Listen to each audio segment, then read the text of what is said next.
Pink Flamingo Productions presents The Devil's Redemption, written by Murphy Wallace, performed by Michael Norman Johnson and Angelina Rocca. Author's Note. Dear Reader, The Devil's Redemption is an extremely dark story with multiple triggers. There are scenes of explicit and extreme sexual abuse, physical violence, abduction, forced drug use, and torture. It does, however, end with an HEA. If any of these triggers bother you, please do not read this book. You've been warned. Oh, my love, Murphy. Chapter 1. Sasha. My head is pounding when I wake up, and there is a ringing in my ears. It takes my eyes forever to focus. When they do, I find I'm in an unfamiliar room. My arms are heavy when I try to move them, and I don't realize there's a large iron cuff around my ankle until I hear the clank of the metal chain that it's connected to. What the... That's when the memory of the men in my house comes rushing back. Oh, fuck. I sit up and take in the sight around me. I'm terrified to find that I've been stripped naked and secured to an old metal bed frame. My hands fly between my legs. I don't feel the tenderness down there that usually comes after having sex, especially sex with Blade. Blade, who I turned away just before I was taken. I'm such a fucking idiot.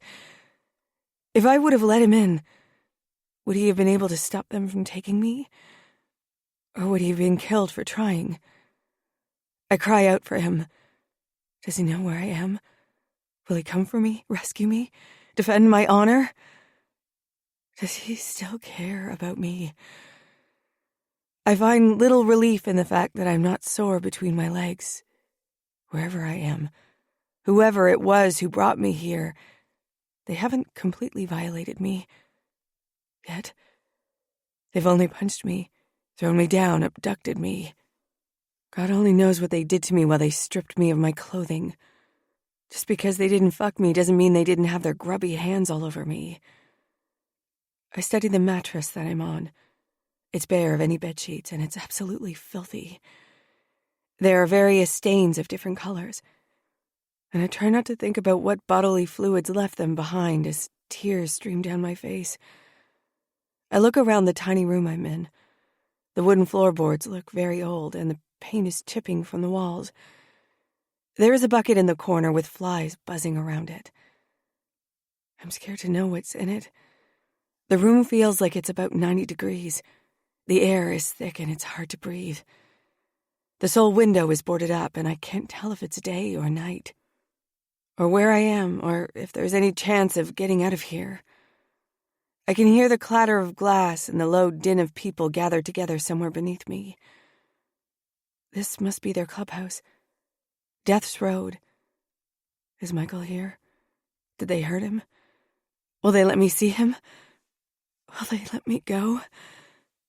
Before I'm able to ask myself any more questions that will likely never be answered, I hear someone unlock the door to the room.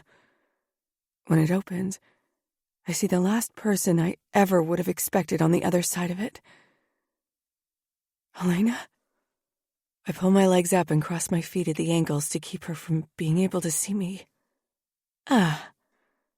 She turns and speaks to someone I can't see from where I am.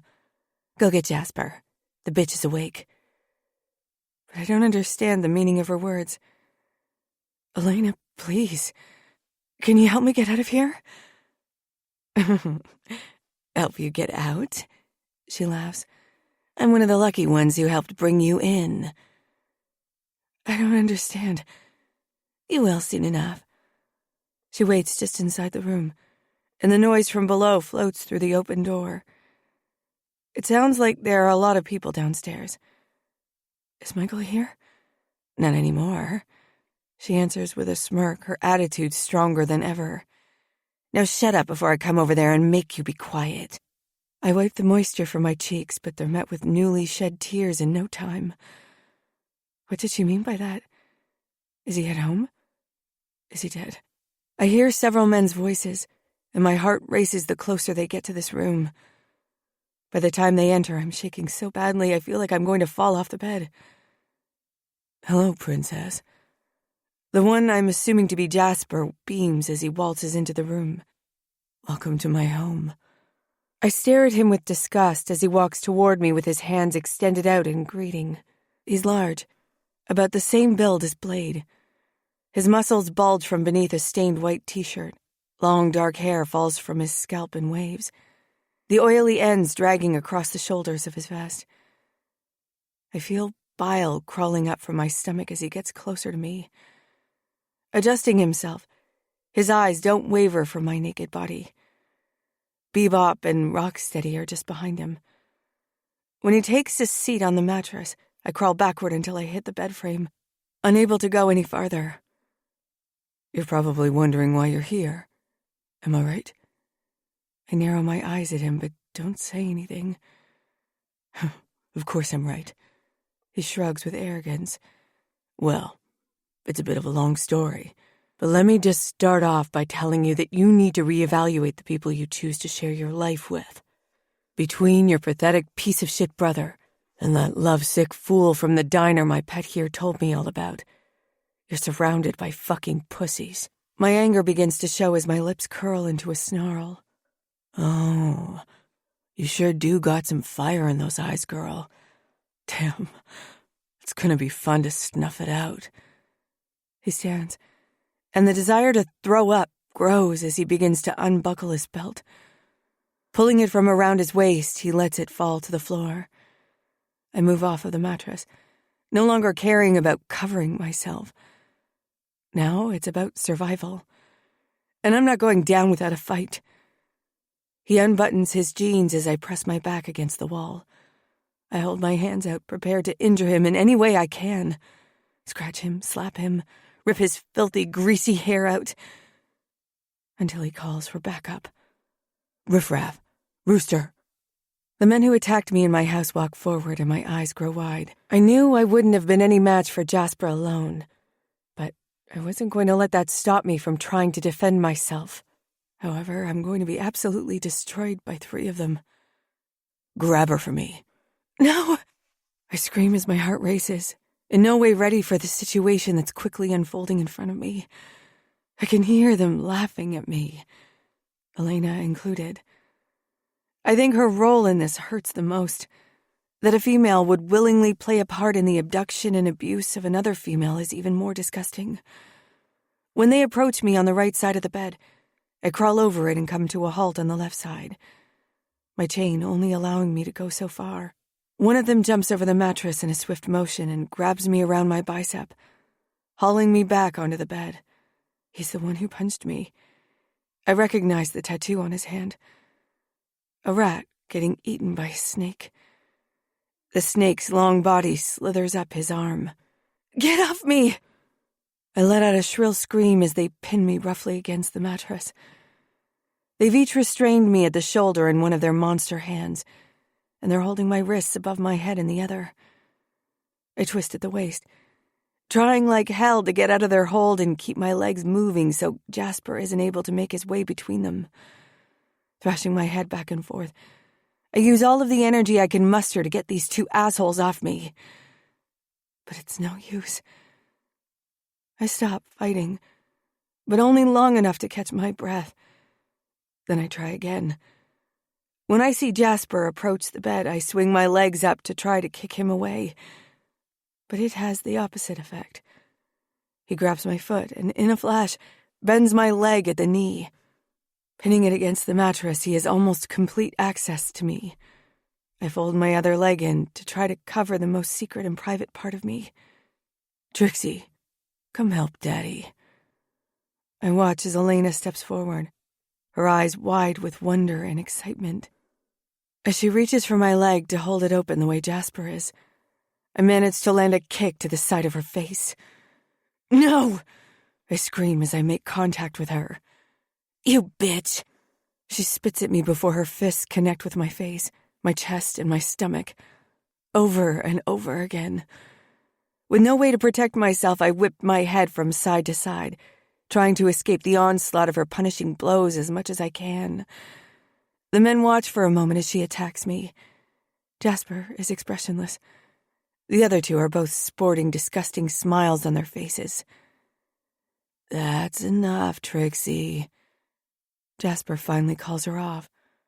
She looks pissed, but she listens to him before violently grabbing my leg and forcing my knee down onto the mattress. I don't have the strength to fight her after the beating I just received.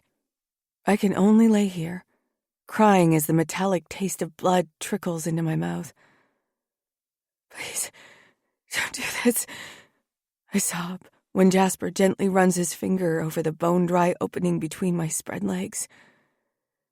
"That brother of yours." Jasper takes a deep breath in frustration. "I want to say, he's mostly to blame for this." He considers what he just said, moving his head back and forth a little like he's trying to make a decision. Although, he stops petting me, and he moves upward to my clit, pinching it roughly between his thumb and forefinger. The pain makes me gasp. "That man of yours and all his little buddies, they've been in my way for the past few years, so they could be just as much to blame for why you're here right now." "He's not my man," I mutter in pain before he releases his hold on my aching clit. "That's not what I heard, isn't that right?" He looks at Elena as he asks this. Or Trixie, whatever the fuck her name is. She turns toward him and they kiss one another slowly, sensually, as though they're not committing a grievous sexual act at the same time. When they break the kiss, Jasper pinches my clit punishingly once again. The pain tears through me, and I scream out in agony. "Don't fucking lie to me, princess. And your time here won't have to be miserable. In fact, you could even come to enjoy it." "I'm not lying," I sob, still trying to breathe through the pain. At that, he lines his fingers up with my opening and pushes into me roughly. With no lubrication, his skin is like sandpaper, and I squeeze to try to force him back out. I've never heard the scream that tears through me before. The terrified howl is the perfect pairing to my anguish. It's more than the physical pain of what he's doing. It's the mental and emotional pain you experience when someone has violated you so completely. He continues his assault, and the moment I feel the tiniest bit of moisture form inside of me, I throw up. Turning my head to the side so I don't choke on it, I expel the contents of my stomach onto the mattress, where either Rooster or Riffraff is kneeling. It's not much, but he jumps backward to keep away from it.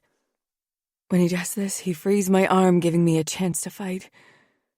I know it's stupid, and I know it's not going to help my situation in any way. I honestly don't see how it could be any worse. Using as much strength as I can collect, I lift my arm from the mattress and swing as hard as I can. When my fist connects with Jasper's cheek, his fingers stop moving. Pinning me with an evil smile, he wraps his free hand around my throat until it feels like my windpipe is going to shatter. I scratch at him with my free hand, but it's no use. He doesn't budge. I have to admit, I can understand what he sees in you. Your spirit is remarkable. You're a fighter, he declares, removing his fingers from me. That's something I'm going to enjoy taking from you, bit by bit, until there's nothing left and you're begging me to kill you. When he backhands me, it feels like my brain is being used for a game of pinball inside of my skull. Then he snakes his fingers back down my body and finds my opening once more. Still maintaining a strong hold on my throat, he works his fingers back inside of me. It's a little easier this time due to my traitorous body spewing arousal from inside of me for him. The amount of self-hatred I feel is something I don't think I'll ever get over. Back to your brother. I'm disgusted by the fact that he's talking about Michael while his fingers are deep inside of me. He's got a nasty little habit, you know. Loosening his grip around my throat, I start sucking in air once again. He grabs hold of my chin while he pulls his fingers out of me again. Curling his leg over mine, he continues to pin me down, keeping me open for him to do as he pleases. With one hand, he squeezes my cheeks, forcing my mouth wide. Then he slides his fingers along my tongue, trying to get them wet before they go back inside of me. Come now, you can do better than that. He encourages, shoving them down my throat until I gag. My eyes water and I feel like I'm going to be sick again. Good girl. As he pulls them out of my mouth, he takes with him a long string of thick saliva. He works the moisture in and out of my pussy before diving back in. This time, it feels like he's stretching me farther than I've been stretched before. He places his other hand back at my throat, but he doesn't squeeze it as tightly this time. Your brother used to buy from us until he begged me to let him sell. He said he could use the extra money to help out his sister. In and out, and in and out, he moves his fingers, summoning feelings from me that will make me hate myself for the rest of my life. Feelings I have no desire to feel. My tears fall faster, and I try hard not to look at any of the four faces staring down at me during the absolute worst moment of my life. Being a family man myself, his fingers begin to move at a more rapid pace as he continues his story. I decided to give him a chance. It was simple. Sell the drugs, turn in what he owed us, live a happy life. A small wave of pleasure is building inside of me, and I do everything I can to fight against it. The dark, depraved leers from Riff Raff and Rooster aren't even enough to douse the unwelcome response. Unfortunately, he went and shot it all up, or smoked it. Whichever the fuck way it is he liked to get high. I don't miss the way he said, liked, past tense. My heart breaks, and I pray it was a mistake. He looks at Elena, Trixie, whatever her name is. Is this turning you on, naughty girl? She doesn't have to answer him. Her hyper-focused stare and elevated breathing is all the proof he needs to know the answer. When it came time to collect, he didn't have the money or the drugs. I gave him 24 hours to pay up, with interest. Now his attention is back on me. Another wave of nausea is exactly what I needed to replace the unwanted pleasure that was mounting. He paid me $1,700, about 1,000 less than what he owed me. Once we began to torture him, burning him, breaking each of his fingers, things of that nature. He finally said that he had something better to offer me. You want to guess what that was? I can feel the bile begin to rise again. The pungent taste is already present on the base of my tongue. Rather, who it was. The pain in my chest grows stronger until it feels like I'm being torn apart. I refuse to believe that Michael would do this to me purposefully. He's done some fucked up things before, but this is unforgivable. I keep my eyes trained on the ceiling, working to take back control of my own body. He releases his hold around my neck once more, using his now free hand. He presses down on my lower stomach, helping his fingers find that one spot deep inside that he knows is guaranteed to make me scream. Moving his hand rapidly now, he brings me higher. I hate him for it. I hate Michael for his part in it. But mostly, I hate myself for not being strong enough to fight off my impending orgasm. I try my hardest to keep it in. I try to change my moan into screams of fury. But it's no use. He pushes and shoves, curling his fingers, forever tainting a feeling that once brought me immeasurable bliss. Whether it be from overexertion, stress, pain, shame, I don't know. I pass out after that. The last thought that crosses my mind before I'm pulled under is of him. Blade.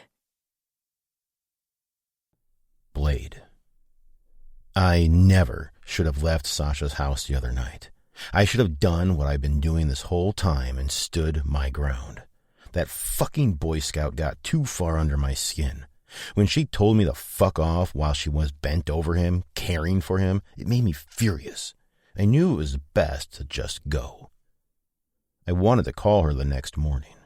I should have. I shouldn't have left when she turned me away last night either. I should have gone in there and fucked her until she forgot why she was mad at me in the first place. I feel like I lost my fucking balls or something.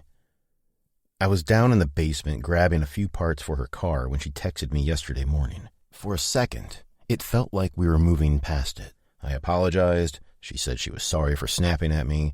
But then she told me she felt like things were moving too fast and wanted to slow it down. It's too fucking late for that little girl. It felt like we were moving backward. I lost it all over again and flipped the workbench onto its side, which is where I am now, cleaning up my fucking mess. I didn't hear from her again at all yesterday. I woke up feeling like complete shit after not sleeping beside her for 2 nights in a row. I texted her a few times today, but she hasn't responded. I pull up my phone and check our conversation just in case I missed a notification in the last 30 seconds. Fuck, this girl has me fucking pussy whipped. Me. Hey. Me. Are you still pissed? Me. You realize there's no going back, right? I told you, we're no ordinary couple. Things are different with us. There's no slowing down, there's no pivot, no stopping what's been started. Nothing. Not one peep from her. I should send Kid over there to keep an eye out for me. I should have already sent him, but my mind was overtaken with anger. I wonder what she's doing. Did she go to work today? Did that Boy Scout spend the night again? Fuck. I should have been watching her. I've never let my pride win out over my need to watch and protect over her. And this time shouldn't have been any different. As soon as I'm finished here, I'm going over there and putting an end to this. I'd given her enough time to get over it. Yo, Blade! I hear Kid call me from the top of the steps. Yeah? I holler back. There's some irate dude in the lair looking for you. The skin between my eyebrows crinkles, wondering who in the fuck could want something with me. Today is not the fucking day. I throw down the nuts and bolts I'm sorting through and take the stairs 2 at a time. It's just about dinner time, and Bon Bon has the clubhouse smelling like a Mexican restaurant. My stomach begins to rumble as the aroma of her enchiladas invades my senses. I hop down the steps into the garage and cut across it through the back door of the lair. As soon as I get behind the bar, I see him. The fucking Boy Scout. Where the fuck is she? I know he's not in here, in my fucking house, talking to me like that. I step out from behind the bar and approach him. I take in the sight of his black eye. I definitely got him good. It could have been better, though. If you think you're coming in here talking to me like that, you're fucking dumber than I thought. Where is Sasha? I've been calling and messaging her with no response, so I went to her apartment. The door was open, and her living room was a mess. What the fuck did you do to her? My heart drops as I process what the Boy Scout is saying. What did you just say? I want to know where she is. He clenches his teeth.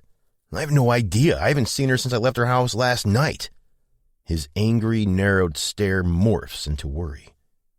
Turning away from him, I run out of the bar and jump onto my bike. Tearing out of the parking lot, I gun it toward her apartment, getting there in record time. Sasha! I call out, running straight inside, taking in the sight of her broken coffee table. I barge into her room at the end of the hall. She's not there, and thankfully, it doesn't appear like there was a struggle. I walk back into the hallway and throw open the door to Michael's room. He's not here. My eyes do a quick scan of the disgusting space. When they land on an empty bag of H with the Death's Road insignia on it, my eyes go wide as realization hits me. I struggle for air as I begin to put 2 and 2 together. Michael has dealings with Death's Road and was acting weird as fuck when he left here the day he went missing. Oh, God, no. My legs nearly give out beneath me, and I crouch down on the floor, ready to throw up. At that moment, the Boy Scout comes running through the front door. I'm having a hard time breathing. What's wrong? I'm panting with fear and nausea, clutching my stomach, thinking about what they did with her. They fucking took her. Who? I looked the Boy Scout dead in the face. Death's Road. I was able to collect myself enough to do another once-over of Sasha's apartment. I found her cell phone as well as her wallet. I grabbed both, locked up, then rode back to the clubhouse. I can't remember the last time I was so scared or so enraged. I noticed a Boy Scout following me back here, so as soon as I park my bike, I wait for him to pull in. He parks, but before he can get out of his truck, I'm at his door, holding it closed so he can't get out. I force him to wind down his window. This is as far as you go, Boy Scout. The skull will take it from here. Fuck that. It's the first time I've heard him cuss. Didn't know he had it in him. I'm helping. I would not recommend fucking with me right now. I'm in a very dangerous mood. This is official club business, and I can't have you getting in the way and fucking shit up. From off in the distance, I hear the whirl of a police siren as it gets closer to the clubhouse. Slowly, I look at him and try my hardest not to pull him through the window of his truck and bash his fucking head in. Did you call the fucking cops? He swallows, and I already know my answer. Tell me. I pause. You didn't fucking call Turner. What was I supposed to do? They're the police. They can help. I bow my head and pinch the bridge of my nose. You stupid motherfucker. I hear footsteps approaching from behind, and I turn to see Stone and Cap. They can hear the siren too, and they're not happy. What the fuck is going on? Stone asks. It's Sasha. Death's Road has her, and I'm fucking getting her back. I jerk my thumb over my shoulder at the Boy Scout as I pass by Stone and Cap. This dumbass called Turner. I don't know how you want to handle that, but count me out. I have a girl to save. I stomp in the direction of the clubhouse so I can suit up. I have 2 sidearms and a rifle in my room, and I plan on emptying every last fucking magazine into their fucking bodies. Wait a second. How do you know they took her? Stone speaks up. I stop and close my eyes. Taking a deep breath, I turn around and answer him. I went to her house. There were signs of a struggle. Her brother, who buys heroin from them, by the way, has been missing for over a week. I've got a bad feeling, Stone. I watch as Stone takes a deep breath. I'm preparing to argue with him when he tries to forbid me to go after her, so I'm surprised when that's not at all how he responds. You. He nods to the Boy Scout. I think he's about to tear him a new one, so I am shocked again when he continues. You know how to fire a gun? I've got almost 20 years of military experience under my belt, he answers. Good, because we're going to need all the help we can get. Since you got Turner involved in this, now you're involved. I hope you care enough about this girl that you'd risk dying for her. Yes, sir. His eyes shift back to mine briefly. He's nervous about how I'm going to react to his answer. I do. This may be the first time I've ever looked at him and not wanted to beat his face in. Take him inside with you. I'll deal with Turner. I blow out an annoyed breath and roll my eyes. Let's go, Boy Scout. I have no idea what's going on, but for Stone to be so agreeable to this and ask an outsider for help, he must be aware of some big shit that he hasn't told us yet. He better get in here fast because I'm already fucking antsy about where she is and... Fuck, I can't even think about what they've done to her. I need to get to my girl, and I want to do it now. Too much time has passed as it is. When did you last see or talk to her? I asked the Boy Scout. I left her house Wednesday morning. I set aside my anger that he stayed the night over her house. I don't for 1 second think that anything happened, but that's besides the point. What's going on? Drama asks from the table when I walk in with the Boy Scout on my heels. Everyone, this is Boy Scout. I inform them, already pinning a road name on him. Boy Scout, this is everyone. It's Steve. You can call me Steve, Boy Scout clarifies. Sasha has been taken by Death's Road, I explain. I'm here to get my fucking piece, load up on ammo, and then I'm busting down their fucking door and getting her back.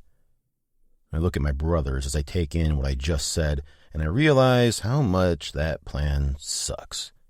There's no question I would go there by myself, but I fucking need help.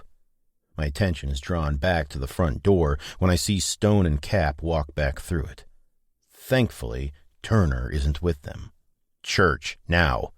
Stone marches toward the chapel as my brothers leave the table one by one, abandoning their dinners to follow him. You stay here, Boy Scout, I order him. No, he comes too, Stone explains. He's in it now. We need all hands on deck. I'll explain more when we get in there. The Boy Scout follows the rest of us to the chapel. As my brothers take their seats, I stand. I can't sit still right now. It feels like my body is here, but my heart and my brain have already begun to seek her out. It's time I told you all the truth about Montana. We listen as Stone tells the same story Iron told me the other day. He explains the secret plan Montana had with Jasper to take out the skull so Jasper could reign over our territory. Then Stone recounts his own agreement with Rush, the one where Death's Road would take out Montana, and in exchange, we would take out Jasper. Rush was successful, but then Jasper killed Rush, as well as the former VP of Death's Road, Yo-Yo, before Stone was able to kill Jasper. He wanted more than just to have control of our territory. He also wanted to take over Death's Road. When he did, he eliminated all threats from those members who refused to follow him. Now, filled with members more ruthless than the next, they're virtually untouchable. I've been in contact with the presidents from 6 other Skull charters who are all dealing with shit from Death's Road. The Gettysburg bastards are also in. The chapel goes dead silent as Stone looks at each one of us pointedly. They took Royce's daughter. I look around the room, and all of my brothers' eyes are as wide as my own. If there is one club you don't want to make enemies with, it's the Royal Bastards. Royce, a.k.a. the Judge, is the president of the Gettysburg Charter. He got his road name because, in that charter, his is the only opinion that matters. He's a badass motherfucker. Not someone even I would want to take on. They're trying to take us all out so they can grow their numbers and their reach. They're trying to take down the bastards too? Cap questions, his confused look mirroring my own. I don't think so. I think they happened to stumble upon Royce's daughter out of sheer dumb luck. That's no fucking good. The charters, the bastards, each and every member has voted to go up against Death's Road. One phone call from any president to the rest of the group, and we all have 4 hours to meet at the location previously agreed upon so we can try and take these motherfuckers out once and for all. Please tell me this chat is headed where I think it is. I've been waiting until the time was right to tell you guys, and I believe that time is now. But I won't make the call unless you're all in agreement. If anyone has a problem with going to war, now's the time to speak up. I look around the room, waiting to see what my brothers decide. One by one, they stand, the Boy Scout included, ready to fight. I breathe a short-lived sigh of relief. We've agreed to fight. Now, we need to put it in motion. I'll make the call. We'll convene in 4 hours in Gettysburg. Wait! Boy Scout pipes up. Everyone turns to face him. I think I know some people who may want to help. Call them. If they're in, tell them to meet us at Devil's Den, 10 o'clock. Meanwhile, I've got my own call to make. Adjourned. As Stone leaves the den, I turn to the Boy Scout. Who are you calling? I'm not letting just anybody waltz in there and get Sasha and the rest of us killed. Some of my brothers in the Guard. We live by a code, too. My level of respect for him just rose by a fraction of an inch. I nod toward him, and he pulls out his cell phone. I watch him as he makes several calls, asking his own brothers if they want to go to the range. Apparently, that's code for kill a bunch of motherfuckers. I don't know how I'm going to be able to wait for 4 hours to meet up with the other charters. And God only knows how long after that we'll actually strike. For the second time in too short of a period, I send up a prayer to a God I haven't believed in for a long time to keep watch over someone I love. Chapter 3. Sasha. The image of Blade fades from my mind too quickly as I feel myself coming to. I wasn't out for long because when my eyes open again, I'm still being held down by the four of them. I begin to fight against their hold again. That was beautiful, Princess. You're going to be much more fun to break than your brother was. There it is again. Past tense. Where is Michael? I ask, my voice thick with anger and disgust. I'm struggling with my feelings where he's concerned. I'm worried, but I'm also furious that he's gotten both of us tangled in this vicious and disgusting web. Well, once we got the information that we needed from him, he no longer served a purpose. He states matter-of-factly, "Don't worry, though. He died in the clutches of the one thing he loved most in this world. Even above you, Princess."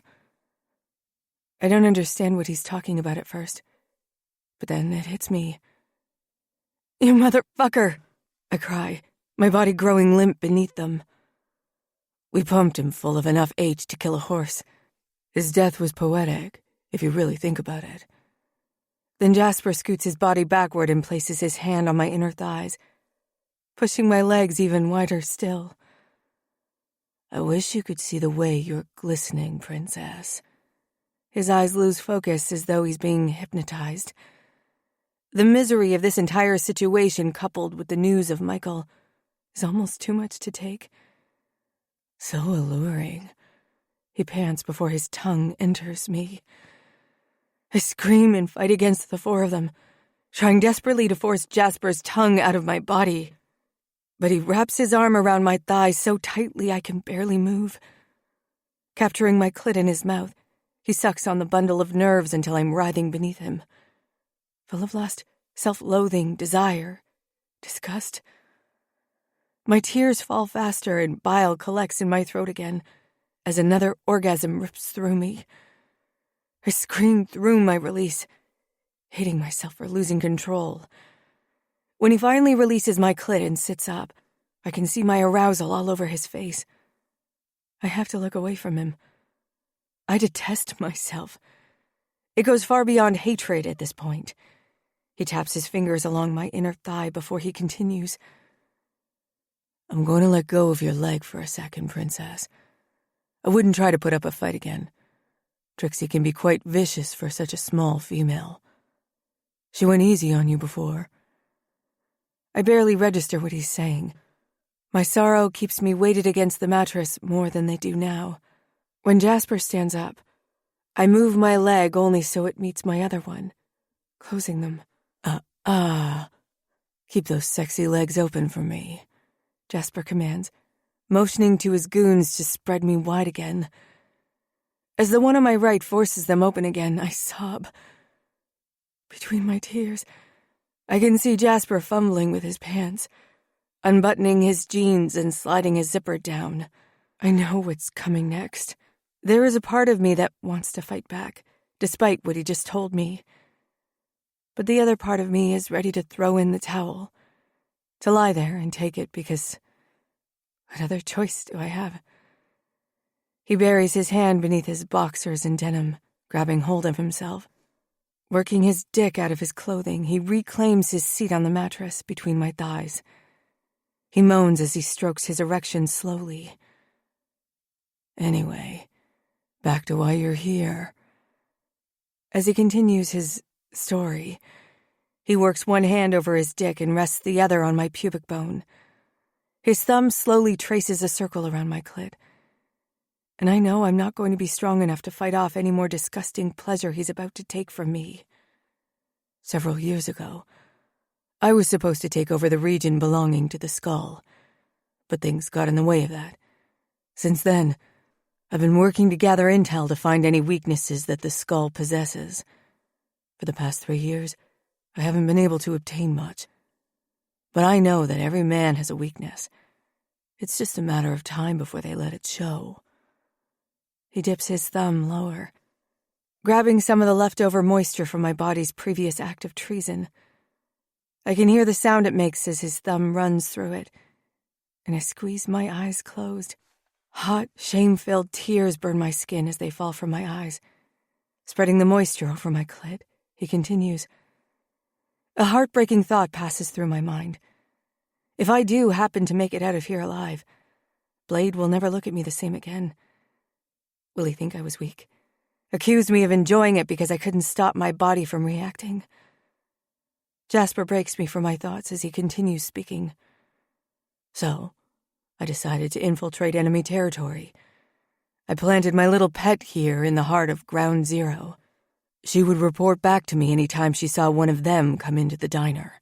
I was displeased to learn that it wasn't very often, though she did mention a girl who worked there that the entire town seemed to fawn over. Princess. He winks at me as he says this, and I look at Trixie, who fakes a gag. This slow torture is worse than if he were to viciously fuck me. This is more than him wanting to hurt me. It's like he's conditioning me to respond to his touch.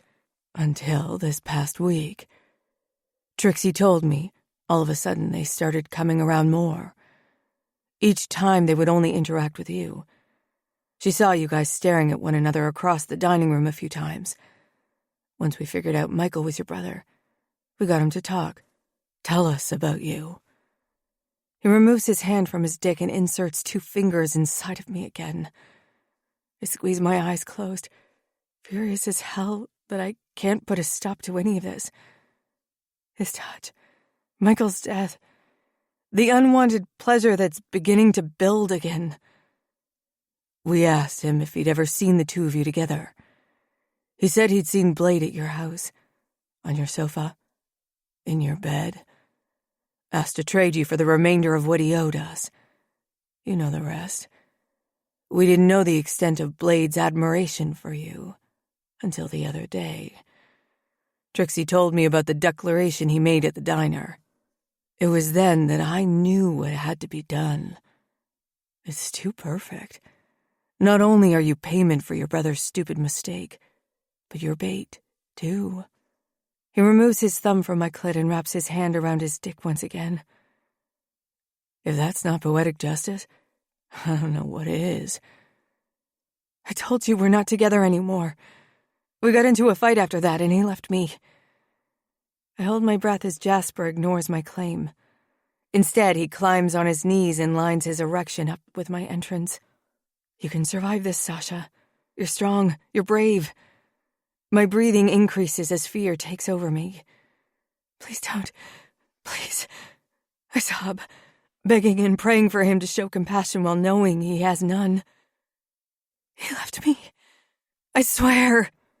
With a wicked, unforgiving grin, he leans over my body and pushes himself inside of me, eliciting another scream from my lungs. I try to go to a happy place, try to think about Blade, but I can't do it. I don't want this violence to tarnish the memories we've made. As he thrashes into me violently, I drift off, imagining a time when the world felt right. When my family was still whole, my parents were happy. My brother wasn't an addict, long before my life began to go down the drain. He could have been inside me for seconds or hours, but I can't tell you which. I finally come to as he pulls out of me and clamps his hand around my neck again. This time I don't flinch. I don't try to fight him. He empties himself onto my stomach, then leans over me again and whispers wickedly in my ear. Even if he did leave you, it won't be long until he comes looking. There's no way he's not going to chase after a pussy as sweet as yours. I close my eyes, praying for darkness to take me under and never let me go. Chapter 4. Sasha. The darkness never came. The moment Jasper stood up, Riff Raff and Rooster unlocked the cuff around my ankle and lifted my limp body from the bed. Each of them wrapped one of my arms around their thick, disgusting necks. Their height leaves my feet dangling, unable to dig my heels in to try and keep them from taking me wherever it is they have in mind. As if I have the energy to do so. When we enter the hallway outside of the bedroom, I see a house full of people below us. They're looking up, as though waiting for a show. I see a rope hanging from the ceiling, dangling all the way down to the floor. I can only imagine what they have in store for me next. The threat of being paraded in front of everyone still covered in Jasper's cum sparks some fight in me. As Tweedledee and Tweedledum carry me down the stairs, I kick my legs out, trying to knock them off balance. Well, that too, Sasha. They'll go tumbling and take you with them. But I can't do nothing. It's not who I am. I kick my legs out, trying to make them lose their footing with no luck. Unfortunately, all that gets me is a hard smack to the ass from behind by Jasper. Put her down here. He points to the rope when the big oafs step off of the last stair. Now that I'm closer to it, I see several metal rings set into the floor, and I fear what's coming next. Riff Raff and Rooster put me down for a split second, only to twist my arms behind my back and hold me in place painfully, while I feel Jasper wrapping my arms in the rope. What fucked up hell am I to endure now? Once I'm securely bound, Jasper pulls my body against his and whispers in my ear. Now that I've had a taste of you, my brothers will want one too. He runs his fingers through the cum he left on me before raising them to my mouth. I squeeze my lips together as tightly as possible and turn my head away from him. He grips my hair roughly in his other hand, and pain radiates through my scalp. Turning my face back to him, he pushes his index and middle fingers through my lips, tugging down on my jaw forcefully as he goes. There you go, princess. I've tasted you. It's only fair you taste me too. Already close to vomiting again, I gag as he pushes his fingers as far down my throat as they will go. The moment he lets go of me, I fall onto my knees and expel saliva and bile. If I'd had anything else in my stomach, it would have come up too. Suddenly, I feel hands all over me, pinching me, petting me, pulling my hair, pushing between my legs and reaching for my core. I scream in protest. All right, back up now. You'll all have a turn soon, Jasper assures them, picking me up off of the ground. Riff Raff and Rooster are back, cuffs in hand, locking them around my ankles, tugging my feet apart. Now I know what the steel rings in the floor are for. No! I scream, but I'm met with the same evil laughter I heard before. They latch each of my cuffs onto metal rings that are far apart from one another, leaving my legs spread open wide for anyone who wants to gain entry. Suddenly, I feel something tugging on the rope around my arms. When I look around, I see someone across the room, pulling it tight and forcing my arms to raise painfully behind me. The higher he raises my arms, the farther my body bends over until I'm at a 90-degree angle. He wraps the excess rope around a hook on the wall, securing it. My shoulders are searing with pain. I'm far from flexible. Now I'm stuck, tied up, and completely at the mercy of a room filled with evil. Can I have your attention? I hear Jasper call out from behind me. He places his body against mine, my ass raised to him. Legs wide open again. My tears drip from my face, raining down on the weathered wooden floorboards. He massages my ass where he smacked me earlier as he speaks. I'm excited to introduce a new club whore to you tonight. I wonder what night he's referring to. Is it still Wednesday evening? How long have I been here? It feels like it's been days since I first opened my eyes in that filthy bed upstairs. This is Princess. She used to belong to the Devil's Skull in Whispering Valley. A low growl sounds from the crowd as he mentions Blade and his family. But now she's mine. Ours. Their low growls morph into sinister laughter and cheering. A name that once filled me with fear now makes me weep. Are they coming for me? Do they even know I'm gone? Princess and I became acquainted upstairs. Isn't that right, Princess? A roar of hooting and hollering raises around me as my tears fall faster. I don't give him an answer, thinking he's not actually waiting for one. Did you hear what I said, Princess? He lays another smack to my ass. Yes, I can hear you, you dumb motherfucker. I spit. Another roar of laughter rolls through the waiting crowd. Princess has a lot of spunk, Jasper remarks. You're all gonna love her. Another smack, followed by his fingers reaching under me, rubbing over my clit gently. Who wants at her first? Me. I hear a girl's voice shout from somewhere off to the left. Elena. Oh, fuck. Get over here, Trixie. You've been so good waiting for your turn. I see her approaching out of the corner of my eye. Before she's even in front of me, I feel a hard hit to the left side of my face.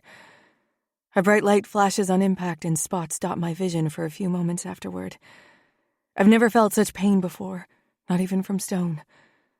Blade was right when he said the skull are like teddy bears compared to Death's Road. She takes me by my chin and forces me to look her dead in the eye before she spits in my face. Then she rubs her saliva over my cheek where it landed before slapping me hard. I cry out in pain as heat licks across my skin again. She winds up to deliver another blow, and I brace myself before her fist connects with my nose. It makes a crunching sound before warm blood begins to flow from my nostril. I wail at the piercing pain as Jasper pulls her away from me, kicking and screaming. I'm not done with that pretentious bitch, she screams. I can't have you killing her before everyone else has had their fun. Riffraff, Rooster, take over from me.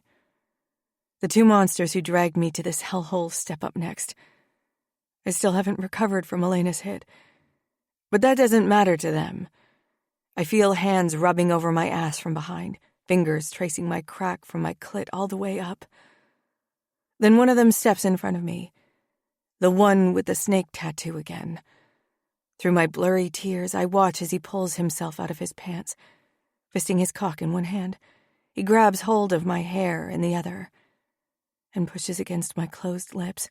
One flick on my injured nose pulls a scream from me. He uses the opportunity to thrust his cock into my mouth. Unable to keep my jaw open completely, I relax, causing his dick to rub against my teeth. Don't you dare fucking bite me, you whore. He pinches my nose, bringing more tears to my eyes. I focus on keeping my jaw open, as something soft and wet licks at a place I never imagined another person would touch on my body. Ever. No! I sob around the dick in my mouth. The monster in front of me fists my hair and shoves himself down my throat as far as he can go. At the same time, a searing pain, more severe than anything I've ever felt before, burns through me from behind. It feels like I'm being split in two. So many horrific things happen after that. I feel all of it, yet none of it. Caught somewhere between agonizing consciousness and blissful oblivion. During the sublime moments of unconsciousness, he is there. Blade. He tells me how strong I am, how fierce the fighter inside of me is. He makes me promises that we will be together again.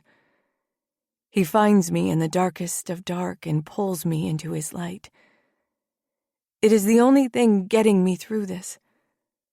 When all is said and done, I'm vaguely aware of them dragging my weary body down another set of steps and discarding me onto a damp floor. My body hurts everywhere. My heart is shattered. When they stick the needle in my arm, shooting poison into my veins, I let go of the only piece of my soul I have left. I wished for death, exactly like Jasper said I would. Chapter 5. Sasha. Pain. Warmth. Pleasure. Darkness. An endless cycle that leaves me craving, dying, aching, flying. I hear sobs and moans drifting through the air in the cold cellar. Someone is here again. From my place in the corner of this dark and dank cell, I see light flood in from the door at the top of the stairs. It blocks their face, and I'm not sure if it's a tormentor or an angel. Sometimes Blade visits me. Is he here now? I blink as I hear a dark cackle just before something grips me tightly, and I'm pulled across the mossy cobblestone away from the corner I'm curled up in. Pain. It's not Blade. It can't be him. He's brutal but would never hurt me like this. I struggle to tear my arms from theirs as they cover me with their weight. Princess. I whimper as Jasper's voice taunts me. My head screams at me to push the weight off of my body, but my muscles are working against me. They're limp. My fight doesn't last long before my entire body relaxes into the stones beneath me. Warmth. Like I'm bathing in the sunshine on a hot day at the beach. Sunshine. You are my sunshine. Pleasure. Once again, the euphoric feeling I've longed for emanates through me, and for a moment, I'm flying. Everything else stays behind, trapped by the weight of gravity, but I'm rising higher and higher. Too quickly, it begins to fade away. I fall, getting sucked into the deepest, darkest pits of the earth. Darkness. For too long, or maybe for just a second, I ache. I mourn in the black void, all alone. I beg God to save me. I beg him to kill me. Pain. I cry for being weak as I lay still and wait for the warmth that leads to pleasure. And that's what I crave most of all. I hear his voice, but I can't make out what he's saying. It's followed by a taunting laugh just before the pain begins again. As long as I can endure it, I will be rewarded. To appease my suffering, I think of him. His stiff scowl and strong hands, his square shoulders and severe stare. His face is the last thing I see as my despair begins to melt away. This is it. Warmth. I let it surround me in a cocoon, holding me tight until I can emerge as a beautiful butterfly, weaving through the calming rays of the sun. Sunshine. You are my sunshine. Pleasure. I flutter from flower to flower, each one smelling better than the next, as the sweet taste of nectar coats my tongue, flying higher. I'm distracted by a field full of vivid purple aster and wild blue delphinium. Darkness. I land on a soft petal just as a cold obsidian rain pours down from the heavens, blanketing the earth in a moonless night. The last thing I see is his cool steel gaze, the only light in the endless dark. Blade. Chapter 6. Blade. Country nights are always very dark. The absence of light pollution allows you to see the vast, inky sky stretched over the earth. Tonight feels much darker than usual here on this battlefield. Ominous, threatening, full of promise that something bad is coming. The deadliest battle in the Civil War was fought here. Thousands of soldiers died, and the battlefield flooded as a river of blood ran through it. Blood will be spilled tonight, too. Of that I'm certain. I will kill, without question, any member of Death's Road who stands in my way of rescuing Sasha. I don't care what happens to me as long as she's safe. We got to Devil's Den about 10 minutes ago. All 6 Skull Charters, the Gettysburg Bastards, as well as a small group of soldiers who came with the Boy Scouts are here. Altogether, we've got about 50 fighters. I'm not sure how many people Death's Road has in their clubhouse, but I hope we have more than they do. We piled into my truck and Soko's Camaro, then drove up here together. We didn't want to ride our bikes out of fear that the noise would travel too far and alert Death's Road. I haven't been able to relax or even sit still since the end of church earlier. I ached to go to her, to seek her out, no matter the cost to my own life. The only thing that stopped me was knowing that if they killed me, she may never be saved.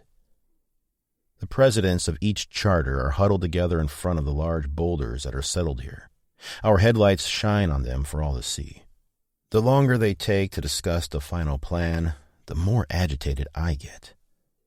Just before I lose it and start the long hike on my own, they finally break and face the group. The judge calls one of his men over to stand with him. "This here is Crew, our tail runner." The guy standing next to the judge has to be at least 6'6", 6'7", head completely shaved, looking like a Steve Austin wannabe. "He's been undercover in Death's Road for the past couple of months. We've been trying to figure out the best way to take them down."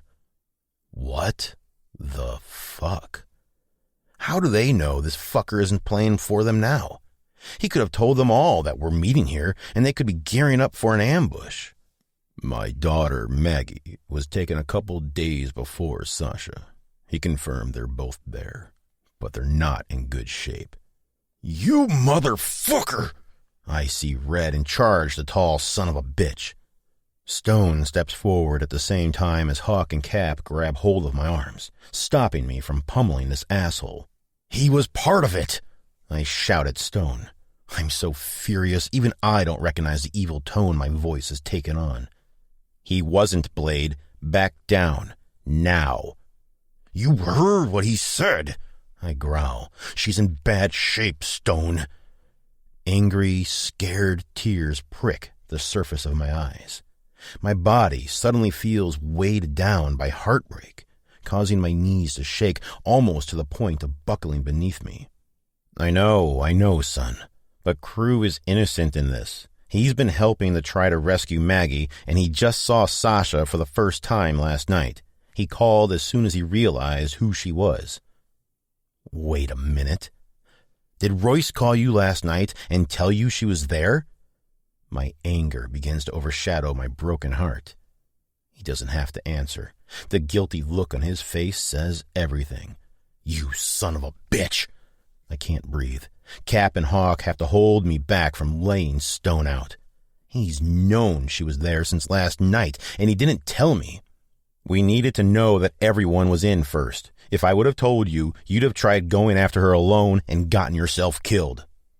Every word he said is 100% true, but it doesn't make me want to punch him any less. "Come on, man. Save your fight and your anger for Death's Road," Cap urges me. I can't stop glaring violently at Stone. I've never been this angry with him, with anyone. "Blade." Cap sternly repeats my name, finally breaking my gaze. My eyes shoot daggers at Crew before I fall back into line with everyone else. "Their clubhouse is deep in a span of woods just off of Route 116 near White Run. There's a road that runs behind it, Low Dutch.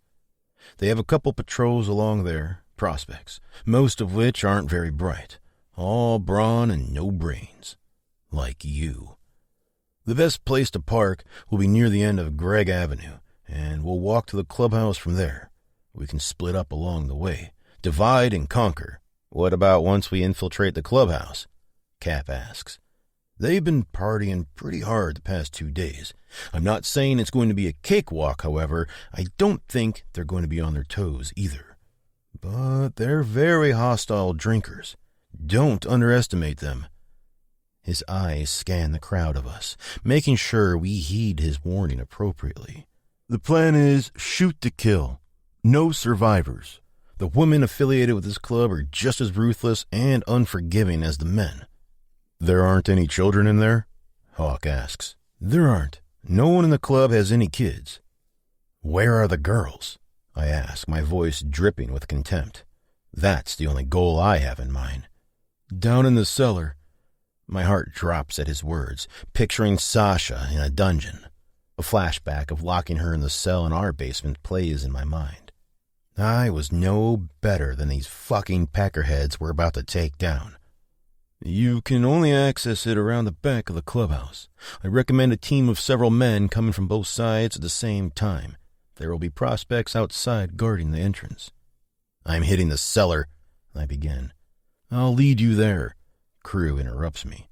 If they see me first, they'll be less likely to put up a fight. I'm going with you too, the Boy Scout pipes up next to me. Royce mentioned you have a doctor within your ranks? Crew asks Stone. That would be me, Hawk speaks up. I recommend you stay behind to make preparations for any injured members of your club. No way. I'm an extra set of boots on the ground and we'll need all the help we can get. Hawk insists. My infirmary is set up and ready to receive anyone who needs medical care when this is all over and done with. Hawk looks around, speaking to the crowd as a whole. Okay, there's just one more thing, Crew adds, his face grave. They've been injecting them with H. My heart drops into my stomach, and I feel like I'm going to be sick. I head for my truck as soon as I have a moment to recover from the bomb Crew just dropped. Those fuckers are shooting Sasha full of heroin. Everyone takes my lead, more than ready to get this fight started and finished. We park about half a mile up the road, at the end of Gregg Avenue, just as Crew suggested. A team of 10 go ahead, armed with knives and guns with silencers. Together, they'll cut in from the left while we wait farther down the road. Once they take out the prospects, they're supposed to signal that the coast is clear. After that, Hawk, Cap, the Boy Scout, Crew, and myself will go around back while everyone else enters through the front and side entrances. I hear a rustling in the distance, followed by the whistle we're waiting for from Rocco, another bastard. The 5 of us descend on the clubhouse, following Crew around the right side. I can hear laughing and carrying on coming from inside the clubhouse as well as around back. Crew signals for us to wait as he continues. I hear some chatter and then the sounds of a struggle. Finally, I feel the ground vibrate beneath my feet at the same time as a thud sounds from around the corner of the house. Crew pokes his head out from the back and waves us forward. My heart feels like it's going to beat out of my chest as Crew throws open the door to the cellar. Just then, an unexpected prospect charges at us from out of nowhere, gun drawn. With a quick bullet to the head, Crew goes down fast. I'm caught between my anger that he's been here, witnessing what happened and not doing anything about it, and gratitude that he was able to lead me right to Sasha. In no time, Cap fires back at the shooter, hitting him in the chest. He goes down with his gun raised, ready to fire off another round. Cap, Hawk, and I get off a couple shots, effectively hitting him so he'll never get up again. With my focus back on Sasha, I practically jump down the stone steps, leading down into a dark and humid room. The lighting down here sucks. I can barely make out several different cells lining the wall in front of me. I see figures moving around in one of them.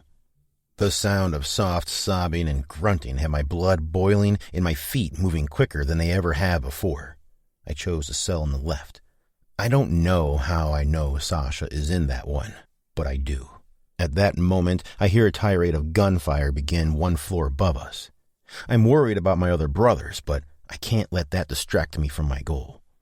I swing open the barred door, hitting the attacker in the ass. "Hey!" he shouts. He doesn't get one more word out before I take his head in my arms and twist as hard as I can, breaking his neck. It was too swift of a punishment. Not the way I would have liked to end his miserable life. But at least he's dead. That's all I focus on. I tear an empty needle from Sasha's arm and remove the tourniquet from around her bicep before reaching for her. "Sasha!" I wrap her in my arms and let the dim light shine down on her beautiful face. The moment I take in her appearance, my eyes pool with tears.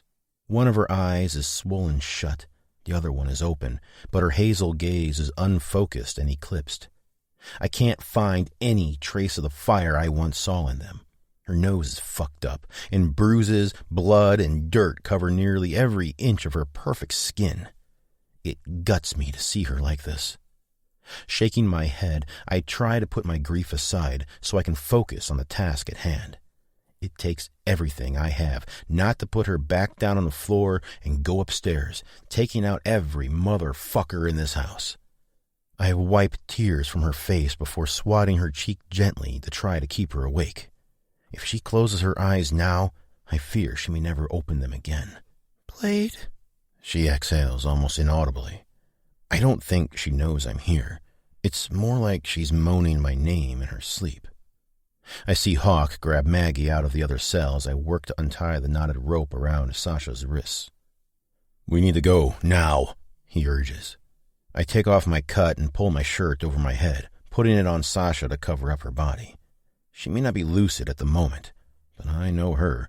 She wouldn't want to be naked in front of everyone, no matter the situation. I put my cut back on and pick Sasha up as the Boy Scout approaches me. "Is she okay?" he asks as she lets out a weak sob. "I don't know. We need to get her home." He nods and follows me up the stairs. The Boy Scout and Cap take over watch with me, Hawk and the girls in between them, each of them with their guns drawn and at the ready. The popping of gunfire continues as we hurry to where we parked upon arrival.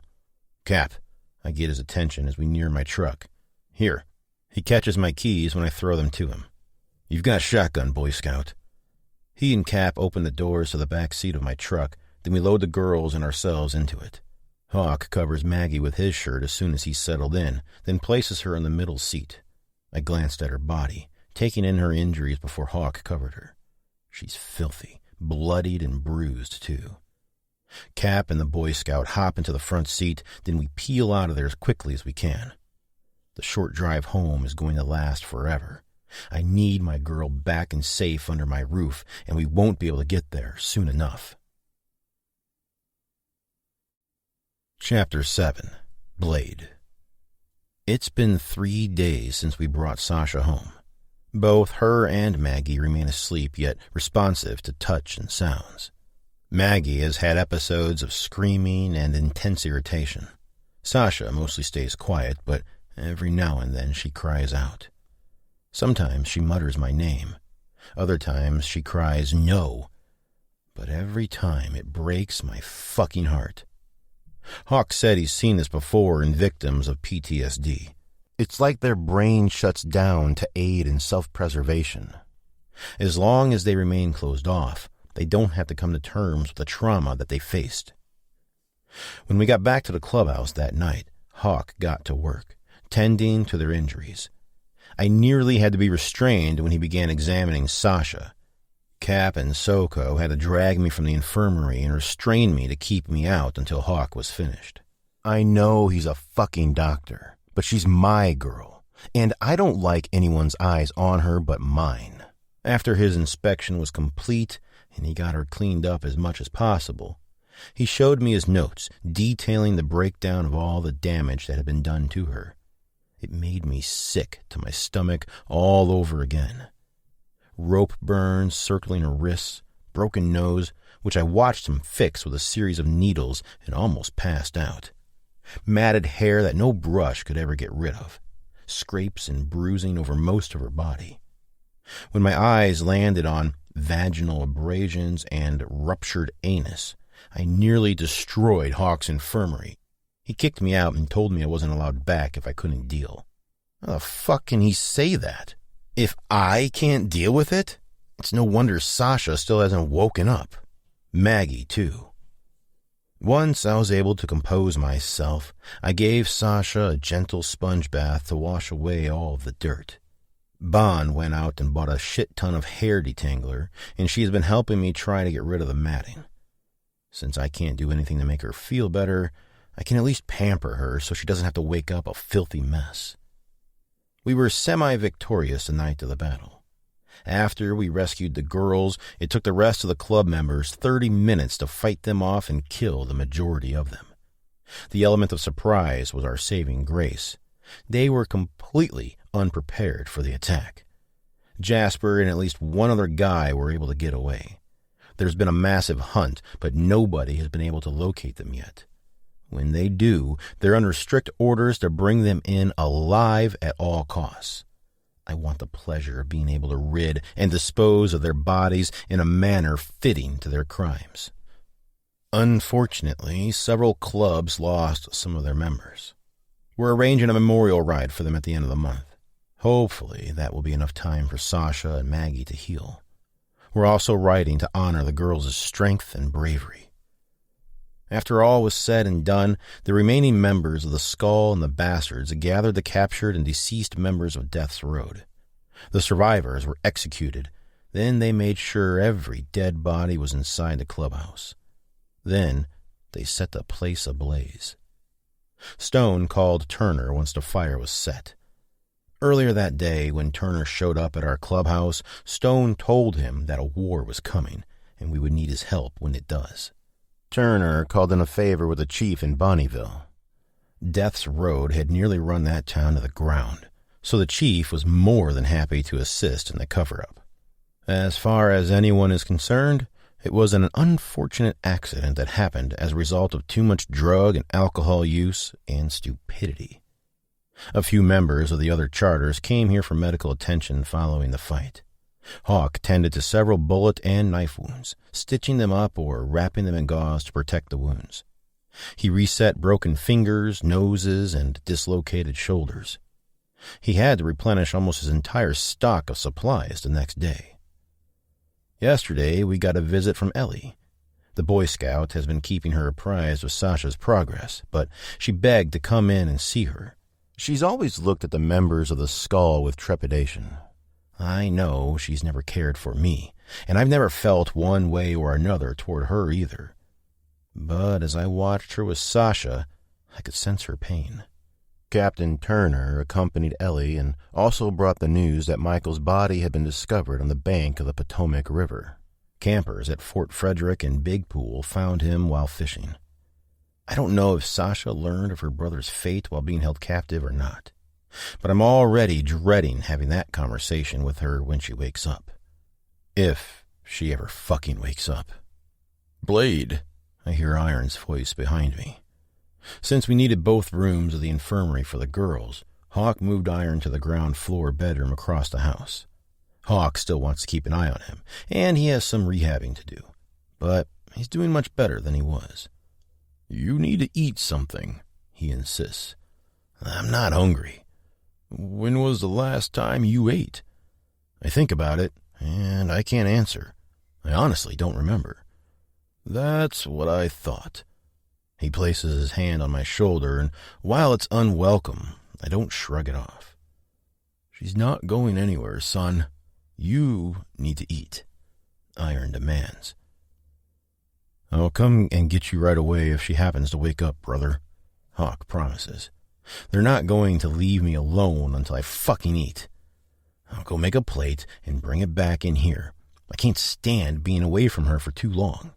Reluctantly, I turn away from Sasha and walk across the house to the dining room. My brothers are sitting around the table, nearly halfway through their meal. I pick up my plate and scoop some pot roast and mashed potatoes onto it. I can feel everyone's eyes on me as I move, but I don't acknowledge them. Thanks, Bon, I mutter after grabbing a beer from the fridge on my way back to the infirmary. Hawk laughs softly and shakes his head at me when I walk back in so soon after leaving. Knock it off, man. I don't like not being around her. I love her, okay? I don't know which of us is more surprised to hear me say what I just said, but the smile doesn't leave his face. I know, he admits, walking toward me, and I'm happy for you. He claps me on the back as he walks into the other room where Maggie is. Oh, one more thing. He sticks his head back into Sasha's room. You can talk to her. She'll hear you. He nods towards Sasha before the door closes on him, leaving me alone with her. Taking a seat in the chair next to her bed, I take a couple bites of Bonbon's delicious pot roast before I can't eat any more. I'm just not that hungry. I stand and place it on the counter across the room before taking my seat again. Scooting the chair closer to Sasha's bedside, I cover her hand with mine. I can't stand to see her like this. I would give anything to go back to Wednesday night and force my way into her house like I should have. And fucking Jasper is still out there somewhere. I want to be one of the ones hunting him down, but I can't leave her. Not yet. Once she wakes up and I make sure she's okay, then I can join the search. I thread my fingers gently through hers. The skin between her eyes puckers, and I hear her moan slightly. I wonder if I've hurt her, or if she's having a nightmare. Sasha, I'm so fucking sorry. I should have been there. I need you to fight. Let the strong girl who stood up to me in the hotel room, who ran away from me as we were leaving Berkeley Springs, let her guide you through this and come back to me. I'm begging you. Standing, I plant a kiss on her lips. They're dry and cracked, not at all like the plump, soft lips I'm used to kissing, but they're her lips nonetheless. I love you. The only consolation to me right now is the fact that she's here, under my roof, which is exactly where she'll be for the rest of her life, because I'm never letting her go, ever again. Chapter 8. Sasha. Pain. The pain is back, but it's different this time. It's not from someone forcing their way inside of me. It's a dull, throbbing ache with the occasional feeling of someone stabbing me with a knife. Stay quiet. Lay still. The warmth and the pleasure that follows will be worth it. But no one touches me. I want to know if someone is there, but I'm scared to open my eyes. Shifting my body carefully, I realize the once hard, rough surface upon which I was laying is now soft and warm. I open my eyes to sliver, trying to take in my surroundings without anyone knowing I'm awake. The side of my face protests when my eyelids part. I can tell without looking that my face is swollen. It has that heaviness to it, the feeling of being larger than normal coupled with a throbbing pain. From Rooster. He's the one with the snake tattoo who punched me in my living room. I finally figured out which oaf was which when they began chanting his name as he thrust himself in and out of my mouth, bolstering his ego as he further shattered my soul. I feel pain all over my body, as though I'm one gigantic bruise. From Elena, Trixie, whoever the fuck she is. I remember how badly she wailed on me, both when I was on the bed as well as when I was tied up in the middle of that room. Blood. There was so much blood. And... Stop it, Sasha. I can't think about what happened. It's too painful. Reaching up to wipe the tears from my eyes, I feel something attached to my arm. I think it's another tourniquet and needle, but when I focus on it, I realize it's an IV. I can barely move my arms, and throbbing pain radiates from my nose as my fingers graze it, before realizing it's partly covered with a bandage. I cry out in pain, but my voice is strangled, and hardly any sound can be heard. When I finally take in the space around me, the first thing I see are white walls and wooden cabinets above a countertop with a sink in it. There are several containers with different items in them, like Q-tips and cotton balls. It reminds me of Hawk's infirmary back at the clubhouse. But that can't be right, can it? My eyes drop down to my bed and I catch sight of a pair of shit-kicking boots at the end of it. I turn my head to the right slowly, gasping as I move my neck. I'm terrified I'm going to see one of those goons, or another member of Death's Road in the room with me. But when I lock eyes on the man sleeping in the chair next to my bed, I almost don't believe it. Blade. This has to be a dream. I've dreamt of him so often the past few days, weeks, months. I have no idea how long I've been here. There. Where am I? But I wouldn't be hooked up to monitors and an IV if I was still under their control. Right? It's foolish to hope, Sasha. I look at him more carefully. The room is mostly dark with the overhead lights off. but there is enough light for me to see the slow rise and fall of his chest underneath his strong arms, folded over him. I try to call out for him, but again I can't get my voice to work. It feels like razor blades have been dragged across my esophagus, severing my vocal cords along the way. These few movements, though small, have sucked up the majority of my energy. Closing my eyes once more, I slip back out of consciousness again. My eyes twitch as light streams in through my lids. Someone's here.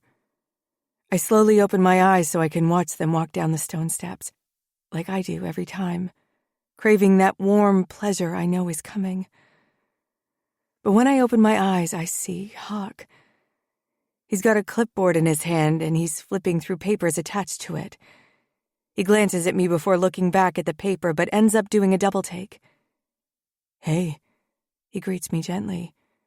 "Nice to see you awake." I don't respond to him because I don't know if I agree. Is it nice that I'm awake? Would I rather slip back into the dreamlike state I've been in for God only knows how long?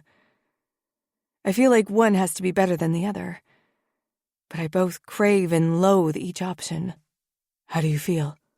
Are you in any pain?" I do a mental check of my body, but the pain feels too vast to list. "Yes," I whisper and wince at the burning ache I feel. He shines a light into my eyes and I close them quickly. "I need you to open for me, just for a second. Keep those sexy legs open for me." Failing to push the memory of Jasper from my mind, I reluctantly open my eyes once more, letting Hawk examine them with his flashlight. "I'm going to give you some ibuprofen for the pain and swelling, but that's the best I can do for you, Sasha. I'm trying to get the drugs out of your system, not put more into it." No more warmth? No more pleasure? "What do you remember?" he asks as he pulls a syringe out of a drawer and fills it with medicine. I can't tell him. Not only because I can't relive what I went through, but I'm too embarrassed and ashamed. "I wish you could see the way you're glistening, princess." My eyes prick, tears threatening to fall as Jasper's voice taunts me, reminding me of the traitorous way my body reacted to his touch. "Nothing," I mutter, not looking at him. When he's finished filling the syringe, he walks around the bed and connects it to the needle that's in my arm. The liquid feels cold when it hits my bloodstream, and I shiver slightly. Once that syringe is empty, I expect him to walk to the counter and place it in the sink. But he doesn't. Instead, he pulls out another syringe. He must have noticed the fear in my eyes as I react toward the unknown substance. "This is Suboxone. It will help you with the side effects of the heroin withdrawal." I wonder how he knew they were pumping me full of drugs. He must have performed a toxicology test when they got me back here. How did they get me back here? "And this is Zofran. It will help with any nausea you may experience as a side effect of the Suboxone." As I watch him empty the last syringe into my IV, the taste of everything he gave me floods into my mouth. It makes me gag, and I feel like I could be sick. Thankfully, the feeling doesn't last. It occurs to me that I should feel elated that I've been rescued. I should feel some measure of relief. But I don't feel happy. I don't feel sad. I don't feel angry or at peace. I feel nothing. I stare at Hawk, waiting for him to look at me again. I want to know what happened. When he's finished messing with the machine I'm hooked to, his eyes meet mine. "What? How did I get here?" I inquire with a hoarse voice. "Once Blade figured out you were gone, we rallied some help from other charters and clubs in the area. The president of Gettysburg Bastards had a daughter there as well. The girl in the cell next to mine. We ambushed them at the house, got you and her out of there, and brought you here." Sounds simple, but I imagine there's more to it that he's not telling me. I hope no one got hurt on my account. "What?" I swallow to try to wet my sore, dry throat. "What's her name?" I want to know who it was who shared that cellar with me. Maggie. I could have sworn I saw a shadow of torment pass over Hawk's gaze when he mentions her. But as quickly as it came, it's gone again. Perhaps my vision is hindered from all of the blows to the head I received. I'll tell Blade you're awake. He'll want to see you. I don't say anything as Hawk walks from the infirmary back into the house.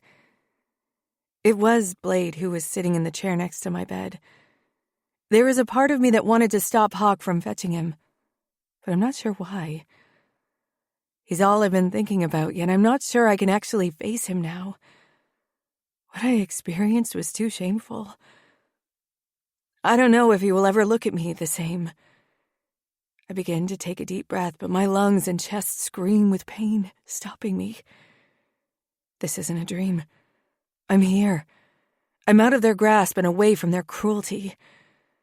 I can finally go home and... Michael. The last of my family gone. Again, I feel nothing. No emotion, yet I want to scream and cry. My head turns to the right when I hear the door open again. Blade marches through the door and practically runs right into my bed. Sasha. He looks down at me with love in his eyes. I love you. The words float through my head much like Jasper's did a moment ago. But I have to wonder where they came from. Blade has never told me he loves me. How are you? He takes my hand in his and it hurts, but I don't react. I want to climb out of this bed and into his arms. I want to kiss him and tell him how wrong I was for sending him away, that it's all my fault I got taken. I want to thank him for rescuing me. I also want to scream at him for getting me involved in all of this bullshit in the first place. Only, I can't forget. He wasn't the only reason why that pure evil came for me. However, nothing happens. I can't say anything. My mouth won't move no matter how hard I try. I tear my eyes from his and stare at the wall across the room. I can feel his gaze on me. It's weighing me down and exacerbating my pain. I want to tell him I'm fine, that I just need a little rest, and I'll be good as new again. I want to believe that's true myself, but neither of us are that stupid. Can I get you anything? Are you hungry? He asks after several more minutes. The silence has turned awkward. This isn't the reunion I thought we would have. Does he already know everything that happened to me? I'm sure he does. Does he still want me? Do I still want him? I shake my head slightly, bringing my eyes back to him. Oh, I try to get the word out without issue, but it's too painful. Your throat hurts. He wasn't asking. I doubt you've had anything to eat since you've been gone. I'm going to go get you something to fill your stomach, and that won't be sore on your throat. Even if I could speak easily, my mouth stays closed as he leaves my room. Not because I want something to eat, but because I need more time. I know he won't be gone long, but I can't stand facing him yet. He looked as uncomfortable as I felt as he stood next to me. Only a few minutes tick by as I stare at the wall at the other end of the room before Blade returns, carrying a bowl of soup and a bottle of water. He pulls his chair up close to the side of my bed and begins to spoon-feed me. I'm not the least bit hungry, but I can't deny it feels incredible on my throat. It reminds me of when he took care of me the night I finally got free of this clubhouse. It feels like 100 years ago since I took that morning after pill. Oh God, what if I'm pregnant? I'm so glad you're awake. I was going crazy not knowing where you were, and then waiting for you to wake up. I had to know that you were okay, he admits. It's the first time I sense any desperation in his voice. He's always been closed off, not giving me any sign of emotional turmoil within him. Other than his lust and when he went off on Tony and her in the diner. I don't know how to begin telling him how not okay I am. What day is it? I ask after swallowing another spoonful of soup. Monday. I was taken on Wednesday night. How long have I been here? Since Friday night. It seems like a hell of a lot longer than 2 nights that I was held captive there. Because of the drugs, I was in and out so many times. It was hard to tell what time of day it was and how much time had passed since they'd thrown me down in that cellar. Did anyone get hurt? Your brothers? My throat still hurts, but it's slightly easier to talk after the few spoonfuls of soup I've had. No, we were lucky. Some of the other charters weren't, though.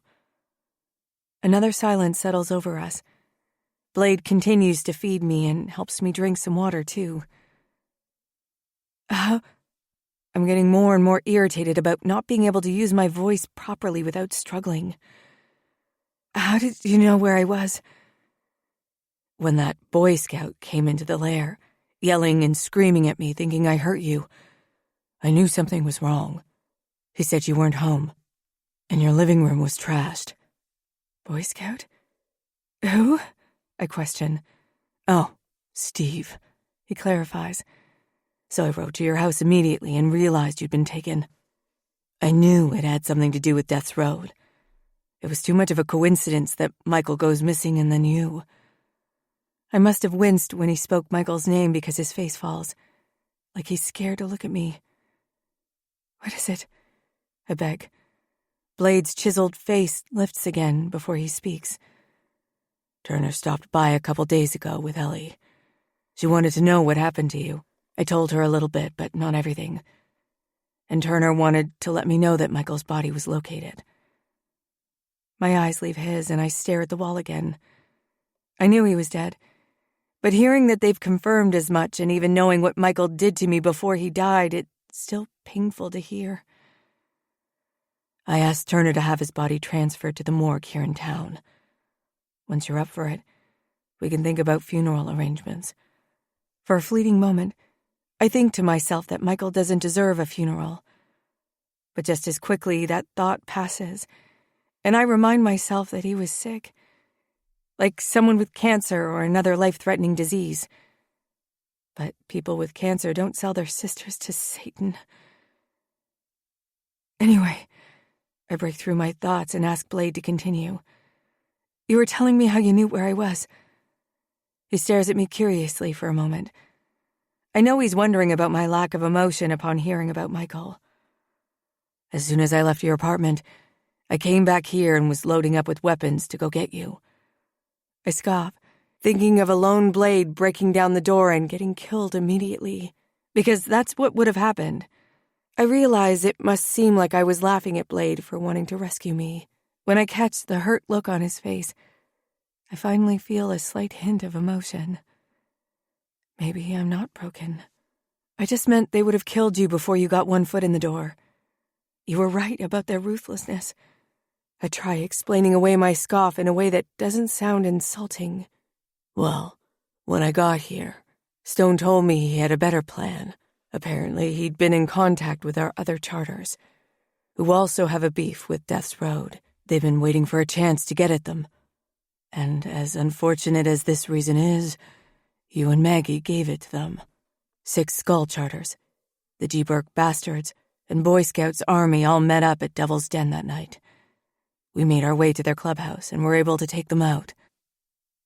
Take them out? All of them? Jasper? I inhale a shaky breath. The look he gives me tells me my answer. Of course that motherfucker got away. No, he and a couple others were able to get away. There's a countrywide manhunt for them at the moment. I don't think it will be long until they're brought to justice. Blade lifts the spoon to my lips again, but I pull away. No, I protest. I can't eat any more. Blade pushes away from my bed and places the bowl down on the counter across the room.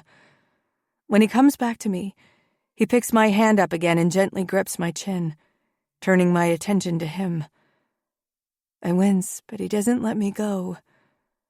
Sasha, I will stop at nothing to find that motherfucker and bring him back here so you can get the revenge you deserve. I can't even feel relief at his words. Do I want Jasper dead? More than anything, Do I want to be the one to do it? Fucking right. Do I honestly believe I will be able to face him again? Not a chance in hell. My only response to Blade is a few blinks before he lets my chin go. As I turn my head back in place, I'm suddenly overtaken by a crushing wave of fatigue. I'm really tired, I tell Blade. Go back to sleep. I'll be here. I'm not leaving you. Swallowing gently, I close my eyes and drift off once more. Chapter 9. Sasha. It's been 2 days since I woke up at the clubhouse. I asked Hawk if he can give me something like Plan B to prevent any possible pregnancy. He told me that was one of the first medications he administered to both Maggie and me when we got here. That and antibiotics. Thank goodness. I would kill for something stronger to help me sleep. But Hawk isn't budging. He said my body is responding well to the withdrawal, but that's because I wasn't a long-term user. However, he doesn't want to reintroduce my system to any heavy narcotics for now, because it could catapult me into addiction. He's even begun tapering off the Suboxone, a little each day to minimize additional withdrawal symptoms. I understand and appreciate why he's doing what he's doing. But every time I close my eyes, I see him. Jasper, his hands on my skin. Jasper, his tongue between my legs. Jasper, his body covering mine. The thought of it all sends the measly lunch I just finished right back up and all over my blanket. My throat burns as the food forces its way back from where it just came. Tears spring from the corners of my eyes as every muscle in my body seizes in protest of the offending sustenance. Thank God Blade just left with the tray of food he brought me, so he's not here to see me in all my glory. I don't need him or anyone else to see me like this. I pull the blanket away from me and carefully lower my feet to the ground next to the bed. I ball up the blanket as best I can to keep any from escaping. As soon as I'm standing upright, I can feel the full force of my injuries. My legs feel like they're made of jelly, and achy doesn't even begin to describe how much pain the rest of my body is in. I slowly put one foot in front of the other to test out whether or not I can walk. When I don't fall, I quicken my steps toward the trash can on the other side of the room. In my haste to rid myself of the soiled fabric, I completely forget that I am still hooked up to my IV. I feel a quick tug on the needle in my arm when I get too far away from my machine, and I scream in agony, dropping to the floor. Angry at myself for my stupidity, I search through my tears to find the edge of the tape on my arm so I can remove the damn thing. I don't need it anymore anyway. I have plans to go back home very soon, and I won't be able to take it with me. Tearing the tape away, I pull the needle from my skin and watch a trail of blood slither down my arm, just as Blade and Hawk come running through the door and rush to my side. "Shit, Sasha," Blade screams. "What happened? Are you okay?" Hawk squats next to Blade a moment later, placing a piece of gauze over my puncture. I look each of them in their eyes, and I can see neither are happy with me, but all I feel is resentment. They're going to have to get over it because I don't give a fuck what they think. They're both part of the reason I'm here. I can't forget that. "No," I sob. "No, I'm not fucking okay, Blade. I've been abducted, beaten, held captive, released, abducted again, beaten again, sadistically and repeatedly violated, and forcefully drugged all in the span of a month. He took me because of you. This is all your fault." I catch the look of regret in Blade's steel gaze before I realize that I am in a fit of full-on hysterics. Rocking back and forth, it's as though I'm on the edge of a cliff, and I don't know if I want to be saved or if I want to hurl myself off of it. I'm so far from okay. I can barely breathe. Hyperventilation is setting in. I can see spots dotting my vision. Shallow, ragged breathing. I begin, but I can't think anymore. I can't speak. All I can do is feel and cry. It hurts. Everything hurts. My body, my heart, my soul. Every part of my life feels so far beyond repair. Like a violent earthquake crumbled everything to dust.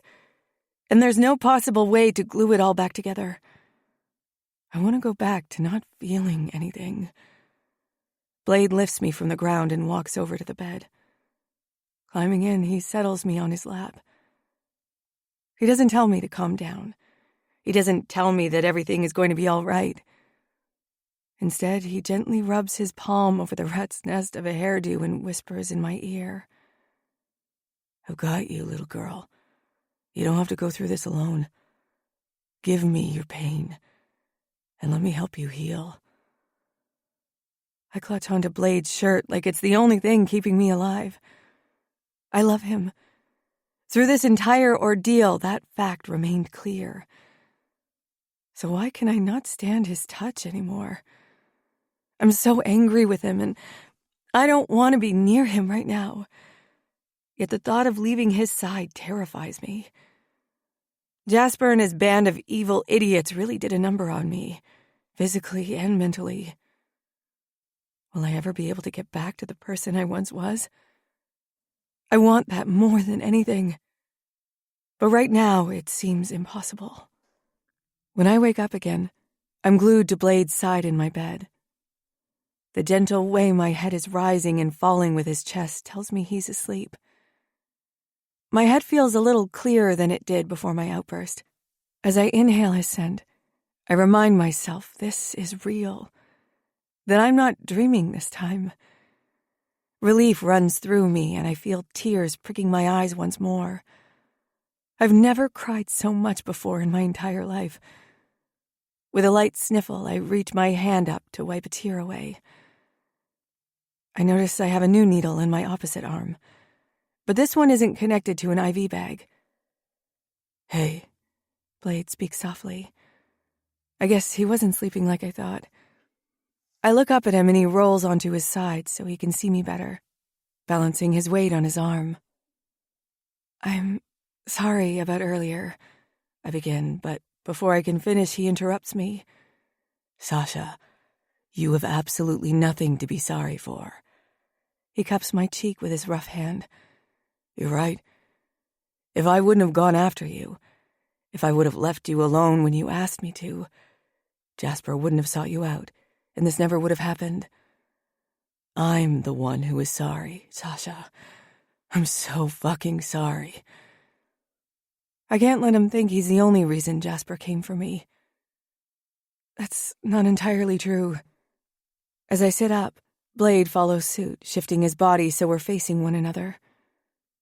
What do you mean? I watch his eyebrows pinch inward with confusion. I take a deep breath before I tell Blade the other reason Jasper took me. When they had Michael, It's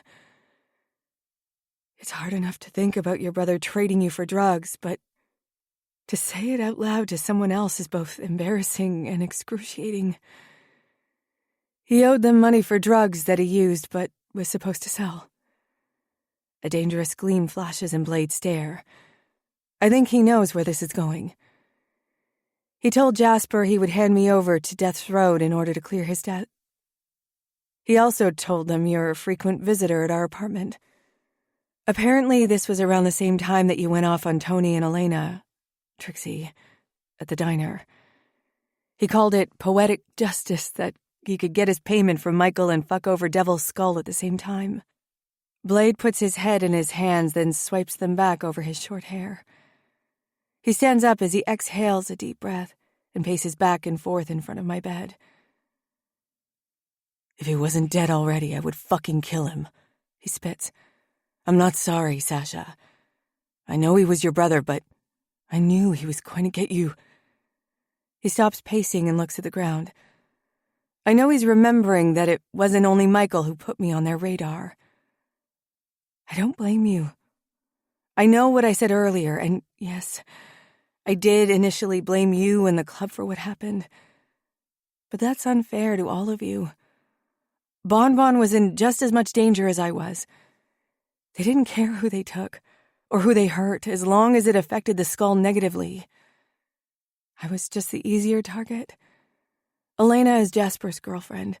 They planted her at the diner to try to get intel on the skull. Blade lifts his gaze from the floor and hits me with a sorrow-filled look. Just like I'm sure Maggie was an easy target. I don't know how they got her, but she was there longer than I was. I know how bad I feel. I can only imagine how much worse she is. Blade sits back down on the bed and takes my hands in his. We're going to find them, Sasha.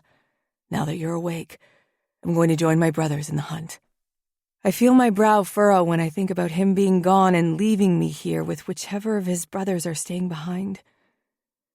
You will be safe here. Do you understand? Hawk is under strict orders to look after you. And Kid will be here to get you whatever you need. Bon Bon will keep you fed. Don't hesitate to ask for anything. I nod my head even though I don't fully believe what he says. He may think I'm safe here, but am I really? Good girl. He offers me a tight smile. When are you leaving? I ask. Tomorrow morning. First thing. Chapter 10. Sasha. I was leery about Blade leaving me here all alone. But I have to admit, everyone who stayed behind at the clubhouse has been truly wonderful. Bon Bon has been checking on me often, making sure that I'm comfortable and well-fed. She said she's going to prepare some of my favorite meals for lunch and dinner. It's still difficult to eat solid foods, but I couldn't tell her that. I didn't have the heart to do so, seeing how excited she was to cook for me. Kid has been keeping me entertained. He moved a television into the infirmary to help me pass the time. He even went into town and picked up some magazines for me. Hawk is one of the smartest people I've ever met. If there's ever a perfect example of not judging a book by its cover, he's it. Between his dark eyes and the tattoos that cover both of his arms, the last thing I'd expect him to be is a doctor. The way he's able to treat and heal people, even without some of the machines and tools that hospitals use, is incredible. Iron has come by to hang out with me a little. I'm sure Blade asked him to keep an eye on me and see to it that I want for nothing in his absence. He's been getting around pretty well for someone who's recovering from a stroke. Even knowing that his accident wasn't my fault, I still feel as though I owe him something. He and I had quite the talk earlier this morning. He tried to reassure me that there was nothing I could have done differently, that even if I hadn't been there, the accident still would have happened. I know he's right, but I'm still struggling with my feelings over the whole incident. Hey, I hear Hawk call after walking through the door into the infirmary. Hi, I respond. Am I going to be able to get out of here anytime soon? He regards me carefully before feeding me a line that I know isn't true.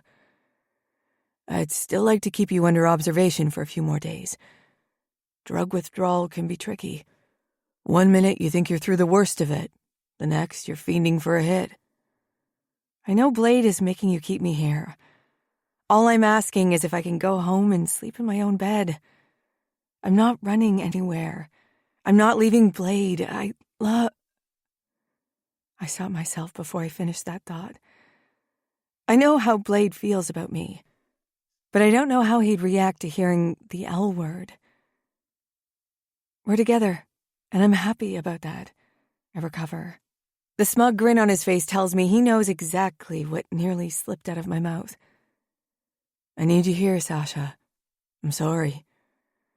I roll my eyes before closing them, and I fold my arms over my chest. Anyway, Hawk continues, there are some people here who want to see you. My eyes fly open at his words, and I'm instantly sick to my stomach. I don't want to see anyone. I don't want anyone to see me like this. Who? Before I'm able to get my question out, Ellie's concerned, teary-eyed face pops out from behind the door. Behind her is Steve. Ellie, I whisper. Steve. I didn't expect to feel so emotional upon seeing them. But it's as though something inside of me broke all over again when I realize how much I've missed them. There was a part of me that didn't believe I'd ever see them again. Ellie reaches out for me, wrapping me in a hug as soon as she steps up to my bedside. "Oh, Sasha," she cries into my hair. "I was so scared we'd lost you. Are you okay?"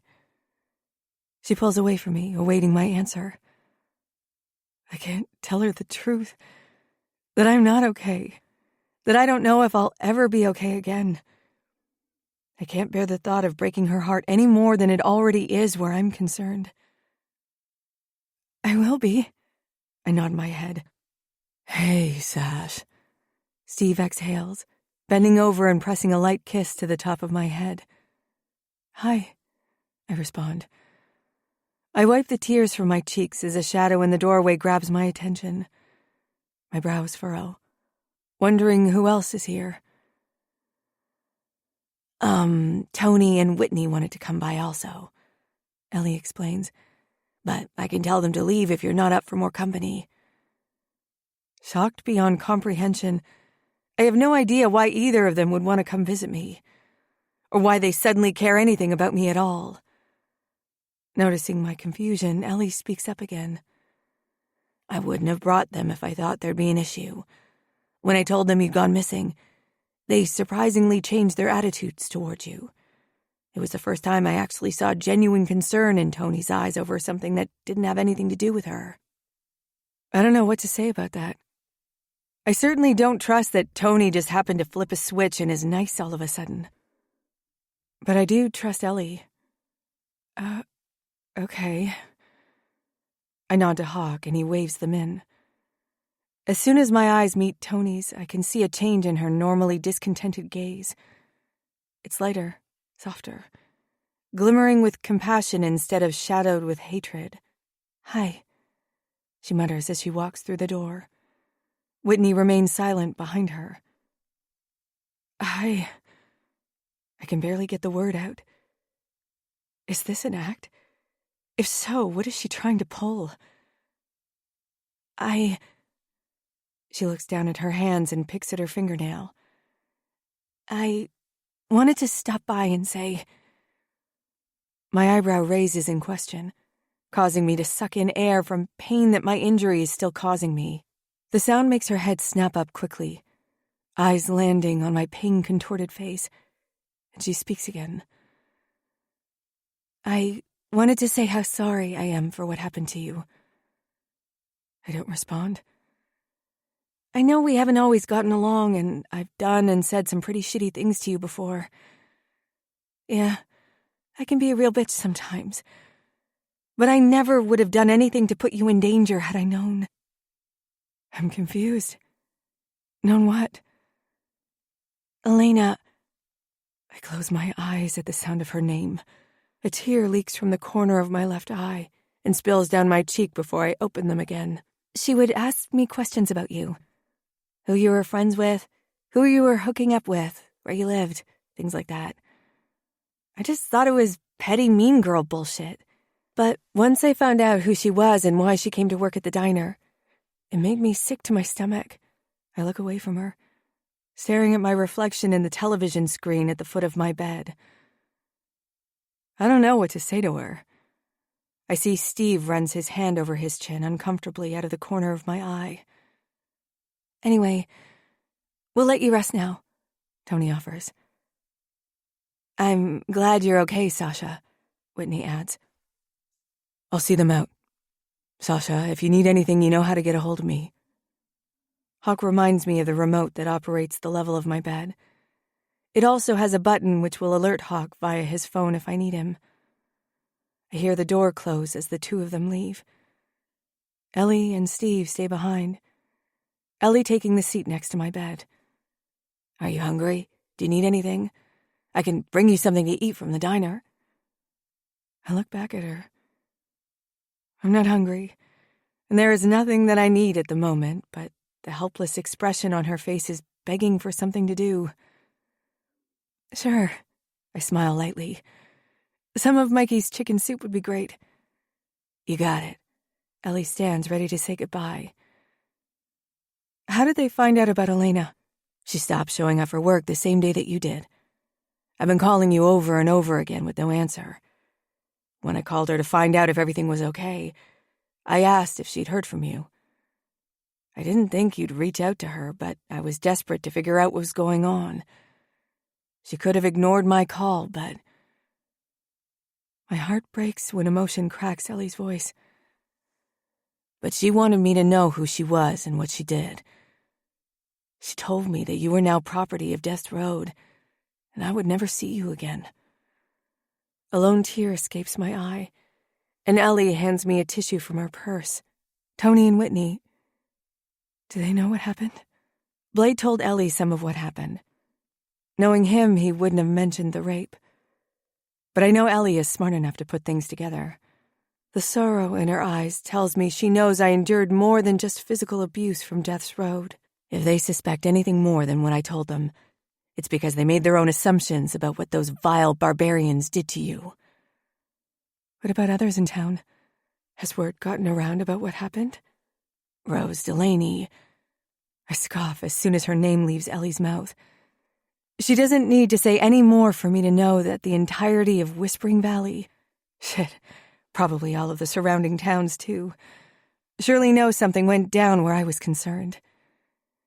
She said she heard a crash at your apartment, but by the time she got over there to check it out, you were gone. She saw the mess in your living room and came to her own conclusions. She's certain the Devil's Skull had something to do with it because she remembered seeing Blade at your house once. So yes, the town knows something happened, but they don't have any true details other than you were abducted. Fantastic. I take as deep of a breath as I can before my bruised ribs cry in protest. Looking at her watch, Ellie speaks again. Nearly time for the lunch rush. I'll be back with your soup as soon as it dies down.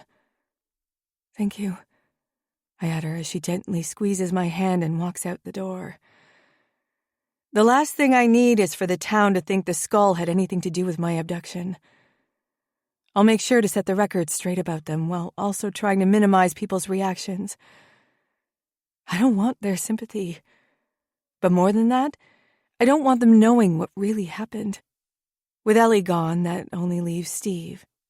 And he takes the seat that Ellie just vacated. He reaches for my hand but thinks better of it and drops his arm back into his lap.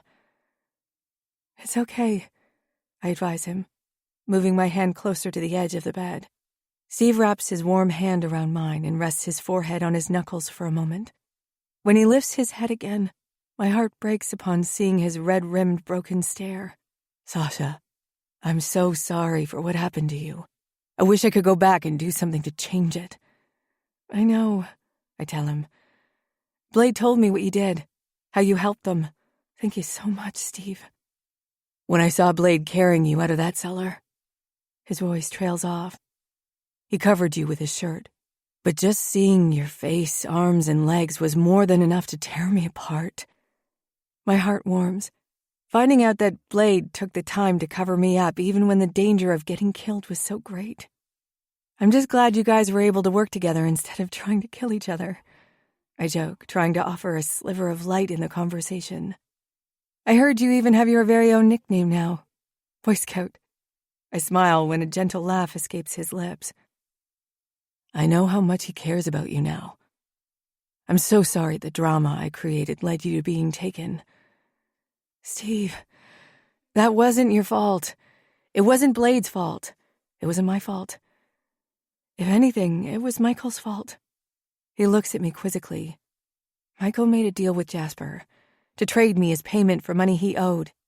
You've got to be fucking kidding me. Steve stands, anger apparent in his words and actions.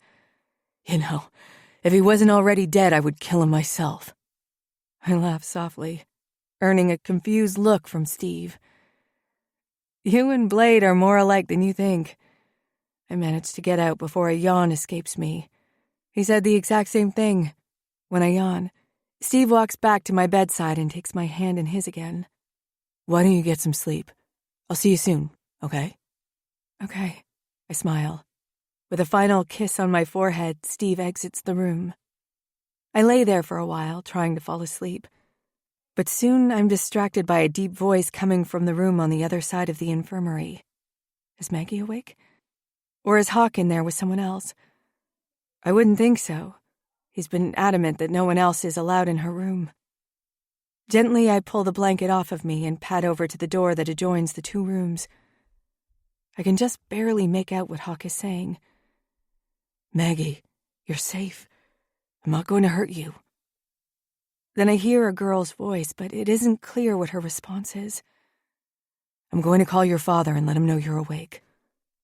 An unmistakable sob sounds behind the thick wooden door before I hear a loud, "No!" come from Maggie. As Hawk's deep timbre hits my ears again, I move away from the door and climb back into my bed. I want to see her. She's the only one who knows what I am going through. The relief I feel now that I know she is awake is something I didn't expect. It's almost as though maybe, sometime far in the future, I might actually have a chance to feel okay again. Chapter 11. Sasha. Staring at the clock on the wall, I watch as the second hand ticks its way around in a circle. Hawk came to check on me and say goodnight nearly 2 hours ago, but I haven't been able to fall asleep yet. I've been trying to work up the courage to go to Maggie, to hear her story, find out if she's as broken as I am, maybe even begin to heal together, if that's even possible. Initially, I thought she'd want to meet me, speak with me, work with me to sort through the anguish we endured together. We may have been in separate cells in that basement, but I felt a connection to her. Maybe I'm just being stupid. What if she doesn't want to have anything to do with me? I was part of what, I'm sure, were the worst moments of her life. For all I know, she'd rather cut ties with any and all of it, including me. Whatever reminds her of the torment. You'll never know if you don't try. I take a deep breath and pull back the blankets, lowering my feet to the floor. As quietly as I can, I slide my feet across the linoleum, not stopping until I reach the door I heard Hawk speaking to her through. I place my ear against it and listen for any sound in the room beyond. With a final nervous swallow, I tug on the door handle. I'm half expecting it to be locked, but I'm surprised to find it's not. I slowly cross the threshold into a larger space that looks more like an operating room than a hospital room. There is some type of surgical table in the center of the back half of the room, with a large light hanging from the ceiling over it. Waist-high cabinets line the sides of the room, and the doors and drawers are all labeled. I can't make out what any of them say in the near-dark room, but I'm sure they have to be medical supplies and tools. I turn my head at the sound of beeping coming from Maggie's monitor. To the left of where I'm standing is another bed just like mine, as well as a chair positioned next to it. In the chair is Hawk, arms crossed over his chest, head resting against the chair back. He's doing exactly what Blade did while waiting for me to wake up. Exactly what he's been doing each night since, until he left a few days ago. He cares about her. I wonder if they knew one another before we were rescued. It's a possibility, seeing as they're both affiliated with an MC. If not, it would be somewhat odd for Hawk to develop feelings for someone he's only known for a week. Especially when that someone has been asleep ever since she was brought here. I think about my feelings for Blade, and how quickly they progressed despite my failed efforts to push him from my thoughts and fantasies. Or maybe it's not odd? Who am I to make assumptions? Finally, I get a better look at the mysterious girl in the cell next to mine. We didn't talk to one another while we were down there. They were pumping H into our veins the majority of the time we were left alone. It was the best way to keep us subdued, even though we were tied up. It kept us from putting up too much of a fight. Her blonde hair is in bad condition like mine, although Blade and Bonbon have been working on getting the knots out every day. It's a slow process, and I'm not sure it's possible without shaving my head. Maggie is petite with an athletic frame. She has tattoos everywhere, including on her scalp, and her septum is pierced. She's absolutely beautiful. Just then, something causes her to wince. I don't know if it's the pain from her injuries or if it's because she's haunted by the same nightmares that I am. But I feel it, too. Her pain is my pain. There wasn't one slap, thrust, or kick she received that I didn't feel in my broken soul. I cried for both of us in that cellar. I don't know if she's going to want to have anything to do with me when she wakes up. But something tells me we're only going to get through this together. The same way we've done up to this point. I retreat from her bed in her room, closing the door softly behind me. I'll check in on her again tomorrow. Hopefully Hawk won't be hovering over her when I do. The next morning, I'm awoken by a terrified scream. I don't know which way it came from as I wiped the sleep from my eyes. But a second later, I hear it again. Maggie. I rush from my room as quickly as possible, which still isn't very fast, and throw the door to her room open. Kid is holding her down on the bed while Hawk fumbles with her IV. Her eyes are open, and I recognize the look of pure terror that I see. Get off of her! I scream, my throat feeling like it's being split in half.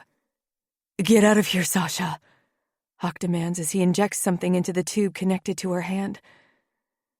As she begins to mellow out, I lunge at Kid, pounding my fists on his back and insisting he get off of her. He whips around and grabs me in a bear hug. Lifting me from the ground, he walks me back into my room and puts me down. I chase him as he runs back into Maggie's room. But I'm too slow. He closes and locks the door behind him, keeping me from getting to her. I turn and make my way around my bed, grabbing the handle on the door that leads to the clubhouse. Before I make it 2 steps out into the kitchen, I freeze, locking eyes with Hawk, who is exiting Maggie's room from the other exit. What did you do to her? I command furiously, shaking with anger. He breaks his eye contact and walks farther into the clubhouse. Answer me! Hawk stops on a dime and turns his head, piercing me with a ferocious gaze. She was having a night terror. He begins stalking toward me. I was trying to calm her down when she started screaming. I gave her a mild sedative to help pull her out of it and get her back to sleep. I thought you didn't want to give us any hard drugs, I challenge. This was different. If I wouldn't have given it to her, she could have fallen out of bed and injured herself even further. I won't let that happen on my watch. He stops right in front of me, crossing his hands over his chest. I feel like an idiot as he looks down at me, his anger still very much apparent. I've never seen him angry. He's always been the cool, level-headed one. Oh, is all I can come up with as my eyes wander around the clubhouse, looking everywhere but at him. He pivots and continues walking through the house. Can I see her? I request. He stops but doesn't turn around. Please? I know what she's going through. We may be able to help one another. I watch as Hawk lowers his gaze to the floor. My body trembles, terrified that he's going to say no. Just as I'm about to speak again, he cuts me off. Send Kid out. Come get me if she wakes up. Without waiting for a response, Hawk continues his path through the house and out into the garage. With a sigh of relief, I turn and walk back into my room, grabbing the blanket off my bed. I feel a chill after overexerting myself. When I enter Maggie's room, Kid hops out of his chair, ready to refuse me entry. You can't be, he begins. Hawk said it was okay. You can go and ask him yourself. He's in the garage waiting for you. He assesses me as though I'm lying, and he's waiting to recognize my tell. I promise he did, and I'm sorry for attacking you a minute ago. I thought you guys were hurting her. Kid's accusatory stare turns soft with my apology. It's okay, he answers with a tight smile. I know what it feels like to want to protect the ones you care about. I move out of his way as he leaves the room, and I close the door behind him. Settling into the chair next to her bed, I curl my legs underneath my body and cover myself with the blanket. It's still early. I noticed the sun was barely up when I looked out the windows of the clubhouse a minute ago. I lean my head back and close my eyes, thinking about Blade and wishing he'd come home soon. Blade's body covers mine as he thrusts into me, his head buried in my hair, his lips on my neck, fluttering kisses along my delicate skin. I moan as I gently scratch my nails across his muscular arms. Sasha, he moans, but there's something different about his voice. Something about the pitch that isn't quite right. He pushes the top half of his body off of mine, and I can finally see his face. It's not Blade. It's Jasper. I wake with a start as my eyes fly open, and goosebumps cover my damp skin. The putrid taste of bile rises from the pit of my stomach as saliva pours into my mouth. Spotting a sink across the room, I sprint to it as quickly as my aching body will allow. I empty the contents of my stomach for what feels like the 100th time since I woke up in bed in that house of horrors. With rapid, shallow breaths, I rest my arms on the countertop and try to control my breathing. I wait a moment to see if there is anything left inside of me that would like to join the rest of the contents of my stomach. When I believe it's safe, I turn the water on, sipping the cold liquid into my mouth and rinsing the acrid taste away. You look as lousy as I feel. I turn my head to see Maggie, bed slightly raised so she's in a sitting position, staring across the room at me. With a final swish and spit, I cup some more water into my hands and pat my flushed cheeks to cool them. I grab a paper towel from the dispenser on the way back to my chair. I'm sorry. I didn't mean to wake you. I apologize. You didn't. I've been awake for a while, she assures me. I nod to her as I pick up the blanket from my chair and wrap it around my shaky body before taking my seat again. The girl in the other cell. That was you, she states. I'm Sasha. Maggie. Offering her a fraction of a smile, I suddenly have no idea what I want to say to her. Maybe it was a mistake for me to come over here. How the hell are we supposed to bond over the horrific events that we endured? She probably wants to stay far away from me, a constant reminder of what she went through. I want to thank you, she offers, tugging my attention back to her. Thank me? Yes. The first time I heard you humming, I thought they were just random notes that didn't mean anything. But eventually I figured out you were humming, "You're my sunshine." She looks down at her mangled nails and picks away at some skin around the edges of them. My mom used to sing that to me all the time when I was little. I haven't heard it in quite a while. It was like she was in there in that cell with me, comforting me. I don't know what to say. I don't even remember humming it. My dad used to sing it to me when I was little, and my mom would disappear for days at a time. Her gaze meets mine as she speaks again. Hearing it was the only thing that kept me from losing hope. She pauses. I'm praying for death. Chapter 12. Blade.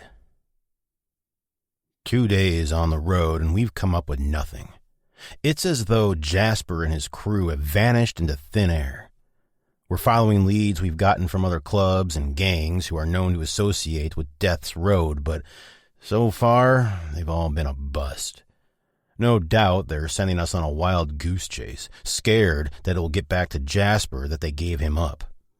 At our last pit stop, Stone decided he wanted to make a detour on the way home so he can check in with the bastards. We want to press them for any information they may have on Death's Road.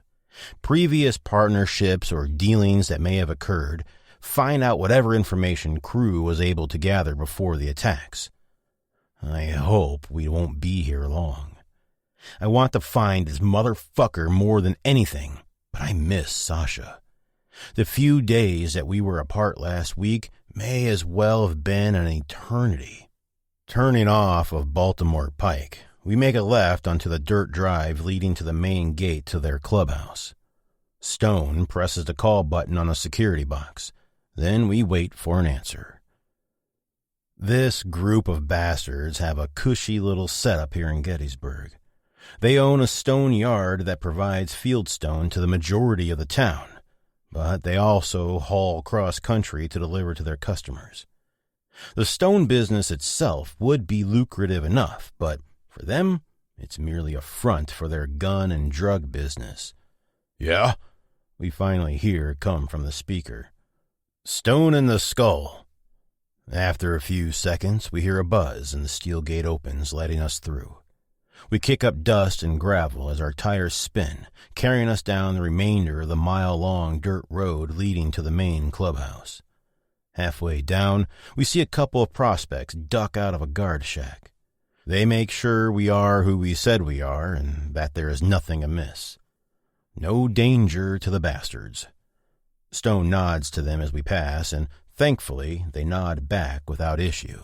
I recognize some of them as the men who were at the battle last Friday night. I nod my appreciation as I pass by. I've never been to the bastards' clubhouse before, so when we pull up in front of a large 3-level limestone and wood dwelling, I'm taken aback by its size and beauty. Complete with a wooden wraparound porch, 2-story columns, and a smaller guest house beyond. If you didn't know this was an MC clubhouse, you'd never believe it. I still don't believe it. As we pull our bikes onto the driveway, also made of stone, go figure, I see a group of men exit the house and trample down the steps to greet us. "Stone, good to see you again, brother." "Royce," Stone responds. "So sorry for your loss, man." "Thank you. We appreciate that. I spoke with your doctor this morning. He said Maggie is showing signs of improvement, but she hasn't woken up yet." "That's wonderful," Stone breathes. "I'm sure you feel relieved that she's headed in the right direction." "Yes," Royce nods. "I'll be even more relieved when she's safe under my roof again."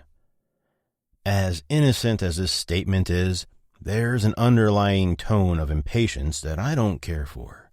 Not to mention he hasn't been by the clubhouse to visit her since it happened. If it were my daughter who'd been taken, I'm sure I'd be by her bedside as much as possible until she opened her eyes. "This here is Constantine, Atticus, and Zephyr," Royce continues. Per their patches on their cuts, they're the VP, Sergeant at Arms, and Road Captain, respectively. "Nice to officially meet you. I've got Blade, Cap, Soko, Pretty Boy, and Drama." The group of them nod to us before Royce speaks again. "Why don't you come inside? The girls are just about to put some lunch out on the table."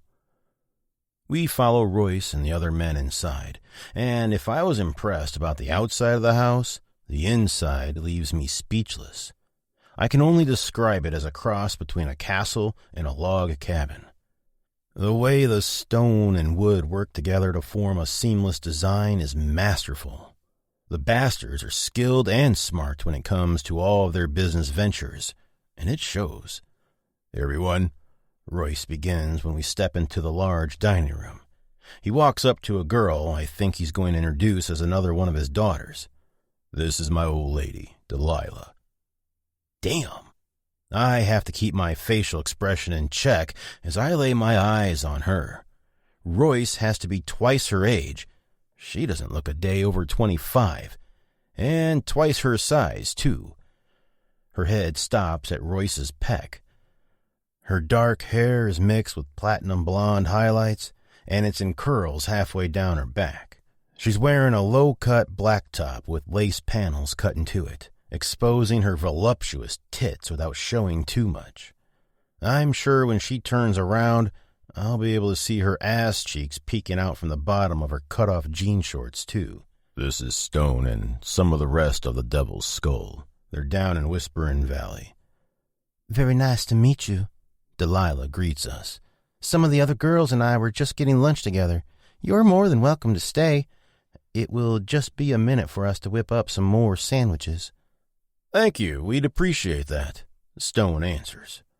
With a satisfied smile, she reaches up for a kiss, and Royce meets her halfway. "We can head into the chapel while we wait. I'm sure this isn't just a social visit." Stone nods, and we follow Royce farther into the house. Hanging outside of the chapel on a hook is a cut. Each of the bastards place one of their hands on it as they pass before entering. I wonder if it's Crew's at first, but usually brothers are buried with their cuts. It must signify something else for them. "Have a seat. Make yourselves comfortable," Royce directs. Once we're all seated, several members of both clubs light up cigarettes. I'm one of the only guys in my club who doesn't smoke. Growing up constantly surrounded by cigarette smoke, it's interesting that I never got into it. I'd give anything for a beer, though. The cold carbonation is exactly what I need after a long trip. Besides Sasha. "So, what can I help you with?" Royce questions, lighting up a cigarette. "We've been on the road for a couple days now, meeting with different clubs and gangs to try and find out more information on Jasper. We wanted to talk to you to see if Crew was able to gather any information that may tell us where Jasper may have fled to." Royce considers what Stone is asking him. It's not unheard of that an MC will share intel regarding a common enemy with another MC. But Royce seems conflicted, like he knows something but doesn't want to give it up. I can feel my blood heat the longer he stays silent. If he knows something, anything that can help us find Jasper, I need to know what it is. "I made a promise to Sasha," I begin, speaking out of turn, "that I would find that sick motherfucker and drag him back to Whispering Valley so she could kill him. I don't intend to break that promise." I look around the table at the other members of the Bastards. None of them look too pleased with the idea of me finding Jasper before they do. "I'm sure you and your guys feel the same way." A dark shadow passes over Royce's stare when he realizes I'm referring to Mackie. As I'm about to continue, Stone speaks up. "I know you'd rather have him all to yourselves, but maybe we can work out a deal. We share our information with one another, and no matter who finds him first, we all come together to deliver justice for the girls." Royce stares at the smoke dancing from the end of his cigarette as he considers Stone's suggestion. A moment passes before he nods toward Constantine, passing the conversation to his VP. Crew wasn't so far up in the ranks that he was privy to Jasper's personal life. However, there were a few grievances he discovered from some of Jasper's men who used to be closer to him until they were no longer of value. "But valuable enough not to kill," Soko adds. It's eerie how much like a sociopath Soko can act sometimes. "Exactly. Jasper didn't necessarily want them around, but he needed to keep them to use as pawns in other ways, either as leverage to trade them for secrets or to offer them up as retribution when another club felt they'd been wronged by Death's Road. I wouldn't think Jasper would let anyone live who'd deliver that kind of grievance," I state. "Normally he wouldn't, but there were a few clubs or gangs that he could still use to get what he wanted. So he would appease them by offering up one of his members, or killing a member in front of them. Anyway, Crew was able to identify a couple of these members and get some more crucial pieces of information. I breathe a sigh of relief at our first break in a week of searching. "He's originally from Michigan, close to Detroit. We reached out to our charter up there. Silver, he's the president of that charter, was able to get his guys to do some digging for us. He hasn't been spotted anywhere recently, but his old gang is still around. He fucked them over before fleeing town and joining the MC, so they were more than willing to assist the Bastards in finding them. If they're about to tell us we need to share Jasper's extermination with even more people, I'm not going to stand for it. It's bad enough the Bastards get to have a hand in it." "Don't worry, they know they won't have a hand in our retribution," Constantine assures me. He must have seen the look on my face. I didn't realize I was no longer in control of my expression. I nod to him before he continues. As soon as we have any helpful information, I'll be sure to reach out to your club. You can reach out to me directly, I instruct him. I'll pass the information along. Constantine looks to Stone for approval, but I don't need to have eyes on Stone to know he's going to give it. This is my retribution. The sound of a phone vibrating catches my attention, and I watch as Royce turns his over to read the message. Lunch is ready. We don't have any more information than that at this time, so let's go enjoy a meal together before you head on down the road. As a group, we stand and let the bastards lead us back through the house.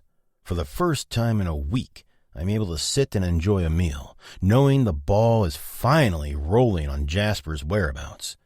It's exactly the kind of information I needed to bring home to Sasha. Chapter 13. Blade. Pulling into the garage, the clubhouse has never felt better. As I dismount my bike, I hear Stone call to me. Blade. Yeah? I answer, walking over to him. He looks around, waiting for the other guys to go inside before he continues. I wanted to say something to Sasha. Tell her that I'm sorry for overreacting when you first brought her here. I highly doubt Sasha would want to see him on a good day, let alone while she's recovering. Although she does know that Stone was a huge help in rescuing her. That's got to count for something. Let me talk to her, see how she's feeling and whether or not she's up for company. Deal? Sounds good, brother. Nodding, I turn for the door and hurry into the clubhouse. Hey, Bon! I wrap my arm around her shoulders and give her a quick squeeze on my way to Sasha's room. When I step into the infirmary, I stop dead when I realize Sasha isn't in her bed. I turn around, my eyes scanning the room for Hawk. Bon, have you seen Hawk? I think he's done. As soon as she starts talking, I see him walk up from the basement. Welcome home. How did everything go? He asks. Fine. I'll bring you up to speed in a minute. Where's Sasha? She's not in her room. She's with Maggie, he explains as he passes me. I follow him to the door to Maggie's room, and my eyes lock onto Sasha's as soon as he opens the door. When she sees me, she starts to stand up, but I don't want her to overdo it. No, I command. Stay seated. She lowers her body into the chair again, and I lean over, planting a kiss on the top of her head. She reaches up and palms my cheek, bringing me closer to her. The moment her lips hit mine, everything feels right with the world again.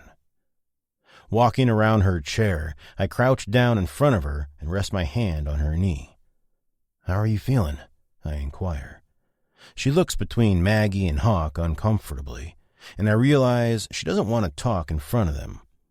We'll talk later, I whisper, shooting her a wink.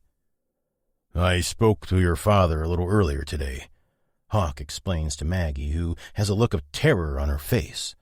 What the hell is that about? Don't worry. I only told him you were showing signs of improvement, but that you're still sleeping. Maggie visibly relaxes, and I make a mental note to ask Hawk what the hell is going on. If the judge finds out we're not being truthful, he could withhold information about Jasper from us, completely fucking up my plans. I have to give him regular updates if you want me to keep him at bay. The moment I stop checking in is the moment he comes looking for you. I watch as Sasha looks at Maggie with concern on her face. Hey, I have a question for you, I tell Sasha. Mind if we go back to your room for a bit? She looks from Maggie to me, then back again. Are you going to be okay? Yeah, I'll be fine. I don't miss the way her eyes shoot to Hawk, then back to Sasha quickly. Sasha stands and walks around the back of her chair toward the door to her room. With a flick of her fingers, she unlocks the door. I'll just leave this unlocked so it's easier to get back in here later. The way Sasha looks between Maggie and Hawk has me thinking that something happened while I was gone. I keep my suspicions quiet until we're in Sasha's room and behind closed doors. What was that about? I ask her. Oh, nothing really. Earlier this morning, I heard Maggie screaming. When I opened the door, I saw Kid holding her down and Hawk injecting something into her IV. I yelled for them to stop. I even jumped on Kid's back. I shoot her a look, letting her know I'm not happy to hear that she was overdoing it, but she continues with her story. Anyway, Kid brought me back in here, and they locked that door so I couldn't get in anymore. Nothing more than that happened. I talked to Hawk right after, and he explained that Maggie was having a night terror, so he was giving her a mild sedative to help her calm down. Everything was fine after that. I've been in her room ever since. Are you okay? I ask, my face softening slightly. Sasha looks at her fingers before turning and climbing back up into her bed. With her legs dangling over the side, she finally answers me. Physically? I'm mostly okay. I'm still sore in several places, and Hawk said it will be at least 2 weeks until I'm able to go back to work. If you go back to work, I interject. Now she's the one flashing me a look of annoyance. Mentally and emotionally, I feel... She pauses, back to fiddling with her fingernails. I close the distance between us and sit next to her on the bed. Hooking my finger under her chin, I lift her face to meet mine. I silently plead with her to continue. I feel like I'll never be okay again. Wrapping her in my arms, I hold her as tightly as I can without hurting her. She exhales into the hug as though she's been craving my touch and can finally breathe now that she has it. Pushing herself away slightly, she latches onto my stare. Will you do something for me? She begins. I'll do anything for you, little girl. Can you please ask Hawk if you can take me home? She notices the worry in my stare immediately. I want you to come with me. I'm not trying to get away from you, I promise. I just think that a couple of nights in my own bed will do me some good. I search her face to make sure she's being truthful with me. That she's not going to try and turn us around again and give me the we're no good for each other bullshit. We're way fucking past that point. At the same time, I'm surprised she actually wants to go home. Are you sure, Sasha? Do you think you'll be able to go back there? To face the reminder of what happened as well as the reminder of Michael? The look on her face tells me that she didn't fully consider all of this in her insistence to get home. I think she's just hell-bent on getting far away from the clubhouse because that's all she's ever wanted to do. As long as you're there, I'll be able to get through anything. The way her eyes pierce through mine, I know she didn't say that just because she thinks it's what I wanted to hear. My chest swells with pride at my girl. As always, her strength shocks me. Yeah, I'll talk to him. Her eyes close with relief when I give her the answer she's looking for. Placing my hand on her cheek, she practically melts into it. Thank you, she breathes. Can you do something for me now? Her eyes reopen, and her previous stare darkens with worry. Stone expressed interest in coming to speak with you. Can you allow him 5 minutes of your time? It kills me how quickly her expression falls. You have every right to feel the way you do. I'll never push you to feel any differently about Stone, but I see the regret in his eyes every time he looks at me. I'm not asking you to get over what happened. I'm not even asking you to forgive him. All I'm asking is that you give him 5 minutes to hear what he has to say. She closes her eyes for a while, and I can tell she's trying to control her breathing. Finally, she opens them and finds me again. I'll give him 2 minutes, she decides. Fair enough. I'll let him know. After he says what he needs to say, I'll ask Hawk about getting you home. Thank you. I pull my phone out of my pocket and shoot off a text to Stone, letting him know he can come in. While we're waiting, Sasha fills me in on what she's been up to the past 2 days. I'm happy to hear she felt comfortable enough to relax. As much as possible for someone who just went through what she did, in the presence of some of my brothers. Baby steps. A few minutes later, we hear a knock at the door. I hop off of the bed and answer it. As soon as it opens, I lock eyes on Stone, flashing him a warning look. I need him to know that he must tread lightly. The last thing she needs, or that I will allow, is for someone to intimidate her. He nods to me, and Finally, I let him in. Thank you for seeing me. I turn around to a very rigid Sasha putting on her brave face as she locks eyes on Stone. She doesn't answer him. She just continues to stare. I wanted to clear the air, Stone begins.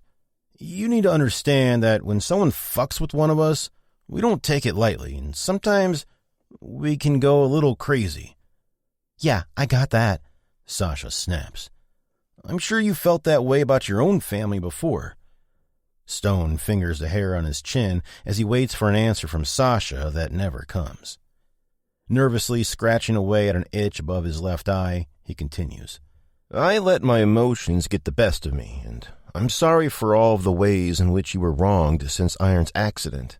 He didn't apologize for what he specifically did to her, but I have to admit, that's the best apology I think I've ever heard come out of his mouth. It has me wondering how much of this idea was his and how much was Bonbon's.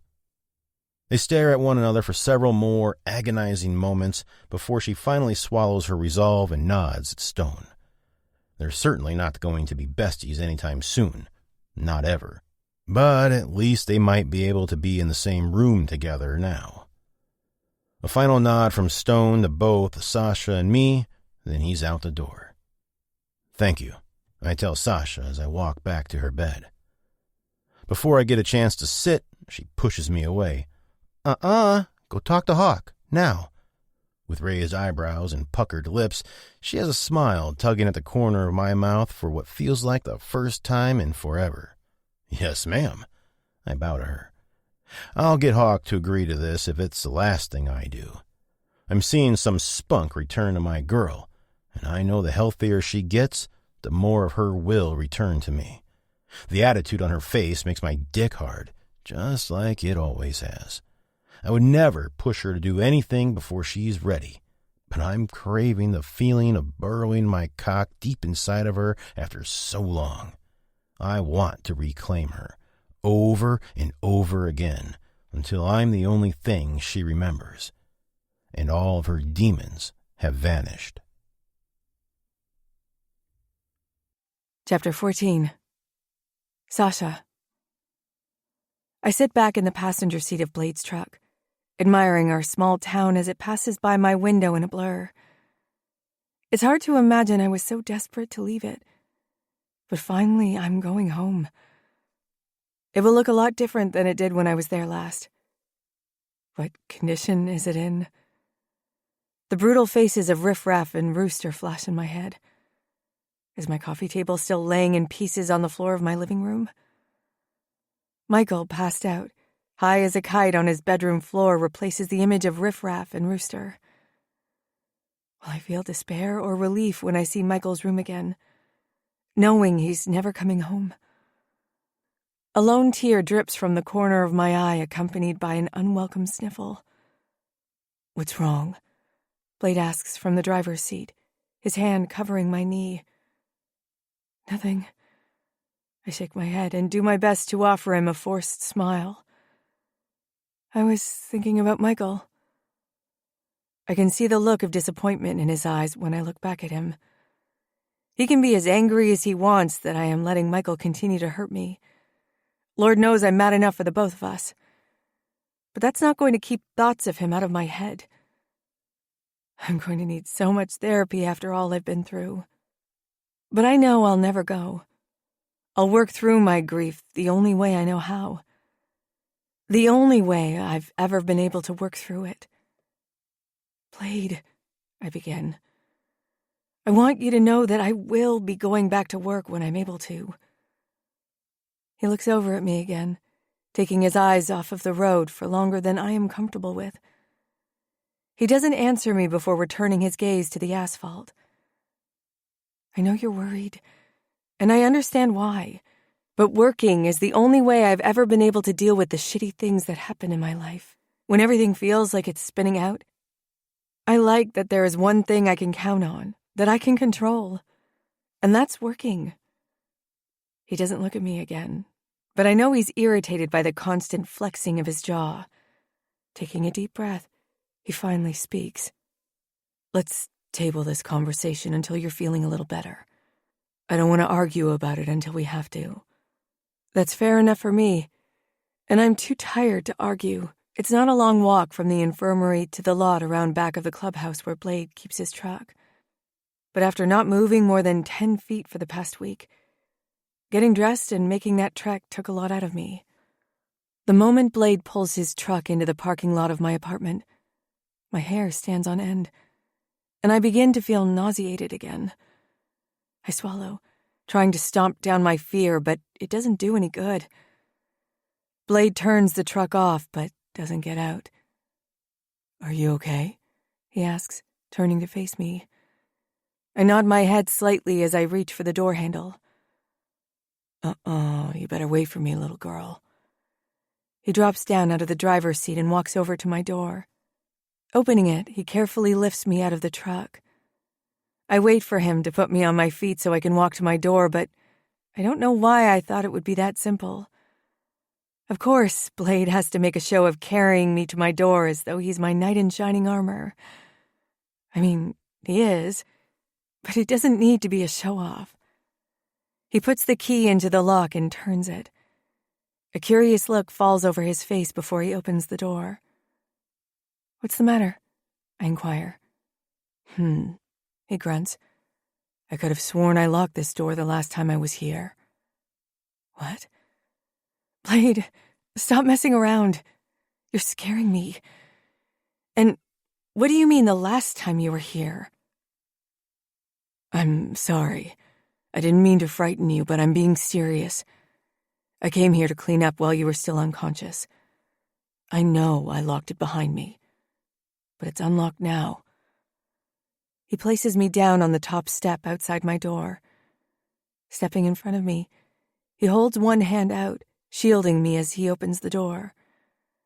I watch as it swings open, and I see the splintered wood on the ground of my living room, exactly where it was the night I was taken. Blade may have cleaned up my house, but that image, and several others, will be ingrained in my mind for the rest of my life. "Sasha, get back in my truck. Now." "What?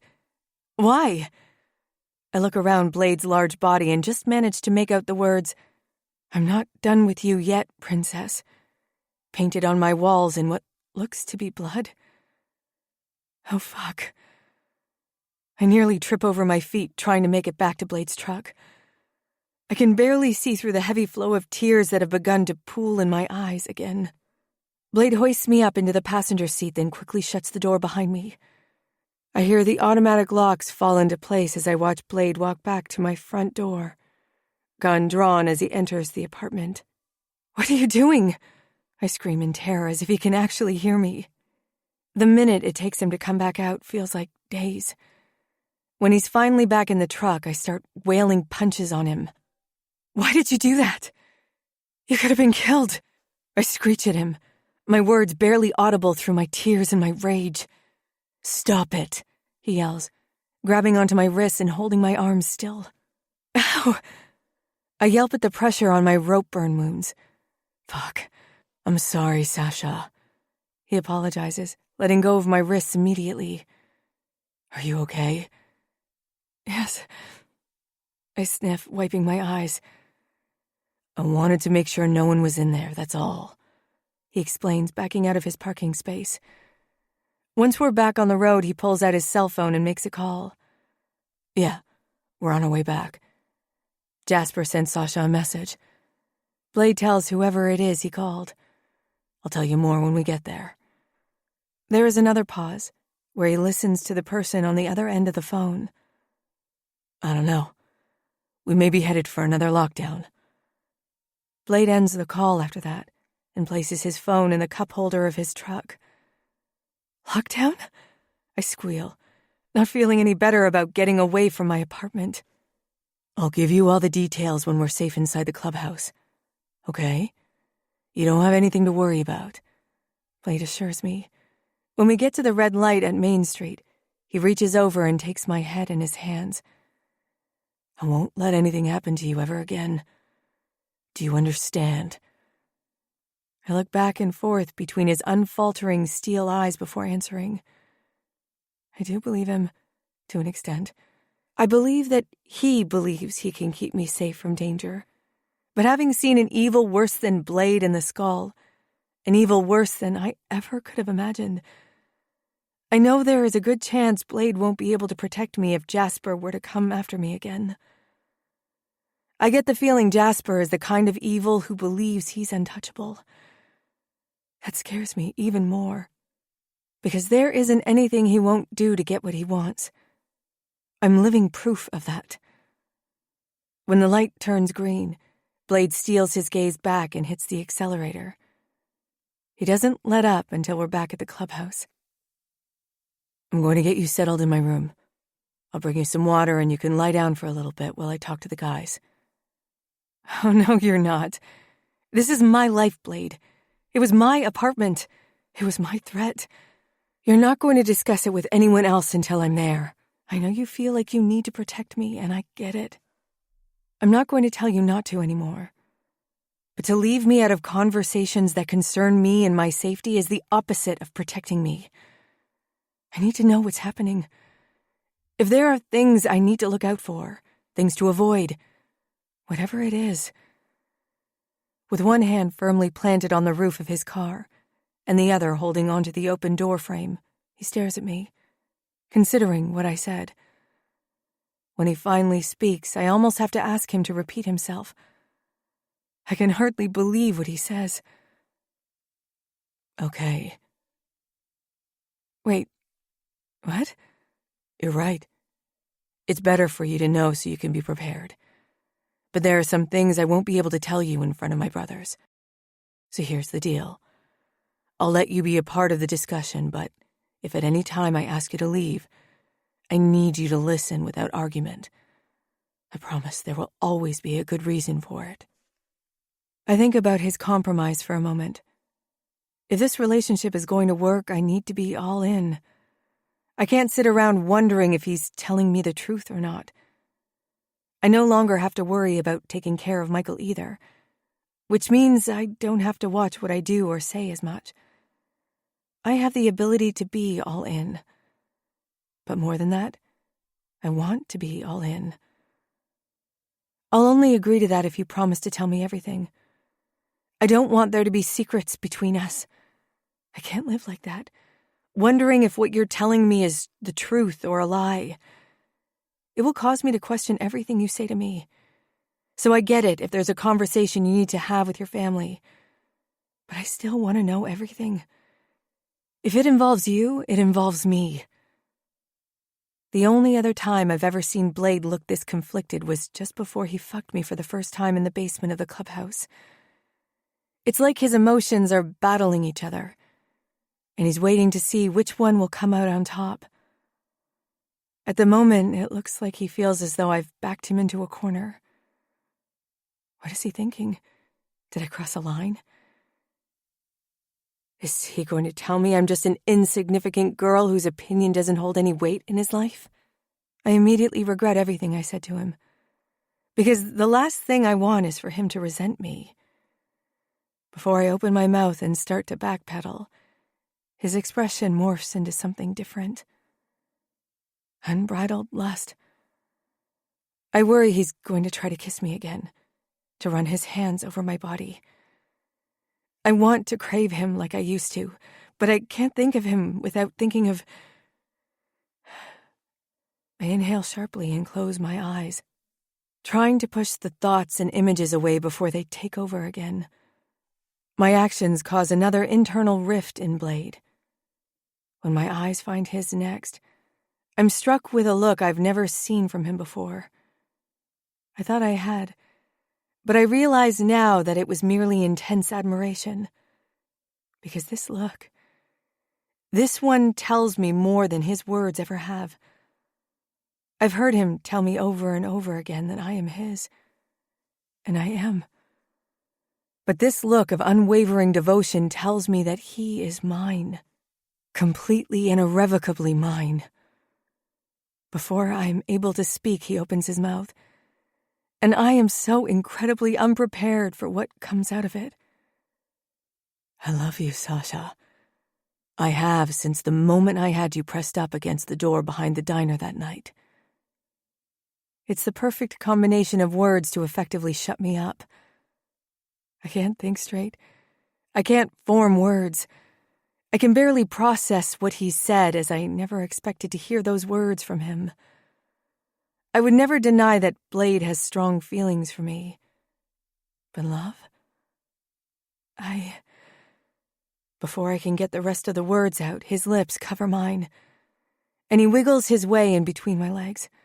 The peppermint taste of his tongue is everything I remembered, everything I wished for while I was... Blade, I push him away from me, and I miss the feeling of his lips on mine immediately. I can't stand the thought of him touching me, kissing me, when I'm thinking about being in that cellar. I'm sorry, he responds. I know it's probably too soon, but No, I interrupt him. No, it's not that. He looks at me, brows furrowed with concern. It's just... I thought about you a lot while having your hands on me again, your lips on mine. It's all I want. It's everything I need. You are everything I need. I cup his cheek in my hand and hold his stare. I want him to see as deeply inside of me as I just saw in him. He needs to see that my zeal matches his. I love you too. As though these 8 words, both his and mine, were the key to unlock some sort of cosmic force. I'm able to push thoughts of Jasper and the cellar away just long enough to allow Blade to claim my lips once again. I know I still have a long journey of healing ahead of me. But for the first time since I woke up, I feel like it's actually possible. Chapter 15. Blade.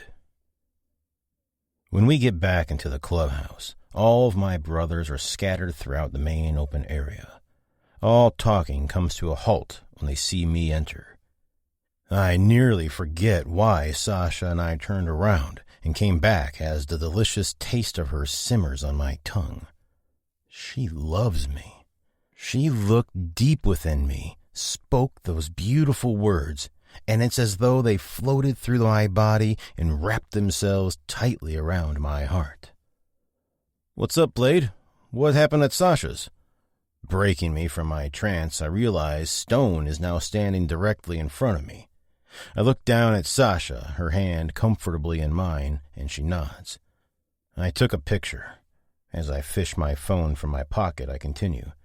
The message said, "I'm not finished with you yet, princess." And they made it look like it was written in blood. "That's what they called me," Sasha explained softly. Stone looks from Sasha to my phone screen and then to me. My other brothers are now crowded behind him, looking over his shoulder, trying to catch a glimpse. And I found a letter in her bedroom. I look down at Sasha, who stares at me quizzically. I didn't want to let her read it in the truck. I thought getting her back here safely and being able to comfort her as she took it in would be best. Jasper has put a hit out on the entire club and everyone connected to us. Fuck. Stone's curse joins the rest of my brothers as murmuring over our current situation. "But he doesn't have an army anymore," Cap speaks up. "There's no way he's going to be able to take us all out by himself." "Yeah, but Blade told me that a few others also got away that night," Sasha adds. "I'm sure his club members in Bonneville weren't the only psychos he knew." Stone and my other brothers look at Sasha as though she spoke out of turn. Before I have a chance to set them straight, Stone speaks again. "Let's take this conversation to the chapel," he commands, knowing Sasha won't be able to follow us. Damn it. After their brief chat this morning, I thought things would be less tense between the two of them. But this is nothing new to me. I know that club business needs to be handled by the club's members. Any counsel I get from my old lady needs to happen behind closed doors. I look down at her again and cup her face in my palm. "Hey, I'll be back in a few minutes, okay? Are you all right?" "I want to see that letter," she insists. I'll show it to you, but I need to share it with them first, okay? She nods her head, and I answer with a wink before lifting her chin and pressing my lips to hers. After too brief a moment, I turn from her and march down the hallway toward the chapel. When I enter our sacred meeting space, I close the door behind me and take my seat, handing the note that I found to Stone. Do we know how long ago this message was left? Stone asks me after reading it. I needed something to pass the time, so I went over to Sasha's house last Saturday to clean up a little. I didn't want her to go home and have to deal with seeing her place all fucked up, but I haven't been back since. So, sometime in the past week, Jasper or someone working for Jasper was in Whispering Valley. If he ever left in the first place, Soko chimes in. Stone nods in agreement. I think we've been unknowingly stupid to assume we scared him off. We need to stay on our toes from here on out. Drama, can you put the word out to the doxies? Let them know to have their guards up. Everyone else, reach out to your families. Let them know the same. So, no lockdown yet? I question. The last thing I want to do is have a full-on lockdown. Have the clubhouse packed with people partying day and night. Sasha certainly doesn't need that right now either. But it's the best way to keep everyone safe when there is an active threat to the club. Not just yet. I want to see how credible this is first. If it's been an entire week and this is the only occurrence, then it may be isolated. Let's see how it plays out. Cap, I need you to give Royce a call and see if he's gotten any information from the Michigan bastards yet. And ask him if he's received any threats from Jasper. Got it? Cap answers. All right, let's adjourn for now. Keep your eyes and ears open, got it? A murmur of mumbling can be heard as my brothers acknowledge Stone's order. With a pound of the gavel signifying the end of church, we all stand. I'm the first one out of the room. I know Sasha is going to be waiting for me to take her upstairs and let her read the note I found. I find her leaning against the back of the sofa when I get to the end of the hallway. I greet her with a smile and take her hand in mine, leading her to the stairwell at the front of the clubhouse. For some reason, I'm reminded of the first time I ever brought her up these steps. I had just claimed her and fucked her on the workbench in the basement, right before I threw her back into that cell. My head was whirring with a shitstorm I had no fucking idea how to handle. This time, however, is completely different. Despite the looming threat from Jasper, I feel peaceful. Sasha is here, alive, with me. She's not going to fight the pull she feels towards me. She's not going to be afraid of the emotions that I stir up inside of her. She's not going to push me away anymore. I love you too. I repeat her beautiful words in my head once more. For nearly my entire life, I've thought I wasn't worthy of love.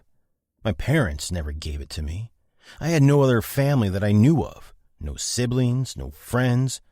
Since I was little, I yearned for someone to love me, to be able to know what that feels like and to love them in return.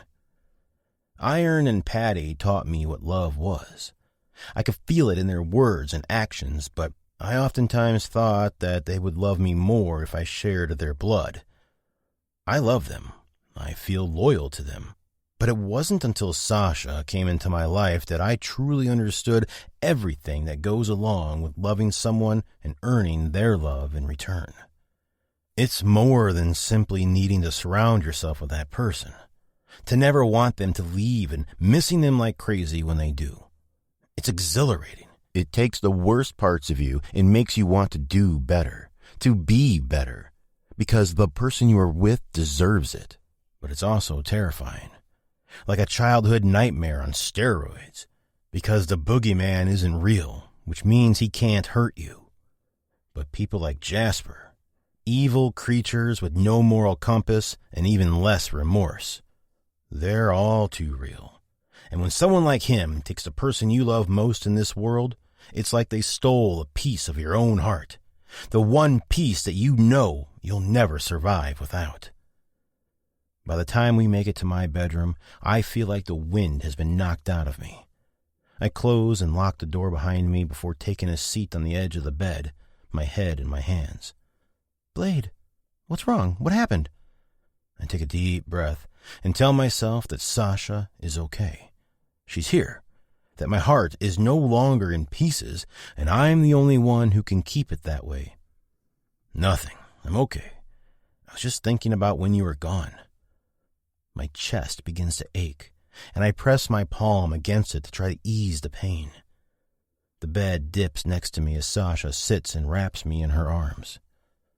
This is ridiculous. I should be the one comforting her, not the other way around. Get your shit together, Carson. I pull her arms from around me and place them in her lap. Running a thumb down her cheek, I reassure her that I'm just fine. I'm all right, I promise. I pull the note I found in her room from my back pocket and hand it over to her. With shaky hands, she unfolds it and begins to read. I read it once more over her shoulder. If you think you've seen the last of me, think again, princess. I was just getting started. They took my queen from me, and now I'm going to take out everyone around you one by one, until there's no one left to protect you. I'll tear your entire town apart until there's nowhere left for you to hide. Just wait. You thought the cellar was bad? You haven't seen anything yet. I'm going to take what I was promised years ago.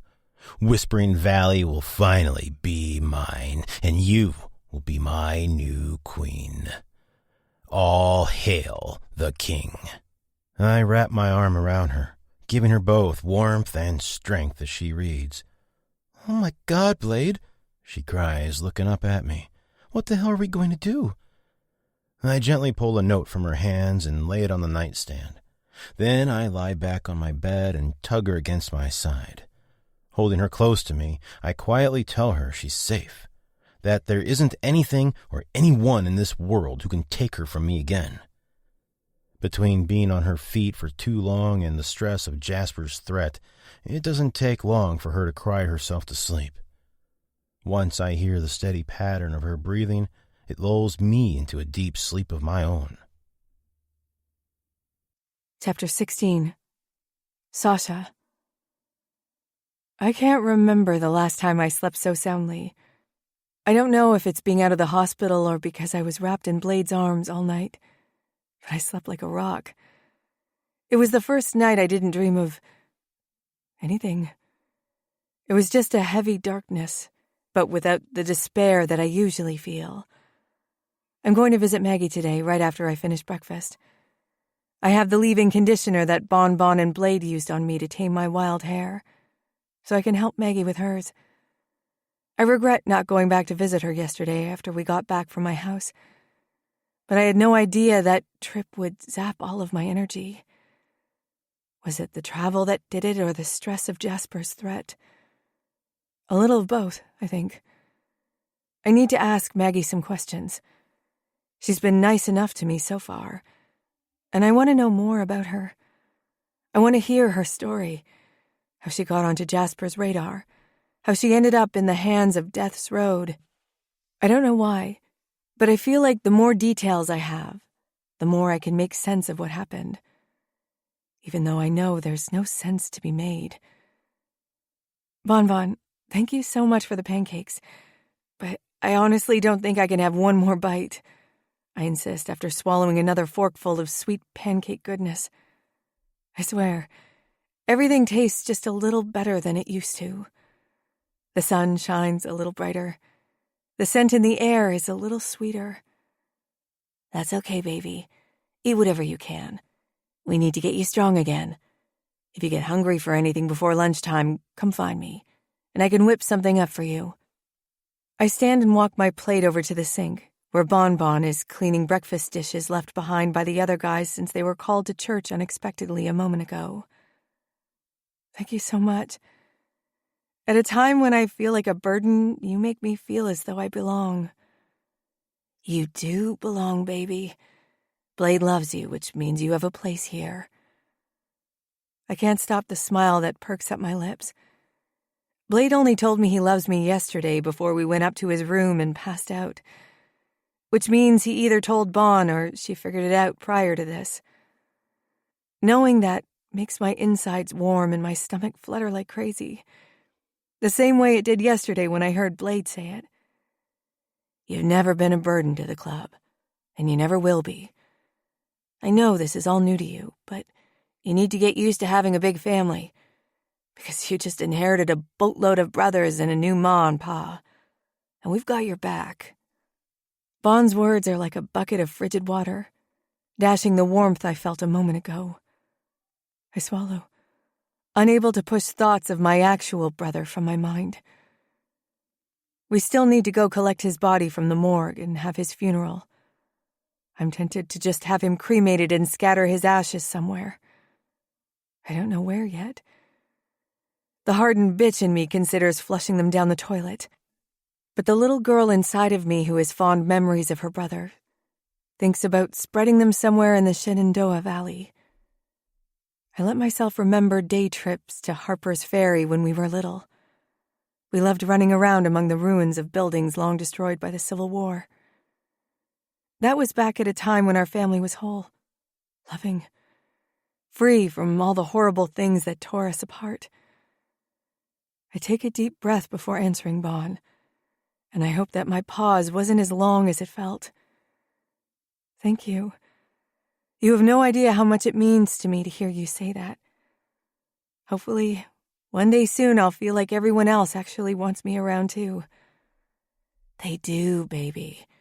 Don't let them scare you. You'll never survive. If they start dishing shit out, you dish it right back, you hear? She pauses. That's the only way you'll earn their respect. With a wink, she turns in the direction of the garage and walks away. After another deep breath, I walk back to the table, grabbing the spray conditioner and brush that I left on my chair. Then I head to Maggie's room. I hope she's as nice as she was the other day. And that wasn't just her under the influence of the drugs Hawk was pumping into her. Remembering what Bon Bon just told me, I hold my chin up high and knock on her door before opening it. I see Hawk at the counter, his back facing me, doing whatever doctorly thing he's doing. Maggie is sitting up in bed, but has her eyes closed. I don't think she's asleep. Who would sleep sitting up like that? I'm sorry if this is a bad time, I speak up. Maggie's eyes open at the sound of my voice, and I'm relieved at the smile she sends my way. No, it's not. I wasn't asleep, just resting my eyes. I know what you mean. I had a hard time keeping them open when I first woke up. The headaches were killer, and the light made them worse. With that, I dim the overhead light and walk to her bedside. Unsure what to say, I stand there like an idiot until Maggie breaks the silence. Is that for me? She asks, looking at the spray conditioner and brush. Oh, yes. Bon Bon and Blade helped me tame my knots with it. I thought I would pay it forward and help you with your hair. Good luck with this rat's nest. With a quick smile, I hit one section of her hair with the spray. Once it's saturated, I begin at her ends, slowly brushing through the matting as gently as I can. It's going to take several days of TLC, but I should be able to get most of the knots out without having to cut them. Honestly, I should just buzz it all off anyway. I don't miss the slight turn of Hawk's head when she says this, as though he's upset by the comment or has an opinion about it. There's definitely something happening here. I would love to see her and Hawk get together. If Hawk is now one of my brothers, I certainly wouldn't mind having Maggie as a sister-in-law. Although, I'm only speculating that he has feelings for her. I don't know if he has a wife, girlfriend, old lady, whatever they call it. Maybe he stayed by her bedside because there's no one else here to do it like Blade did for me. For all I know, she could be the one already in a relationship. I'm starting to give myself a headache. With another deep breath, I think about the letter that Blade showed me yesterday. I want to tell Maggie about it, but I don't want to stress her out. I try to think of how to breach the subject without bringing it up outright. Just have a normal conversation with her. You remember how to do that, right? So, Where do you live? I ask her. There is silence as I watch her lips twist and turn with indecision. Gettysburg, I guess. Although the last time I spoke with my father, I told him I was leaving. I don't know. I may not live anywhere any longer. Again, I notice Hawk slowing his movements on the other side of the room. Oh. Oh, that's all you can say? If you don't mind my asking, how did you... I suddenly can't seem to put words together any longer. Well, why... Shit. Before I'm able to try again, Maggie interrupts me. You want to know how I ended up in that cellar? She states. Yes. I'm sorry. You don't have to tell me if you can't or don't want to. She's quiet for a few minutes as I continue lightly brushing her hair. I ran away. Trusted the wrong people. What do I say to that? What happened? I take a seat on her bed, now sitting face to face. I'm able to see the pain in her eyes. My father, he's the president of the Gettysburg chapter of the Royal Bastards. She says this as though I know what she's talking about. She must notice my questioning stare because she explains. It's another MC, like the Devil's Skull, but larger. Oh, I drift off. I'm very new to the whole MC thing. I've only known about Blade and these guys for about a month or so. I knew of them before then, but I nervously cast a glance at Hawk. I don't want to say any more with him in the room. The last thing I need is to get myself into any trouble. As though he can hear my thoughts, he turns around, clearing his throat.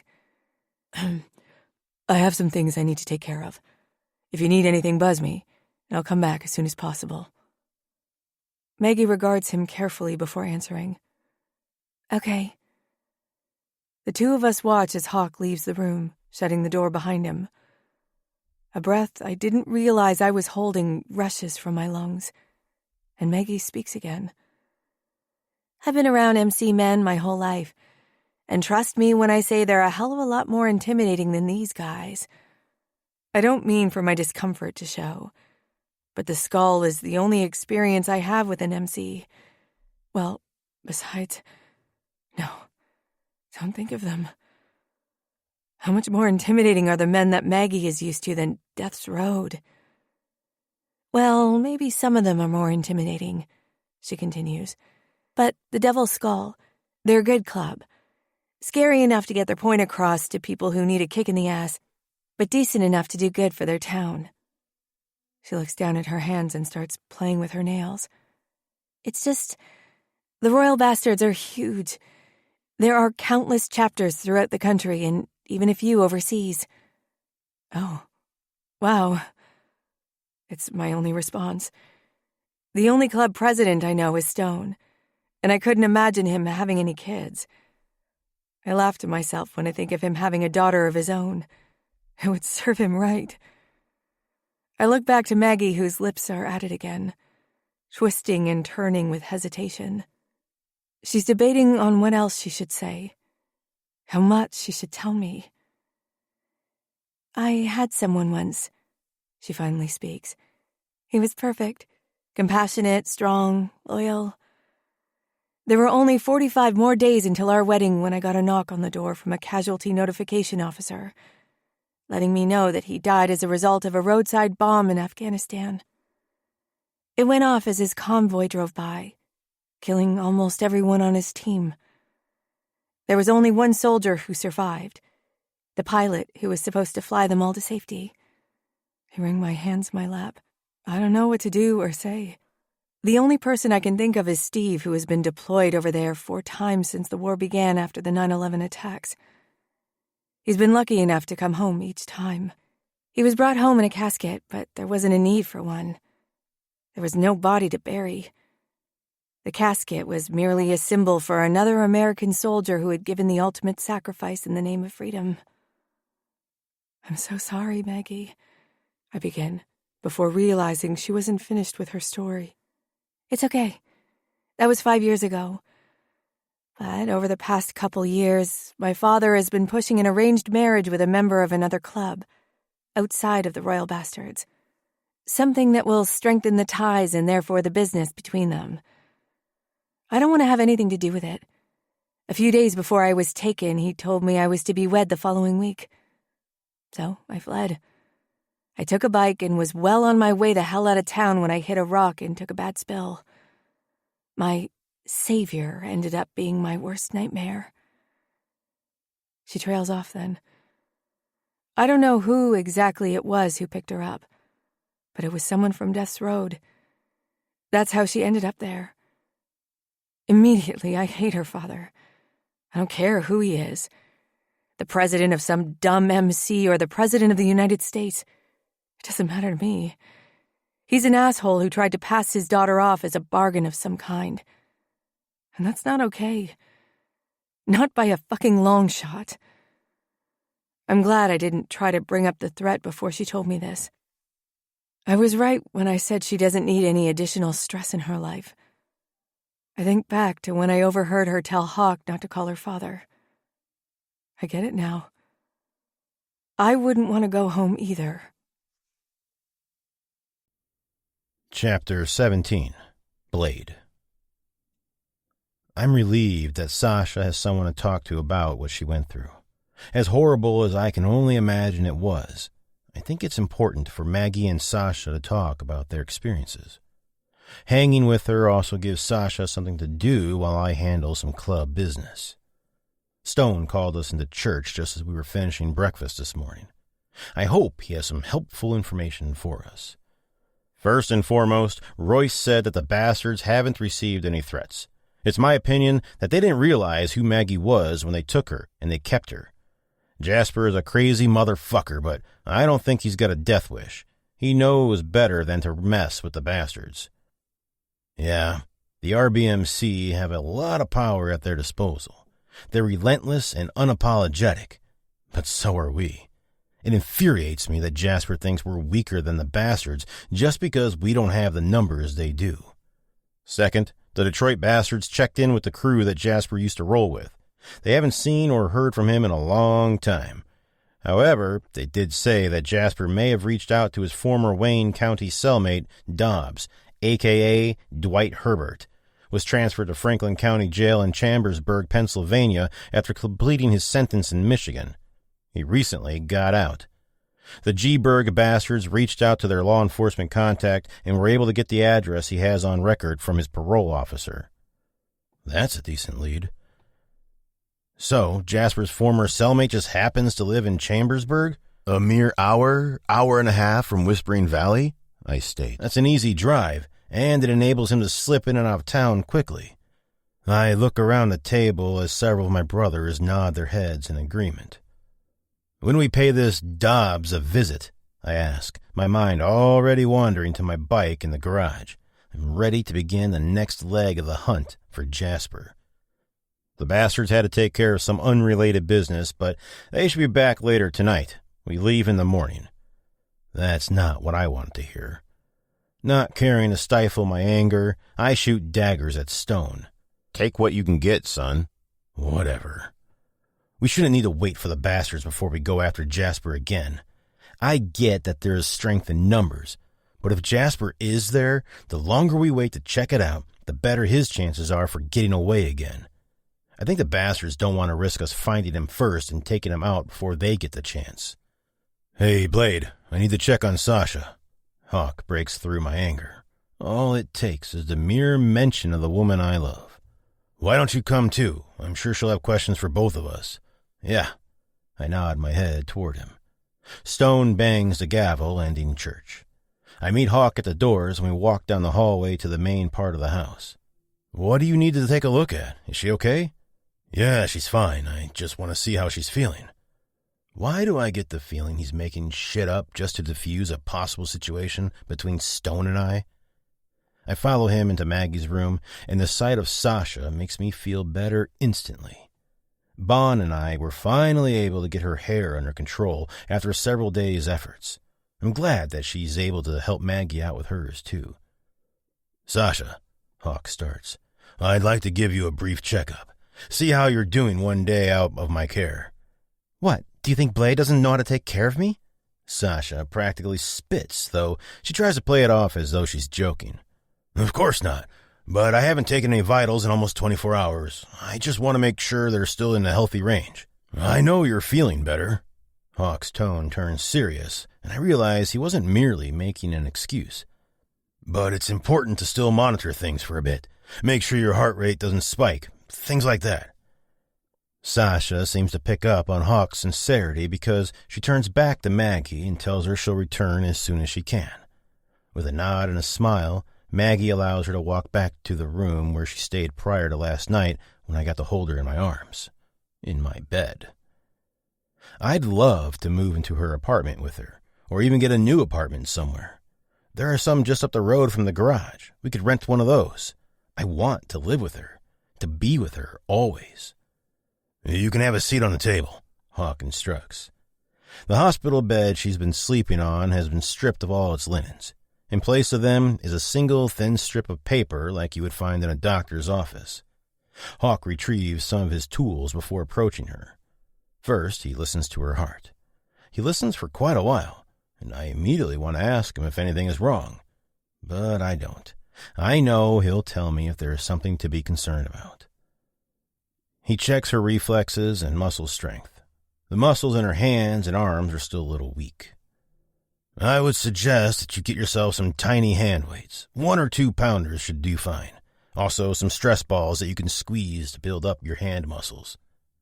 Sasha fights to keep from rolling her eyes at Hawk's assessment. I can see her struggling to restrain herself. Your legs seem to be fine. Little to no muscle weakness there. Hawk and Sasha stare at one another intently. Hawk telling her that she's still not 100% healthy, and Sasha telling Hawk she couldn't give 2 shits about it. My recommendation is daily physical therapy for the next 2 weeks. Then we can talk about you resuming normal activities. You mean like working? Sasha can't get the question out fast enough. Yes, like working. You'll need to make a significant improvement between now and then, but I don't see why you wouldn't. You seem like you want to get back to normal as soon as possible. Hawk's attention moves from her to me. I want to check her progress in a week, minimum. He looks back at Sasha. As long as you're making good progress, I can sign off on you going back to work. You hear that, Blade? Sasha pops her eyebrow, making sure I heard that Hawk will give her permission to go back to work. She still has to get through me. I don't care if she thinks that Hawk's professional opinion holds more weight than mine. I pierce her with a stare I reserve for mayhem. Instantly, her face drops to one I don't ever want to see again. Fixing my gaze, I speak again. We'll work on getting you back to 100% and see what Hawk has to say next week. But I'm not going to allow you to push yourself too hard. It's not worth it, Sasha. She opens her mouth to say something, but thinks better of it and closes it again. Instead, she gives me a slight nod before hopping down off the table and walking out of the room. Hawk gives me a sympathetic glance before I follow her out of the room. When I catch up to her in the hallway, I snake my arm around her waist. Hey! I turn her toward me, forcing her to stop walking away. You know that I only want what's best for you, right? She shakes her head slightly, but answers. I know. It's not that I don't want you to go back to work. It's just, with this threat that Jasper left, I would die if anything happened to you again. Once we get rid of him for good, I will feel differently. She takes a deep breath before responding. I know. I'll feel better once I know he's been dealt with too, but she begins to choke up a little bit. I take her face in my hands and try to calm her down. He's taken so much of me already. I need to get back to my life. I need to show him that he hasn't won, that I'm still whole. I get that. Really, I do. I want to ask her to tell me what happened. I've been consumed with knowing, but not really knowing what that bastard did to her. I want her to give me her pain. I want to bear the weight of it. Sasha, I begin, but I can't ask her. I can't ask that she relive that pain, that sorrow. What is it? She asks earnestly. I'm just still so fucking sorry. About everything. It's not your fault, Blade, she promises. I nod my head before leaning down to steal a kiss from her. Let's go upstairs for a little while. Though slightly apprehensive, she agrees. I know she's been through something terrible. I would never try to make light of that or minimize what happened. But I wonder if I can help her replace that fear, replace his touch with my own. I follow her up the stairs to my bedroom, then I close the door behind us. As she sits on the bed, I lean up against my dresser, waiting to see what she may do or say next. But there's nothing. Slowly, I walk to her. Her eyes catch mine, and she can see exactly what's in them. I don't stop my forward progress. I only trust that she will lead once I get things started. If she wants nothing to do with it, then I'll stop. But if she doesn't put an end to it, I'll take her for the first time in far too long, hopefully erasing some of her pain and replacing it with the pleasure she's come to crave. I lean down, gripping her face in my hands, and my lips land on hers. She doesn't stop me. My tongue reaches out, massaging hers as I push through her soft, parted lips. I can't stop the moan that escapes me as I place my knee on the bed next to her and lay her back onto the mattress. She doesn't stop me. My hands move from her cheeks, down her neck and over her shoulders. I stop at her elbows before covering her tits with my aching palms. She doesn't stop me. Why? Is she okay?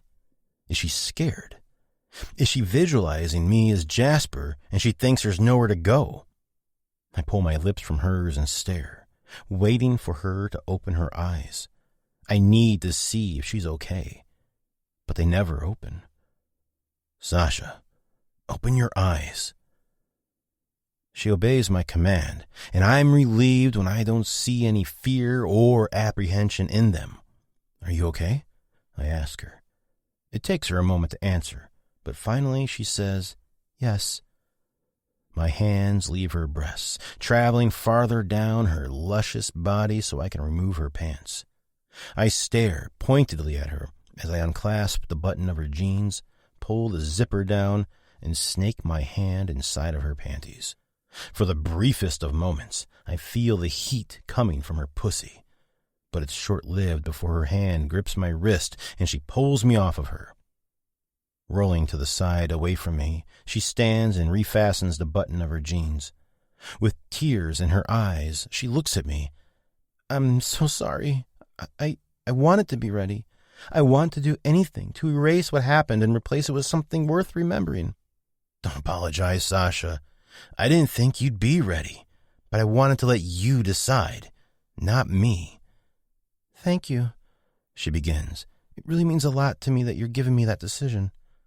I would never do anything to you that you didn't want, Sasha.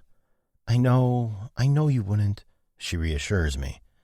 I take a seat on the mattress and she sits next to me.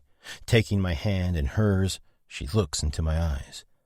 Maybe if you can let me make this decision for myself, then you can let me make the decision to return to work for myself, too. I laugh lightly as she places a gentle kiss to the palm of my hand. You've got me there, little girl. She hits me with a smile before speaking again. So, will you drive me to the diner so I can tell Ellie that I should be back in 2 weeks? The hopeful look on her face cuts through me. I can't say no to that. Shaking my head at her insistence, I answer her. Yes, I think I can manage that. She thanks me with a kiss on the lips before practically skipping to my bedroom door and running down the steps. I didn't know she meant right this second. She's going to have to wait at least a few minutes for my raging heart-on to die down. I'd never complain about this in front of her, but she's given me quite a severe case of blue balls. I'll give her however long she needs, while secretly wishing it's not long before she can help me remedy this situation. Chapter 18. Sasha. Blade surprised me when he had Cap and Kid join us in his truck. I'm not used to going anywhere with more than just him, but I suppose I need to become comfortable with the idea of it. He pulls up in front of Ellie's and cuts the engine. I'll be right back, he tells Cap before exiting the truck. I now know better than to try and open my door to get out of the truck without his assistance. But at least he didn't try to carry me through the door of Ellie's. He walks me inside with Kid in tow. I greet Whitney on my way back to Ellie's office, both of the brothers trailing me. Knocking on Ellie's door, she's both surprised and happy to see that it's me standing in her doorway. "Sasha! Oh my goodness. It's so wonderful to see you up and moving." She squeals as she wraps me in a hug. The hug hurts a little, but I do my best not to let it show. The last thing I want is to make her feel bad. "Hey, Ellie, how are you?" I inquire. "I'm good, sweetie. You look so much better than the last time I saw you." As soon as the words come out of her mouth, I can tell she regrets saying them.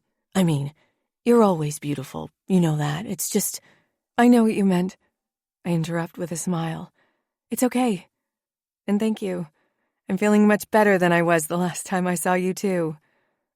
"Hey," Blade speaks up from behind me. "I have an errand to run with Cap." Okay. I was wondering why you brought him along. Do you mind if I just talk to Ellie for a few minutes?" I look at Ellie, who has an unsettled look on her face.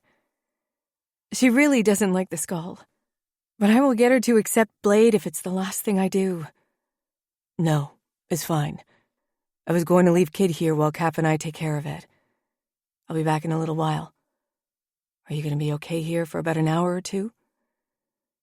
He's leaving me alone for an hour or two? I try not to act too excited. It's not like I don't like being around him, but for him to give me this space is huge. Yeah, I'll be fine." I offer him a reassuring smile.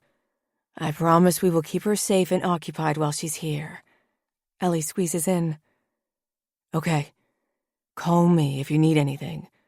I'll be back as soon as possible," Blade declares to me before looking at Ellie again. "Please make sure she doesn't overdo it here. She's not cleared for any sort of physical activity yet." I guess Blade doesn't count sex as physical activity then.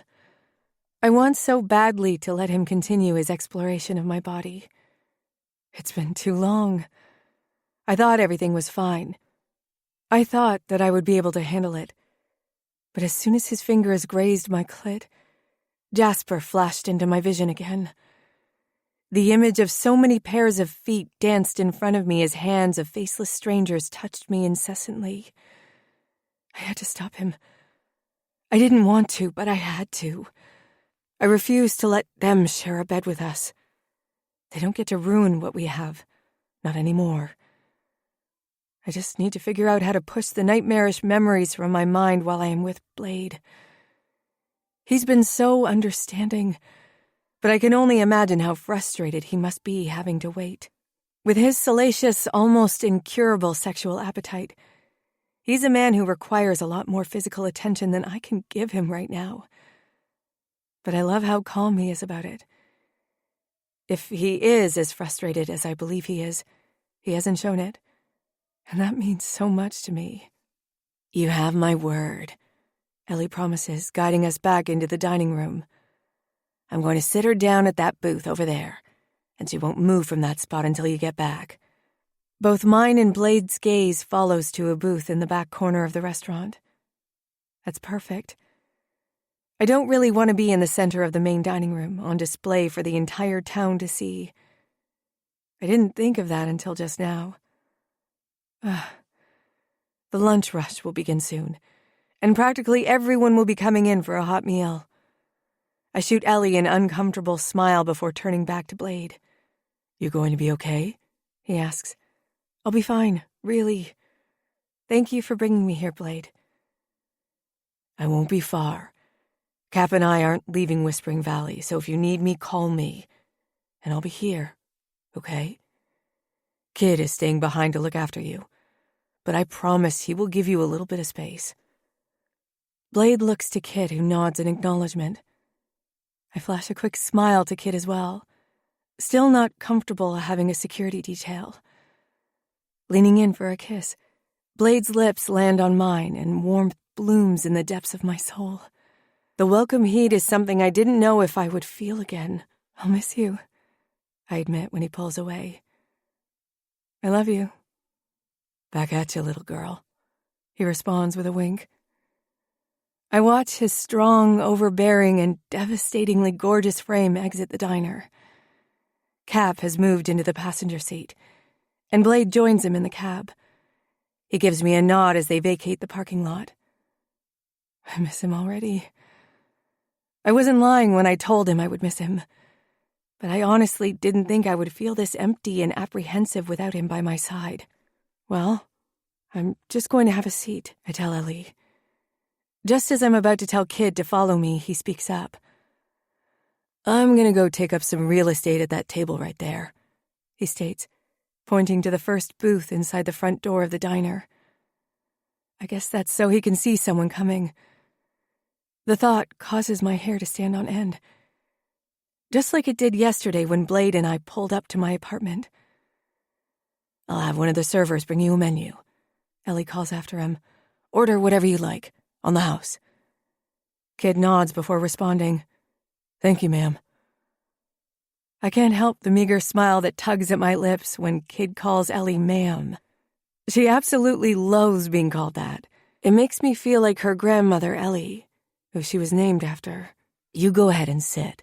I'll get one of the girls out here to wait on him. Thanks, Ellie. As I take my seat, I cautiously look at the only other patron in the diner at the moment, Mr. Brady. He's in his 90s, and I'm not even sure he knows his own name most days. I doubt he knows who I am. I'm thankful it's him who's here and not someone else. Especially not Miss Rose. Suddenly, I'm questioning whether or not it was a good idea to come here. People are going to start flooding in very soon, and I know they're going to want to talk to me. My bruises have mostly healed, but there is still some yellowing around my eye and over the bridge of my nose. The cut on my lips has narrowed significantly, to where it now only appears as though my lips are chapped. A moment later, Ellie exits the kitchen with Tony and Whitney in tow. Hello again. Whitney greets me as Tony continues over to the table where Kid is seated. Ellie takes her seat across from me with this week's inventory checklist. Hi. I offer her a tight smile. Still not ready to just bury the hatchet. I'm glad they've changed their perception of me, but it never should have gotten to the point where it was in the first place. However, life is short, and I know just how close I was to losing mine. Whether from death or imprisonment, I didn't think I would ever set foot in this diner again. We won't ever be besties, but I suppose I can attempt to be civil if they are. Can I get you something to drink? Coffee? A soda? She asks me. I'll just take a water for now, please. Thank you. Sure thing. Will you be eating? If so, do you know what you want? She questions. For now, can I just have a pack of crackers? I may opt for a sandwich in a little while, though. You got it. Ellie, can I get you something? I'll take a refill of coffee whenever you get a chance. Thanks, Whit. Once Whitney walks away, Ellie places her warm hand over mine. I try to keep the tears from my eyes as they lock onto hers. But when a lone tear drops onto her cheek, it triggers my waterworks to begin.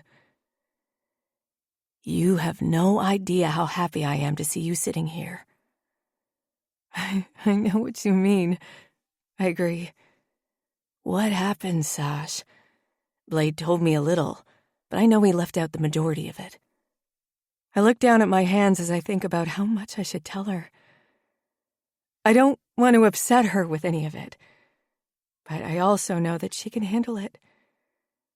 Placing my hands on the table, I recount everything I remember, though not quite in such vivid detail. I stop briefly when Whitney brings out my water and crackers and refills Ellie's coffee. I explain to her about sending Blade away, Riff Raff and Rooster showing up, waking up in that house, finding out about Michael. She really cried at that part. She knew how awful Michael could be to me, but she never in a million years would have thought he'd do what he did. I gloss over what happened between leaving the room and waking up in the cellar. The mere mention of more people was enough to turn her green around the gills. So now I'm restricted to the mildest of painkillers. I don't think Hawk would even allow me a glass of wine right now. Although it's worth a shot to ask, I add with a laugh. I could so go for a glass of wine right now. Sasha, hearing your laugh is so refreshing. You're such a strong woman. So many people would have been crushed beyond repair after going through what you went through. But in typical Sasha fashion, you've picked yourself up, again, and are owning your recovery. I hate when she does this. She makes a big deal out of my accomplishments all the time, just like the mother figure she's always been. But I hate people fawning over me. I'm so proud of you.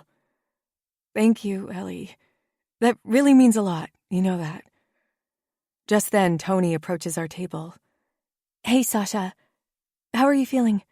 She inquires. I'm doing all right, thank you. I nod. That's great. Hopefully you'll be back here in no time then. Yes, Ellie interrupts. Tony has been doing a good job as acting assistant manager in your absence, but your job is waiting for you when you return. Thank you both. It's going to be at least another 2 weeks until I'm cleared to work. And, when I do come back, I'm not certain I'll be ready for that amount of responsibility right off the bat. So Tony should hang on to it a bit longer, if that's okay. I look back and forth between the two of them. Of course it is. Ellie speaks first. You take all the time you need. Chapter 19. Sasha. Blade was back within 2 hours from the time he dropped me off. I noticed some paint on his pants when he came into the diner. I asked him what he had been up to, but he told me it was a surprise. I think I have an idea of the errand he and Cap had to run, but I dropped it, not wanting to ruin it. So, when will I get to see this surprise? I ask as we walk to his truck, Kid trailing behind us. I'm not sure just yet, but I hope it won't be long. Me too, I respond. Did you enjoy your time at work? I scoff. That wasn't me working. He smiles down at me, and I return it as he wraps me in his arms and presses me up against the side of his truck. You know, I've never been to your work, I state. Will you take me there? You want to go to a dirty old garage? Yeah, I shrug. I feel like you know everything there is to know about me, but there are still pieces of you that are missing. He leans in and places his smooth lips over mine. He's not going to be able to distract me from wanting to go see his garage, but I'll take the kiss anyway. If you really want to spend the afternoon at a boring garage and have no fun, then fine. I'll take you. I like this new Blade. He doesn't make me want to argue with him at all. I hope that doesn't change once I'm fully healed and things return to normal. Well, whatever new normal we'll fall into. Opening my door, he waits to see if I need any assistance getting into the cab before leaning in and fastening my seatbelt. It's a little much, but I can't deny that letting him assert his dominance over me brings back the warmth I felt earlier, before he left the diner. It would be nice if that feeling could transfer over into the bedroom. I don't know if it's Ellie's words about how well I'm doing, or whether my subconscious really misses Blade's touch. But I want to try again when we get home. I want to give us the chance to rekindle what we lost while I was away. With Kid in the back seat, we take off down Main Street heading south. The garage that Blade owns is just down the road. I can't believe I didn't know he works here. I knew there were a few members of the Skull who are employed here, but I've never seen Blade here before now. Though, to be honest, I've only been here once. I felt very uncomfortable between the few members of the Skull who were working, along with the other clientele who were there at that time. There was a group of scantily clad girls who, as we pull into the driveway of the garage, I see again. What the hell goes on here? This can't be the same group of girls, right? It's too much of a coincidence that they'd be here the only 2 times I've ever set foot on this property. Here we are, Blade utters as he shuts off the engine. The moment he steps out of the truck, one of the girls, a tall redhead with a tiny skirt and a big attitude, sachets her ass over to Blade as though she owns him, pulling him in for a hug. Fuck waiting for him to open my door. I drop down onto the dirt drive, moving faster than I have in the past several days. I walk around the hood of the truck, and my eyes catch Blade's. His stare is as unamused as mine is when he realizes I got out by myself. What are you doing? He breaks out of the girl's hug after barely a second. What? I'm perfectly capable of letting myself out of your truck. Please don't embarrass me in front of these women. My eyes shift to the girl quickly and then back to Blade. A look of recognition crosses his face as he realizes why I'm suddenly so pissy. Lizzie, this is Sasha, my old lady. She turns her head toward me so fast I'm pretty sure she's going to have whiplash. Old lady? Since when? She spits. This bitch is pissed. For about a month, Blade explains, coming to my side and slinking his arm around my shoulders. I'll allow the month comment in this case, even though I fought hard against it initially. I don't mind prorating our relationship. However, the warmth I felt previously is replaced by rage. I want to shrug his arm off, but there's no way I'm going to act like a petulant child in front of this hooker. Kid walks farther down the driveway toward the garage. Sasha, this is Lizzie. She's a doxy. A doxy? I was just being mean about the hooker remark. I didn't think she actually was one. I wait for the girl to take offense to the degrading term Blade just used to introduce her. But I am shocked when I see that she actually seems proud. A devil's doxy, to be specific, she adds. What the fuck is a devil's doxy? Before I even get a chance to ask, Blade explains. The devil's doxies are club whores, he informs me, too nonchalant for my taste. Oh, so she's not a hooker then, she just screws people for free. Lovely. The word comes out like acid on my tongue. Lizzie knows she's gotten to me. She's not shy about the smug grin on her face or the bitchy cock of her eyebrow. Slut. There's no way I'm letting this hussy around Blade when I'm not there. Not that I think Blade would cheat on me, but I don't trust this bitch as far as I can throw her. That's when it hits me. She's already fucked Blade. Long before I was ever in the picture. God, I hope it was long before. I take a deep breath and Blade looks down at me, assessing whether I'm okay or not. I swear to God, if he tries to make a big deal about my current physical state or references the fact that I'm weak in front of this bitch, I'm walking home.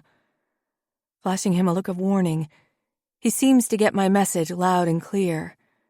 Come on, I'll introduce you to everyone else. No, thank you. Blade leads me closer to the garage and closer to the rest of the doxies. Ladies, how are you? He greets them. Too friendly, in my opinion. Most of them have the same look of ridiculous superiority on their faces as Lizzie did. All but one of them look at Blade like he's a snack to be devoured. He's not just a snack. He's the whole fucking meal, ladies. This is Sasha. His old lady, Lizzie interrupts before he can finish speaking. I don't appreciate the look of shock, but their reactions help me to realize that Blade has never been serious about anyone before me. He told me as much before, but I didn't realize how true that was until this moment. My anger subsides a minuscule amount. It's really not Blade I'm angry with. I'm angry with the idea of these girls hanging around, waiting for the chance to jump the bones of any member of the skull that they desire. Yes, my old lady, he admits with pride as he takes my hand in his. Oh, Sasha, the one who didn't look like she wanted to eat him alive speaks up. The skin between her brows furrows as she regards me carefully. Drama mentioned a little about what happened to you. I'm so sorry. I'm glad to see you're looking well. I'm hoping my shock isn't as transparent on my face as it feels. But after our brief run-in with Lizzie, I never expected that any of them would have compassion for another woman. Thank you, I nod. I'm Mariah, she adds. It's nice to meet you. Nice to meet you as well. Surprisingly, I actually mean what I say. I don't know what it is, but I can tell Mariah is different from these other girls. And this is Kayla and Gretchen. Excuse us, girls. I'm going to show Sasha around a bit before we go home. Taking my hand in his, he presses a kiss to the back of it. I like the way he worded that. He didn't need to add the "before we go home," but doing so gave the girls further knowledge that he and I belonged to one another. To back off and retract their claws. Blade walks me into one of the garage bays, and I see Pretty Boy and Cap working on one of the cars together. Cap is under the car, and Pretty Boy is fixing something under the hood. I was wondering where Cap went after the errand they had run earlier. Kid is off on the side pretending to busy himself with the tools in the toolbox. Do all you guys work here? I inquire. No. Drama and Soko have HVAC business, but Pretty Boy, Kid, and Cap do. Hawk fills in from time to time if needed. We'll need him soon, unless you never plan on coming back to work, Pretty Boy jokes as he rolls out from underneath the car. With a goofy grin on his face, he winks at us. Just joking. We got everything under control. Blade hasn't worked that I know of since the day he found me in that hotel room. Has he really been out of work for an entire month because of me? It never crossed my mind that I've been keeping him from his duties at the garage. I've worked several nights in the past month, as you're well aware. Blade shoots back at Pretty Boy. Touché, brother. Pretty Boy claps Blade on the shoulder before grabbing the rag out of his pocket and wiping his hands off. They're covered in oil and grease. I don't know what good that rag is going to do. Anyway, so this is it. Nothing glamorous. Just a bunch of dirtballs and doxies. Are the girls always here? I ask quietly as Blade directs me toward the office. When they aren't at the clubhouse or at their houses, yes. And how often are they at the clubhouse? I know I haven't spent too much time there over the past month, but none of them have been there when I have. It varies, Blade answers. A yawn pulls at my chin and I use the back of my hand to cover my mouth. I couldn't be more grateful for it. I wanted to get out of here the moment I laid eyes on the girls, but I didn't want to look like a pussy in front of them. Let's get you home. Yeah? Blade suggests. Yeah, I nod my head. Okay. Cap, Kid, I'm taking her home. You guys can take one of the loners. Cool? Okay. See you back at the clubhouse. Kid responds. Let's go, little girl. Blade tightens his grip on my hand slightly, then leads me back over to the truck. Placing me inside, he leans in and takes my lips in his. Putting on a bit of a show, he lengthens the kiss, adding a little tongue as well. Taking his lead, I grip the back of his head and hold him firmly in place. Take that, bitches. Lizzie doesn't like me. And I can't say that I don't feel the same about her, though. She looked at me like I was nothing. She practically eyeball fucked you while I was standing right there. Back in Blade's room, after our long kiss before we left the garage, I still can't get the look on her face off my mind. She can be tenacious, that's for sure. But trust me, little girl, you've nothing to worry about with any of them. Mariah seemed pretty nice. I didn't expect her to know about me, and I certainly didn't expect her to be so nice. Most of the doxies are nice once you get to know them. Mariah is a sweetheart. She generally tends to flock toward drama. Your brother drama? Or actual drama?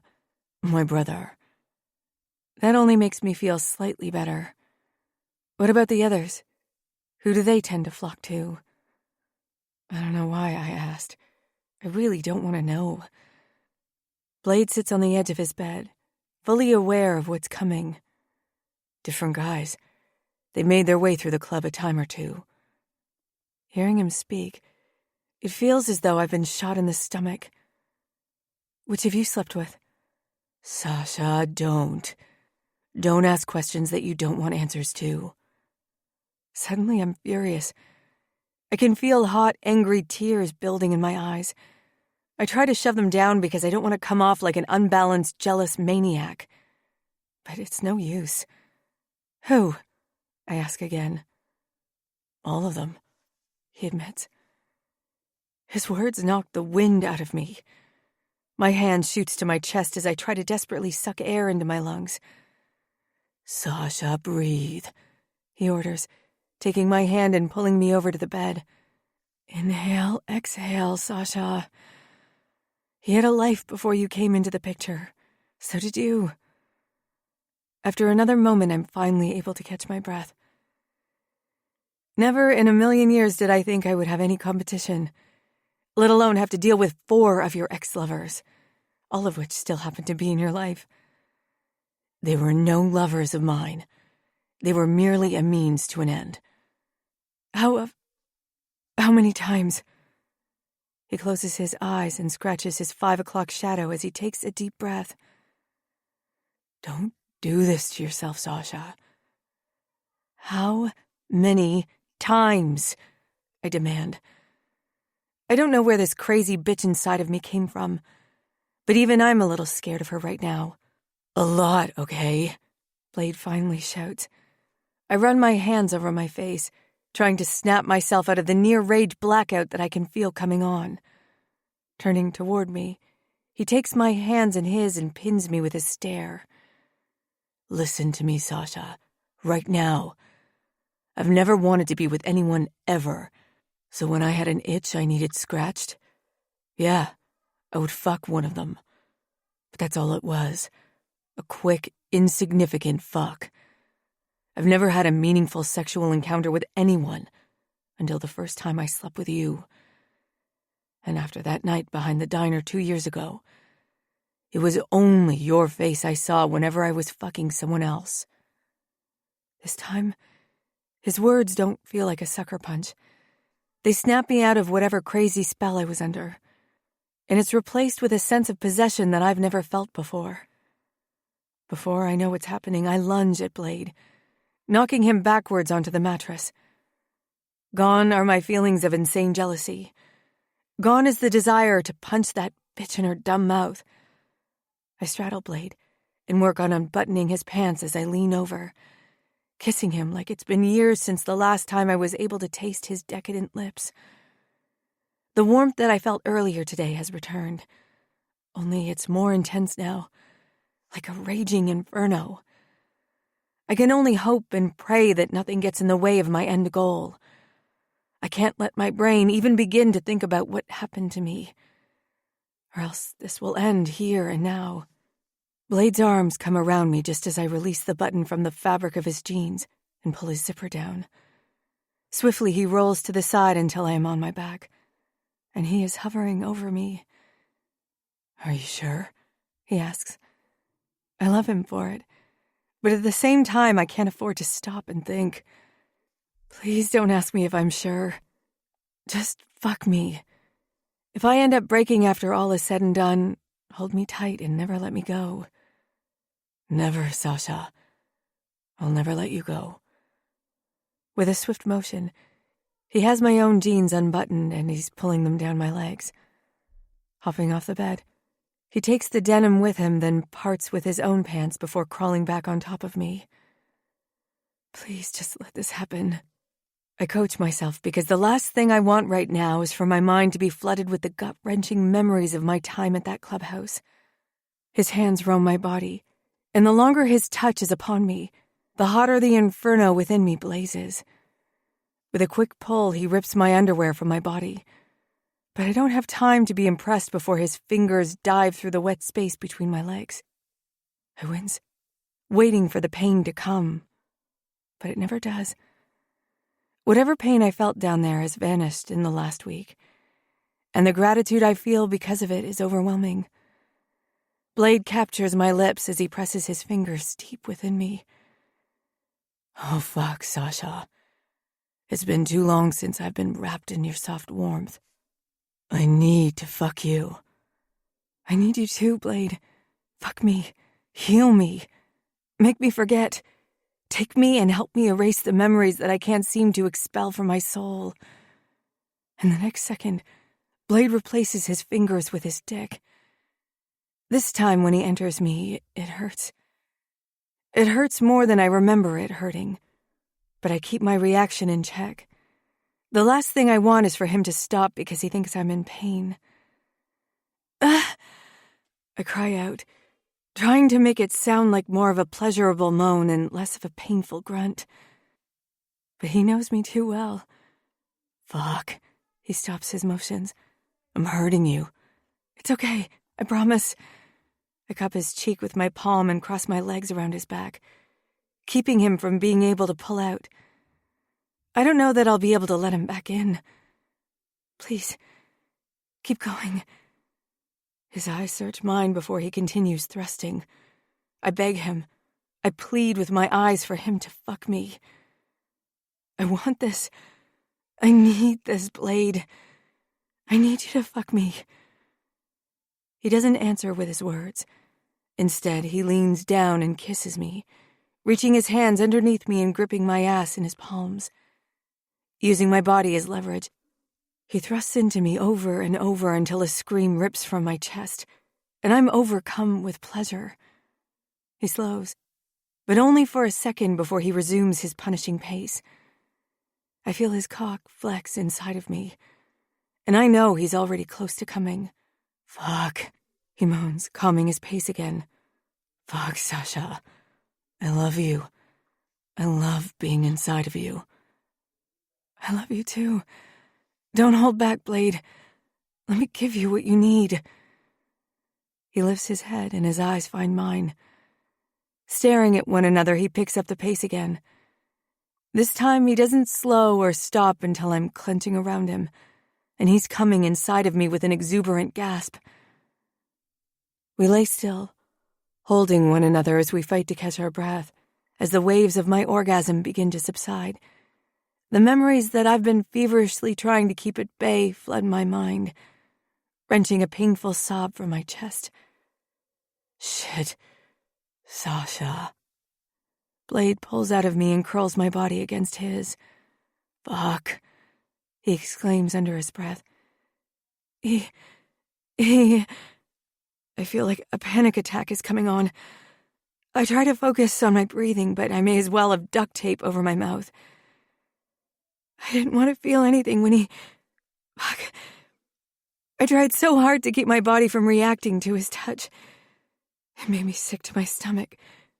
I threw up as he stole my pleasure.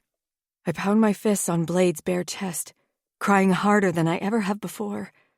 I try to speak again. I didn't want to feel anything. I continue sobbing, unsure if it will ever end. I was weak, Blade. I couldn't stop it from happening. I can't see him through my tears, but I feel his hand on my cheek. I hear his voice in my ear. Baby, you didn't do anything wrong. It's a normal feeling you experience through no fault of your own. No matter the situation, you can't control how your body reacts. Don't let him win. Not now. Not ever. All I could think about was you. I tried not to. I didn't want to tarnish the memory of you. If I ever saw you again, I at least wanted to be able to remember the good times we shared.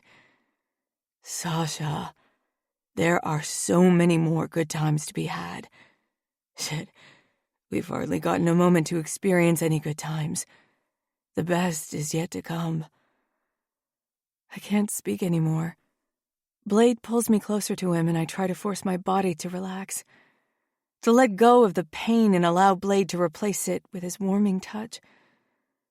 I don't know how long we lay there, tangled in one another's arms, but eventually Blade is able to lull me into a deep sleep. There was once a time when I laid in this bed, waiting for the moment that I'd be able to escape it. Now, I pray I never have to leave.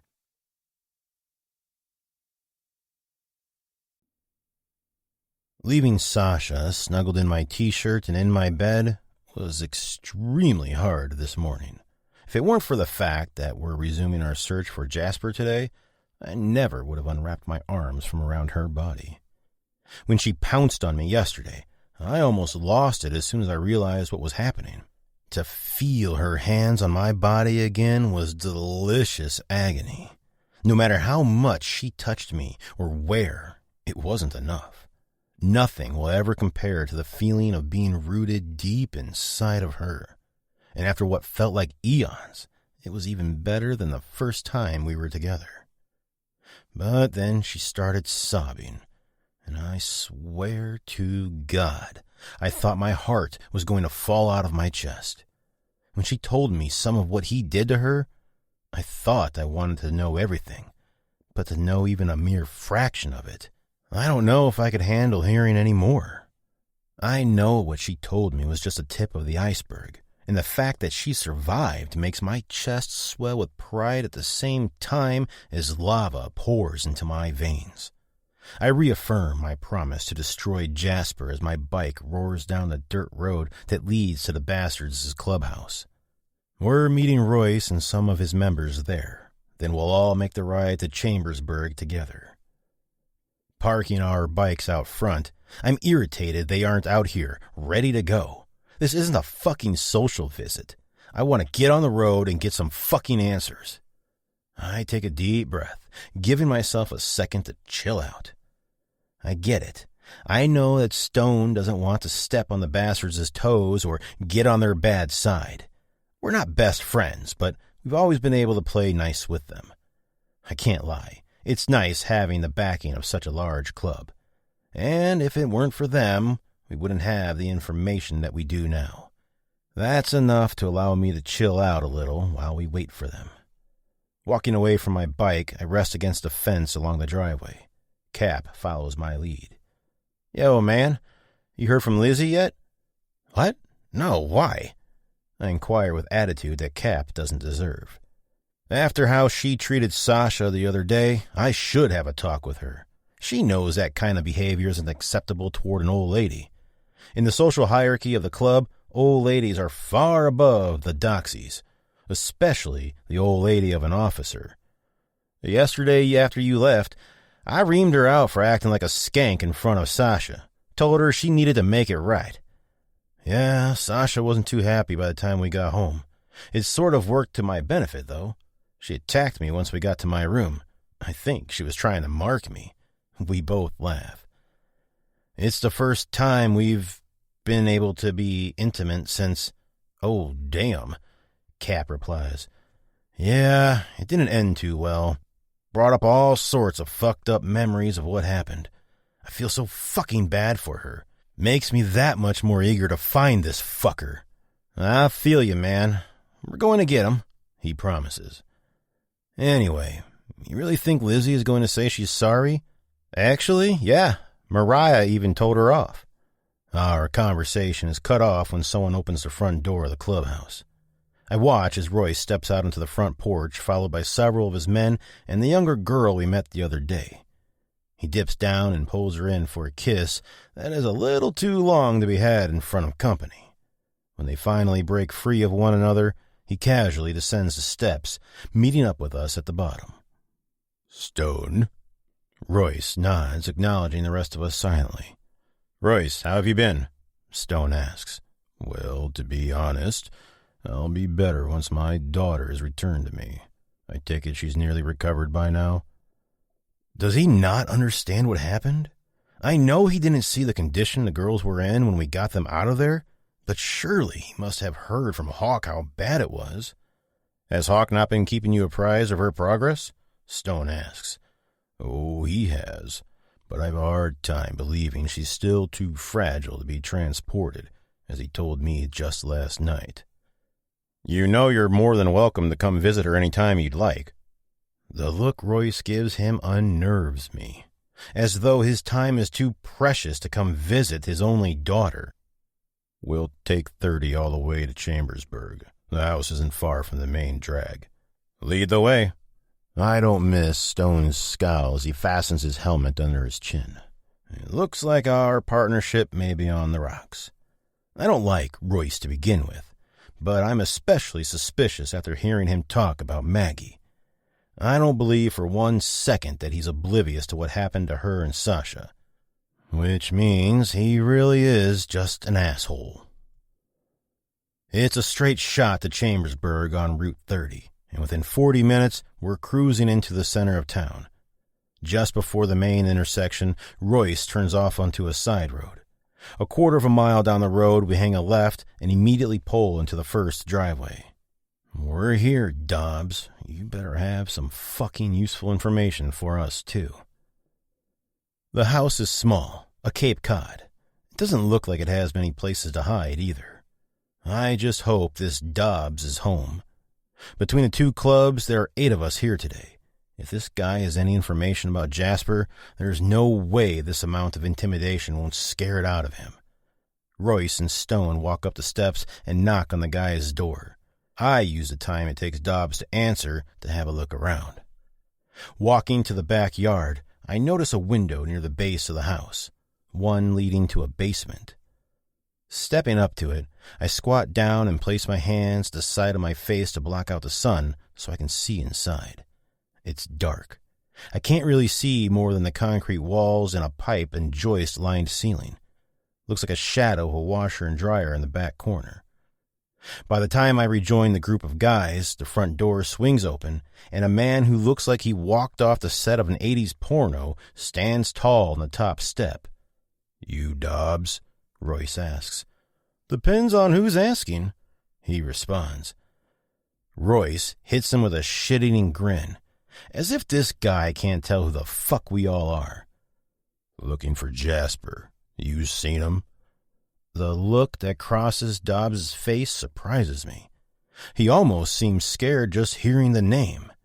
Or is he hiding him, and he's worried we're going to figure it out and then kill him for it? But in a second, it's gone. He's good, but if I saw it from down here, there's no way Royce missed it. "I'm afraid I don't know who you're talking about," Dobbs answers, crossing his arms over his chest. At this, Royce pulls Dobbs down the stone steps by his shirt and forces him to his knees on the grass before him. Pointing the gun in his face, he asks again. "I'm only asking once more.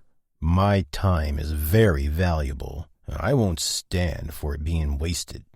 Jasper, he come around here recently?" This is a small town. I don't think for 1 second that no one saw a gang of 8 bikers roaring down the street. There's a very good possibility that the neighborhood's Gladys Kravitz is watching all this go down from her living room window at this very moment. Dobbs looks between the few of us standing over him until finally staring Royce down and answering. "I haven't seen him since I left Wayne County, and I don't care to either. The last thing I want to get mixed up in is an MC war. You'd be wise to stay clear of him, too. He's always been a crazy motherfucker." The unamused look on Royce's face turns hard. "We don't have time for games. If you're hiding him or know where he is, it would be in your best interest to give us what we want." "The last thing I want to do is end up on your shit list. I just recently got out. I'm trying to go legit. I don't want to have anything to do with Jasper, or you for that matter." "You won't mind us having a look around then, would you?"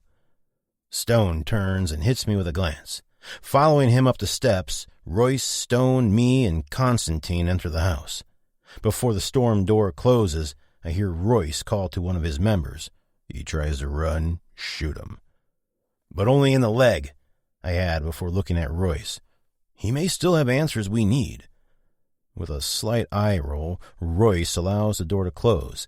Then we begin our search. "Kay and I will take the basement. I'll check upstairs," I add. Halfway up the steps, I noticed a padlock on a hall closet at the top. That's odd. I've never known anyone who wanted to keep their towels and washcloths under lock and key.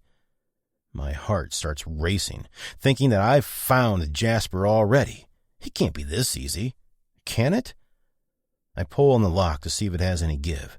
It's locked tight, however. I hold my gun out and shoot it open. The wood splinters into 100 different pieces, and a door falls open slowly. If Jasper is on the other side of this door, I wouldn't be upset if my bullet struck him in the heart, or the head, or his motherfucking dick. Even though I promised Sasha she would get to be the one to finish him, I'm sure she'd be happy enough to know he's gone. The roar of 3 sets of boots gets closer as I kick the door open the rest of the way with my gun at the ready, just in case. What's behind this door is not what I expected to find. I let the light from the hallway shine in so I can see. It's not a hall closet at all. It's more like the smallest storage space I've ever seen in my entire life. All that's in there are a bunch of old framed pictures that look like they date back to the Civil War. There's barely any room for a person. Fuck. I should have known. There's no way we're going to find him this easily. It's nothing, I inform the rest of the guys. They stomp back down the stairs to continue their own searches.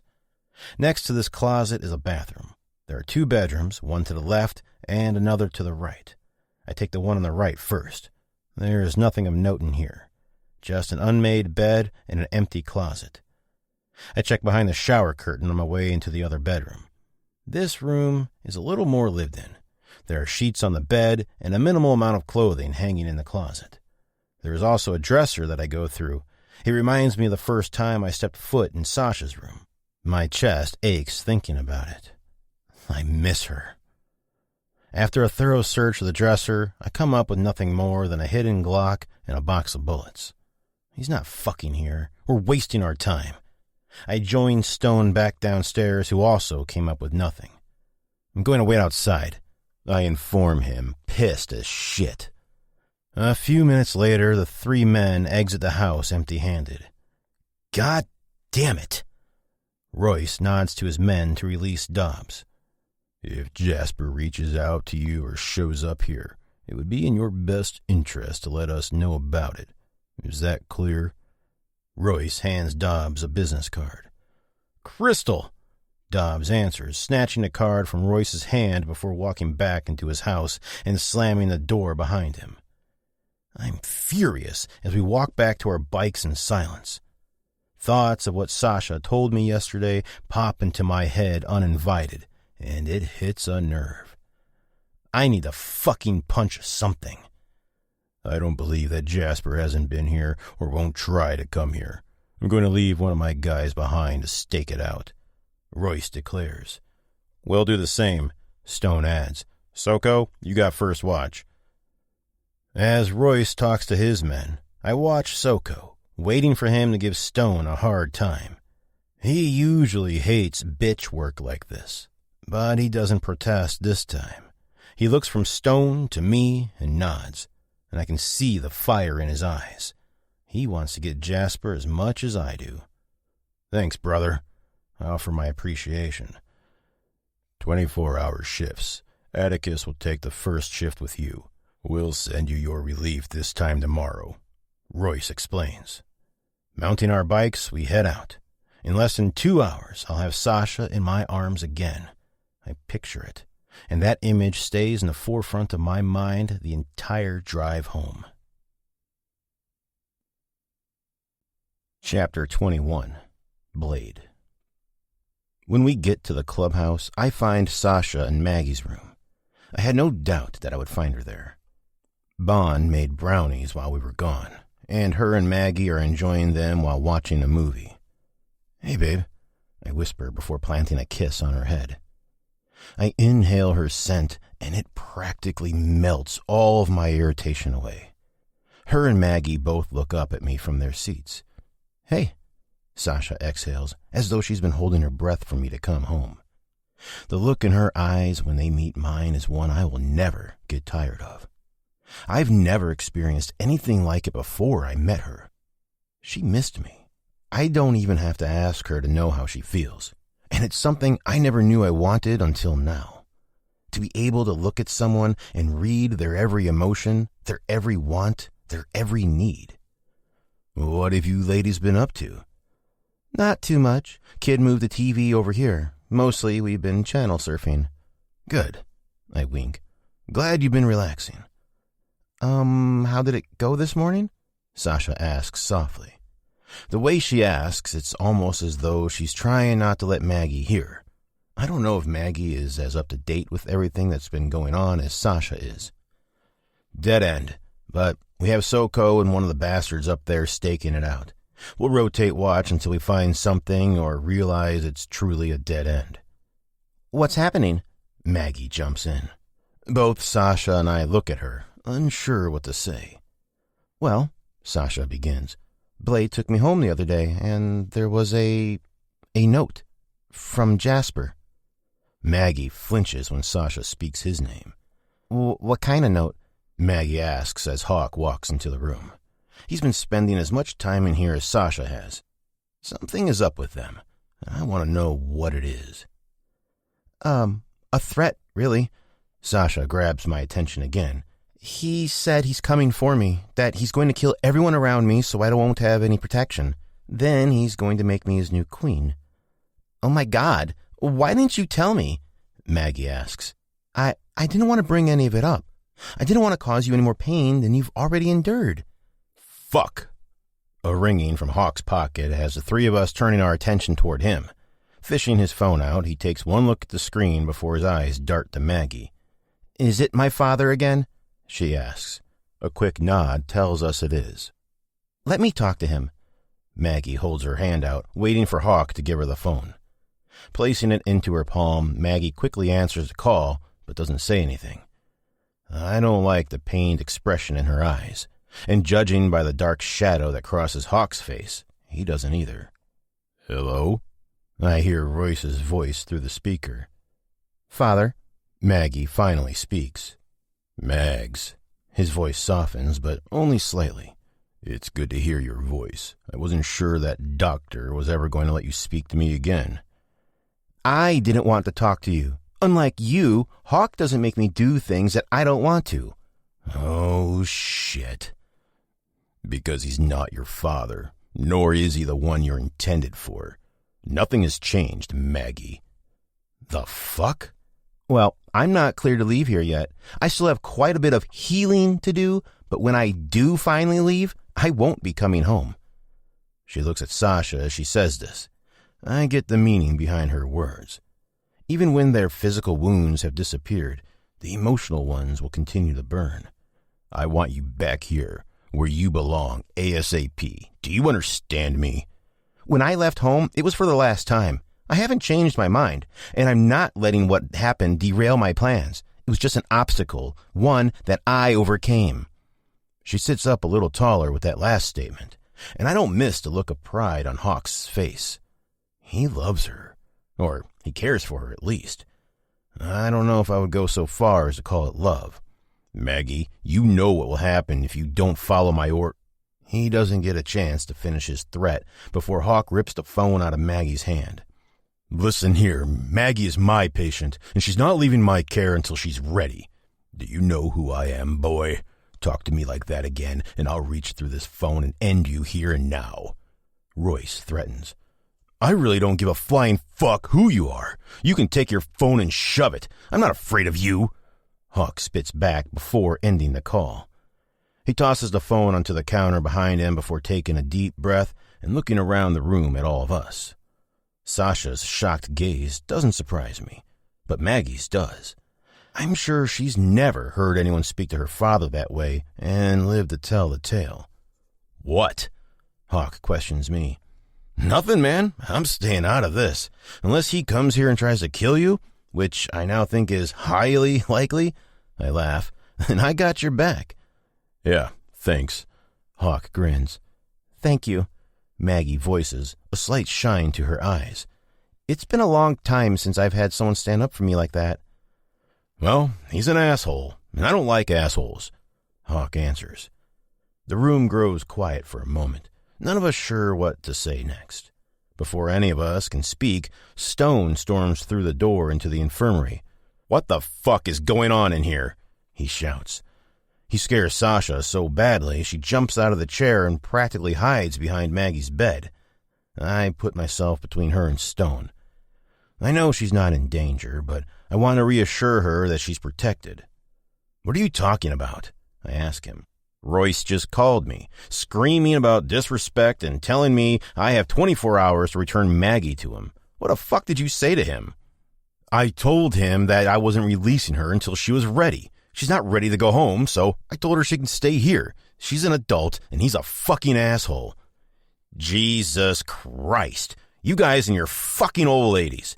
Years from now, when people ask what happened to the devil's skull, someone is going to tell them that everything went to hell because you guys went and got your heads all fucked up by some voodoo pussy bullshit. Loosen the vice grip on their balls a little bit, girls, will you?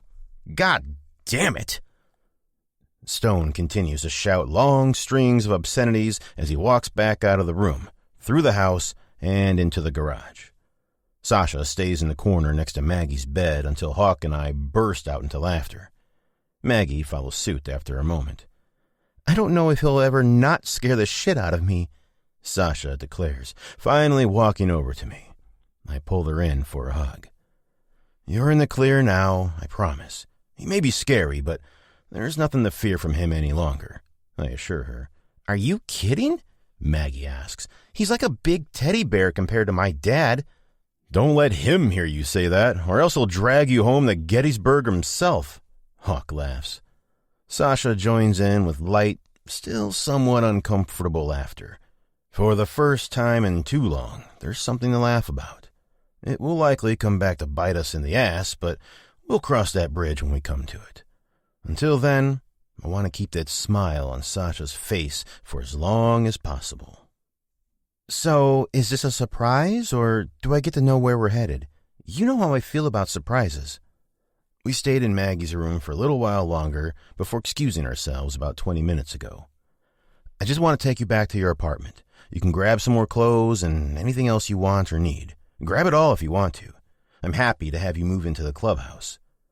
She looks at me with mock irritation. Part-time, obviously. Are you sure it's safe? How do we know Jasper isn't waiting in the bushes nearby or something? I take her head between my hands and focus on her eyes intently. Whether Jasper is there or not, I've got you, little girl. But I think we're safer in the light of day. She places her hands over mine and nods. Okay, I trust you. You better.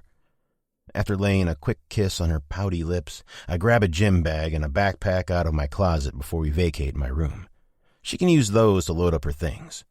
Walking behind her, I quickly take my 9mm out of its holster and check that it's fully loaded before securing it underneath my cut once again. At the bottom of the steps, she turns to face me. I grab her chin and plant a kiss on her lips before taking her by the hand and leading her through the house toward the garage.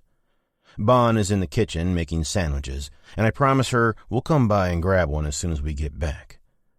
Once we're on the road, I can practically hear Sasha thinking hard in the seat next to me. What's going on in that gorgeous head of yours? Huh? Oh, she begins.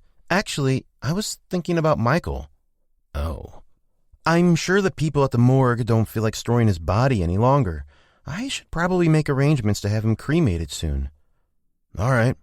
Are you okay calling, or do you want me to do it for you? No, I can do it, but thank you for offering. She smiles. Of course. She falls silent again, but there's something I've been wanting to talk to her about. Now is as good a time as any. I called the leasing agent for those rental houses right up the street from the garage. Oh? If you don't want to go back to your apartment, there will be one available for us to move into the first of the month. My eyes catch hers as I finish my sentence, needing to gauge her reaction. She looks surprised. At least I hope it's surprised that I'm reading. Or if you want to stay, I can move into your apartment. It seems like years ago that I first told you this, but the clubhouse is more of a bachelor pad or a place to crash when your old lady gets tired of your bullshit and kicks you out for a few days. I'm rewarded with another smile. I can't imagine that ever happening, she responds sarcastically. And my God, you're right. It does seem like years ago. I glance at her, watching as she's deep in thought. I don't know whether I want to move out of my apartment or not. There are a lot of horrible memories there, but there are still some good ones I wouldn't mind hanging on to. It's completely up to you. I'm waiting with bated breath for her to respond to the part about us living together. I didn't realize how nervous I was to talk to her about this, but fuck. Suddenly, I feel like I'm about to get the shaft of a lifetime. When I made the call to Wendy to ask about those rentals, I never imagined that Sasha wouldn't want to live with me. I just assumed it because she'd been glued to me after what happened. But we are in a new relationship. Regardless of how long it feels we've been together and all the shit that we've gone through to get to this point. Well, regardless of where, I certainly don't think I'd mind falling asleep and waking up next to you every day. She gazes at me through her lashes with a look of innocence on her face. I have to fight not to pull over on the side of the road and devour her. Though, that's all I want to do at the moment. The relief I feel is incredible. I think she knows I will be spending every night with her anyway, but she wants me there, and that means everything to me. I wouldn't mind that either. She moves closer to me and reaches over the center console, placing her palm on my leg. I take her hand in mine for the remainder of the drive to her apartment. As soon as we pull into the parking lot, I hear her curse under her breath. Shit! What? Fucking Rose Delaney, that's what! What the hell could this little old lady have done to make her good mood take a nosedive? Nosy bitch! Ellie said she was telling whoever would listen that the Skull were the ones who attacked me. Oh. My eyes land on the old lady on the sidewalk, and I recognize her as the woman who was outside of her house on the day Sasha and I fucked in my back seat. A flash of a memory from that day plays in my mind. Pressing Sasha up against the door inside her apartment and licking her pussy like it was my last fucking meal. God damn it, don't think about that now. As soon as I hop down out of the truck, I have to move my cock around so it's not straining against the zipper of my pants. Another flash hits me, this one of me thrusting deep inside of her as I swirl my tongue over her nipple, easing the pain I'd just caused by my insatiable need to take a bite of her. I open the door and she swivels her legs toward me. Trapping her, I look straight into her eyes, letting mine do all the talking. I know the moment she realizes what I'm thinking when her eyes grow wide, and she glances toward her neighbor. Seriously? She whispers hastily. I can't help it, and I'm not sorry. Pushing me backward, she hops down and takes me by the hand. Hello, Ms. Rose. She greets her almost forcefully as she walks over to the old woman. What the hell is she doing? Is she trying to make me lose my heart-on? Probably. This is Blade, my friend, she explains. I didn't get to introduce you to him last time I saw you. The tone of her voice is angry, and she's barely trying to make this appear like a friendly introduction. I'm not convinced, and I'm sure Ms. Rose isn't either. She looks as uncomfortable as I do right now. Oh, hello. Ellie told me that you thought it was him who stole me from my house in the dead of night a few weeks ago. I just wanted to let you know that's not true. He looks big and scary, but he's really a giant teddy bear, aren't you? She wraps her arms around me, really trying to drive the point home.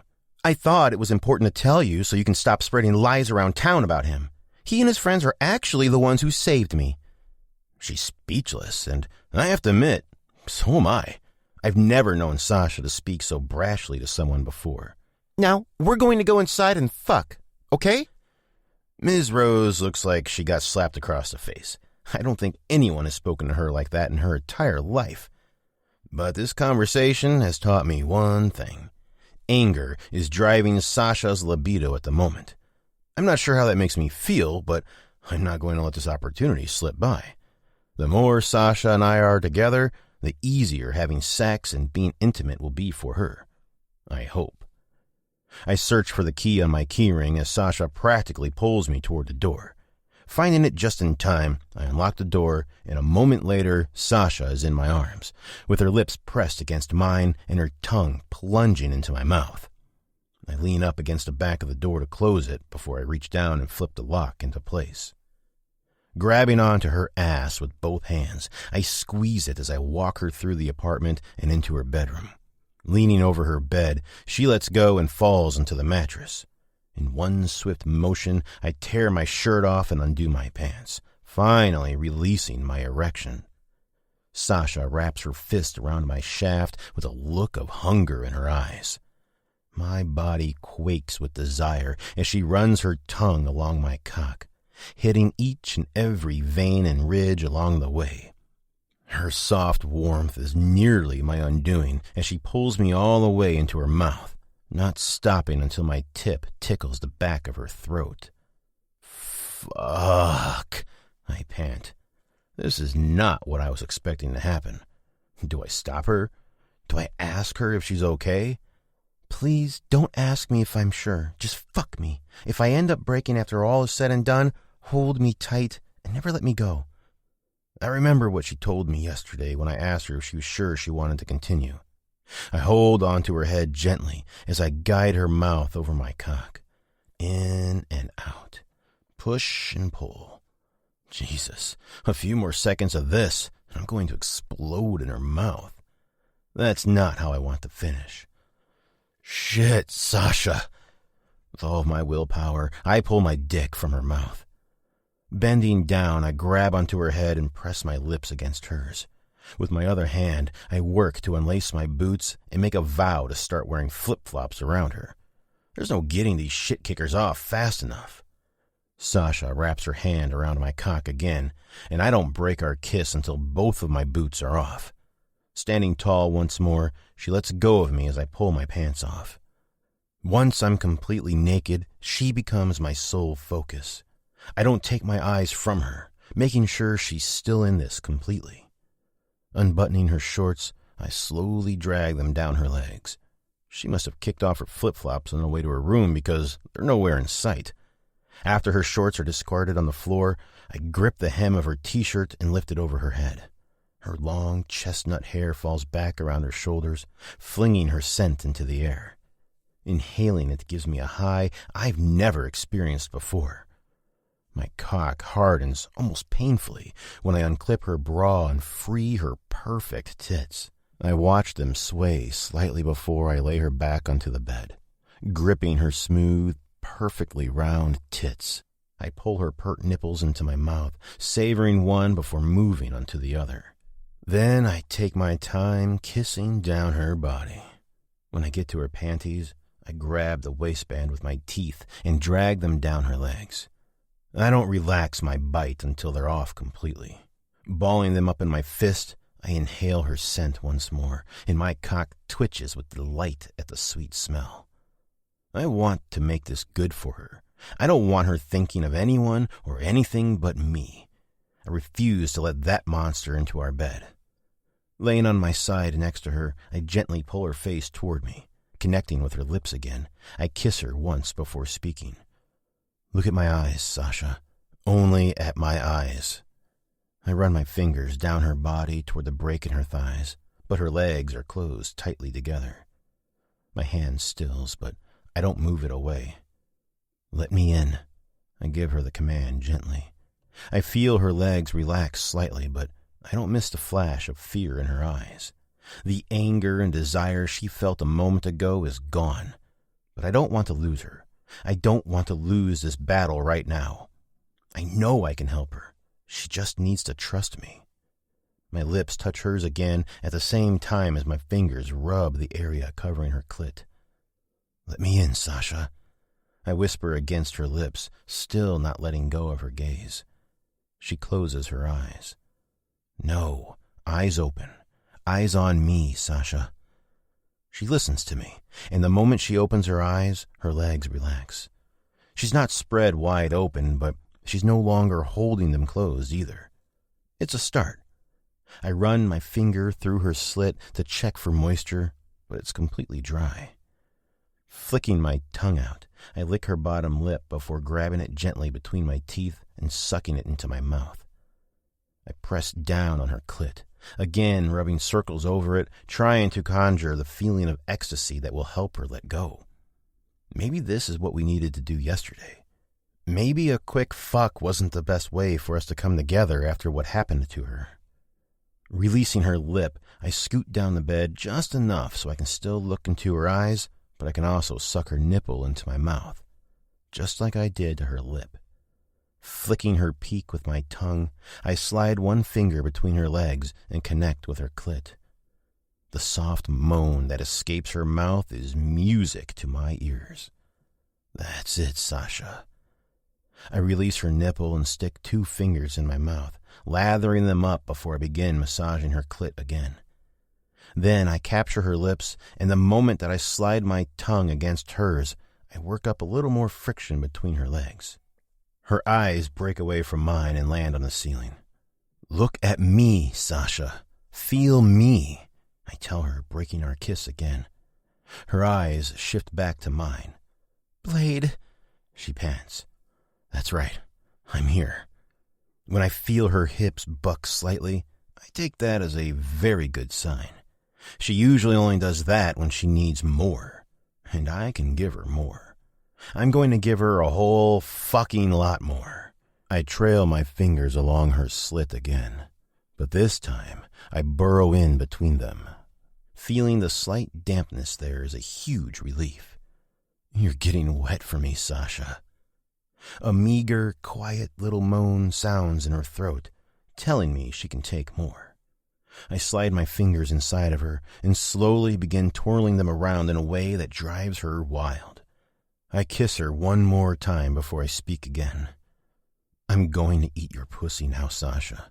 You're going to think of me as I do it. Understood? Only me. She nods her head feverishly. She wants it. Thank God she wants it. I pull her up off of the bed and move 2 pillows next to the wall. Shifting her so her legs are dangling over the side of her bed, I lay her back onto the pillows so she can look down her body and watch as I devour her. Dropping to my knees, I bend her legs so her feet are flat on her mattress. I watch her eyes begin to roll back into her head as I flick her clit with my tongue the same way that I did her nipples a moment ago. Curling my arms around her hips, I hold her open with my thumbs as I suck her clit between my lips. I don't know how I've managed to go so long without tasting her. Sasha will always be my favorite flavor, my favorite scent, my favorite everything.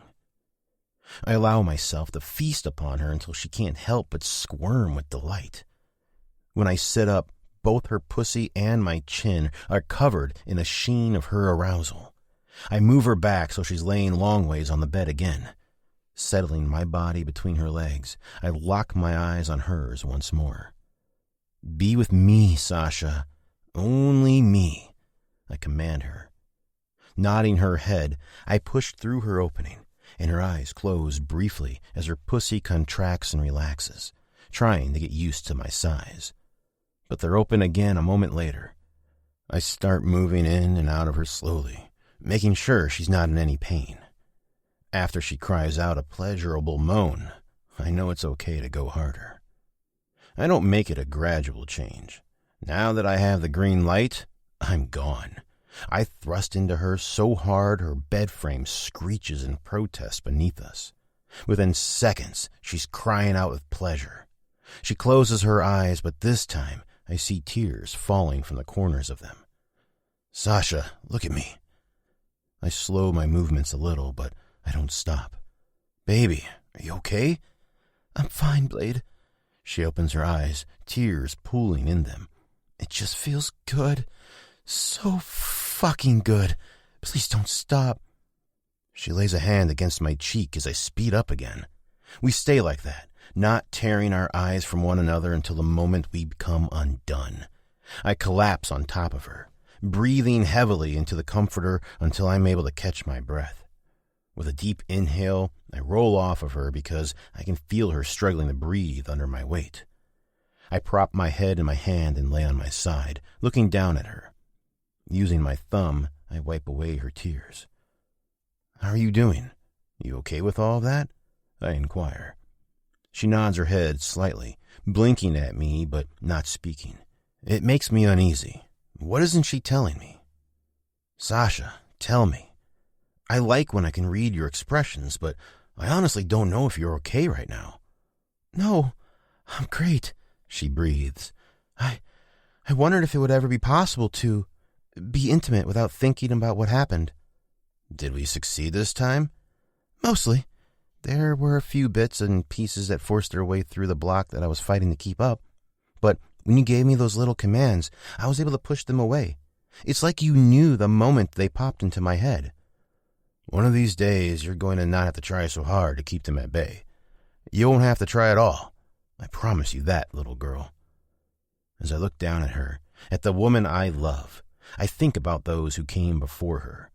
I've made and broken many, many promises to countless women over the years, but they were unimportant, insignificant, inconsequential. They were the complete opposite of the beautiful girl in bed beside me. With Sasha, there will be no broken promises. Chapter 22. Sasha.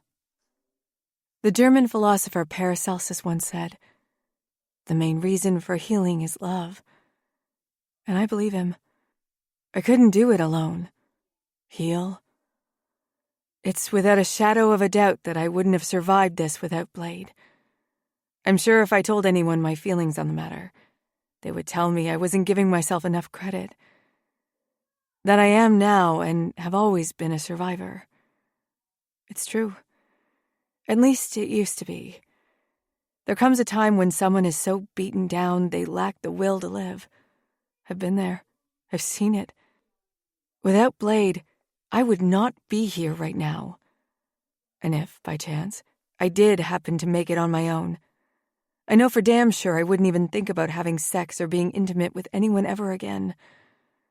I went years without having sex before Blade.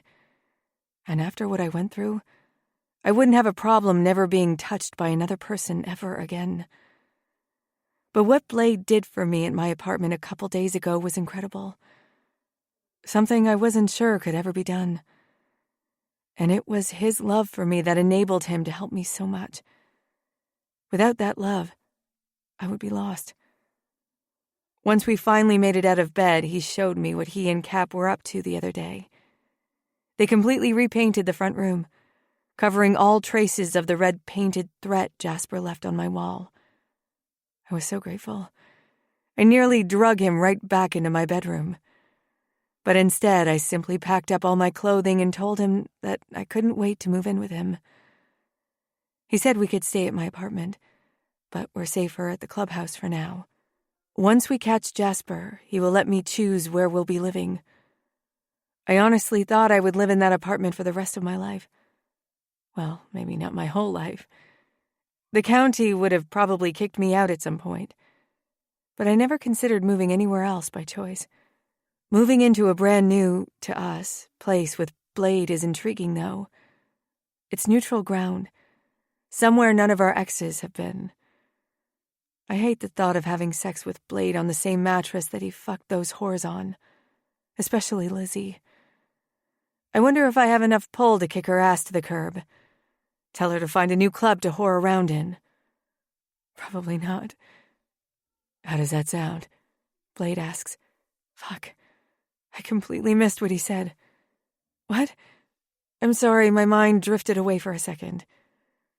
I said, we're going to be having a party tomorrow night. Something for all of us to blow off a little steam. Let loose. Oh, is the whole club going to be there? Yeah, the guys, some friends of the club, the doxies. My face falls when he mentions them. I don't know, I admit. I'm not sure I'm feeling up for a party. The last party I went to, I ended up as the party favor. As quickly as the thought of being tied up in the middle of that room enters my mind, I shove it right back out again. Okay, we don't have to hang if you don't want to, Blade explains. But I want you to go if you want to go. I'm fine hanging out in your room by myself. What would you do up here all alone, little girl? Blade pushes off his dresser and stalks toward me. Playing with him a little, I bite my lip and lay my arm on my lap, so my hand is hanging down between my legs. I don't know.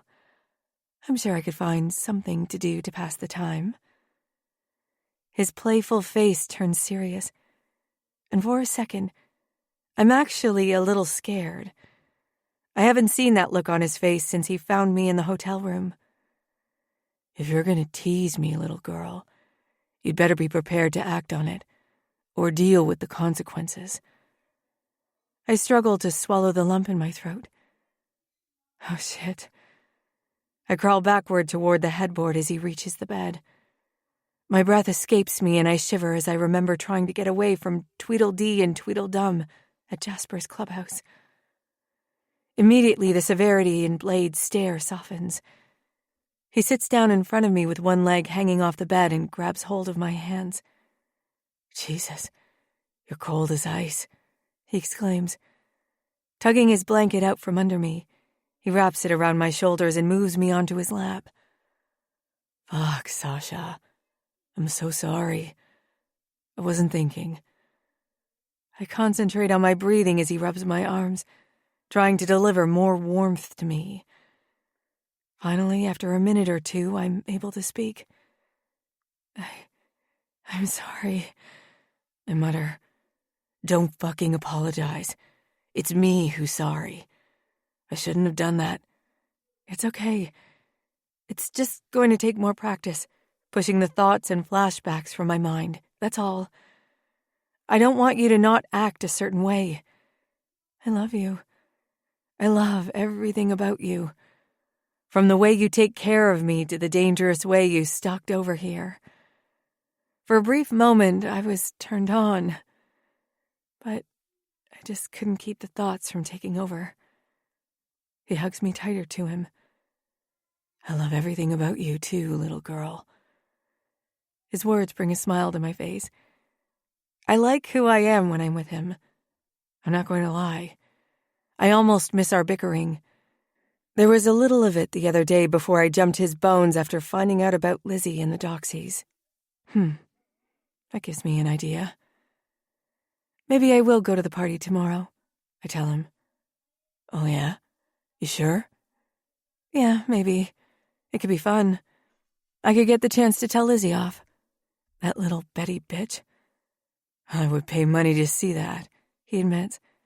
You'd bet on me, obviously, right? No question. He grabs my chin possessively and presses his lips to mine. Fuck. I love how he tastes. I hope those doxies piss me off again tomorrow. I'd love some more angry sex with Blade.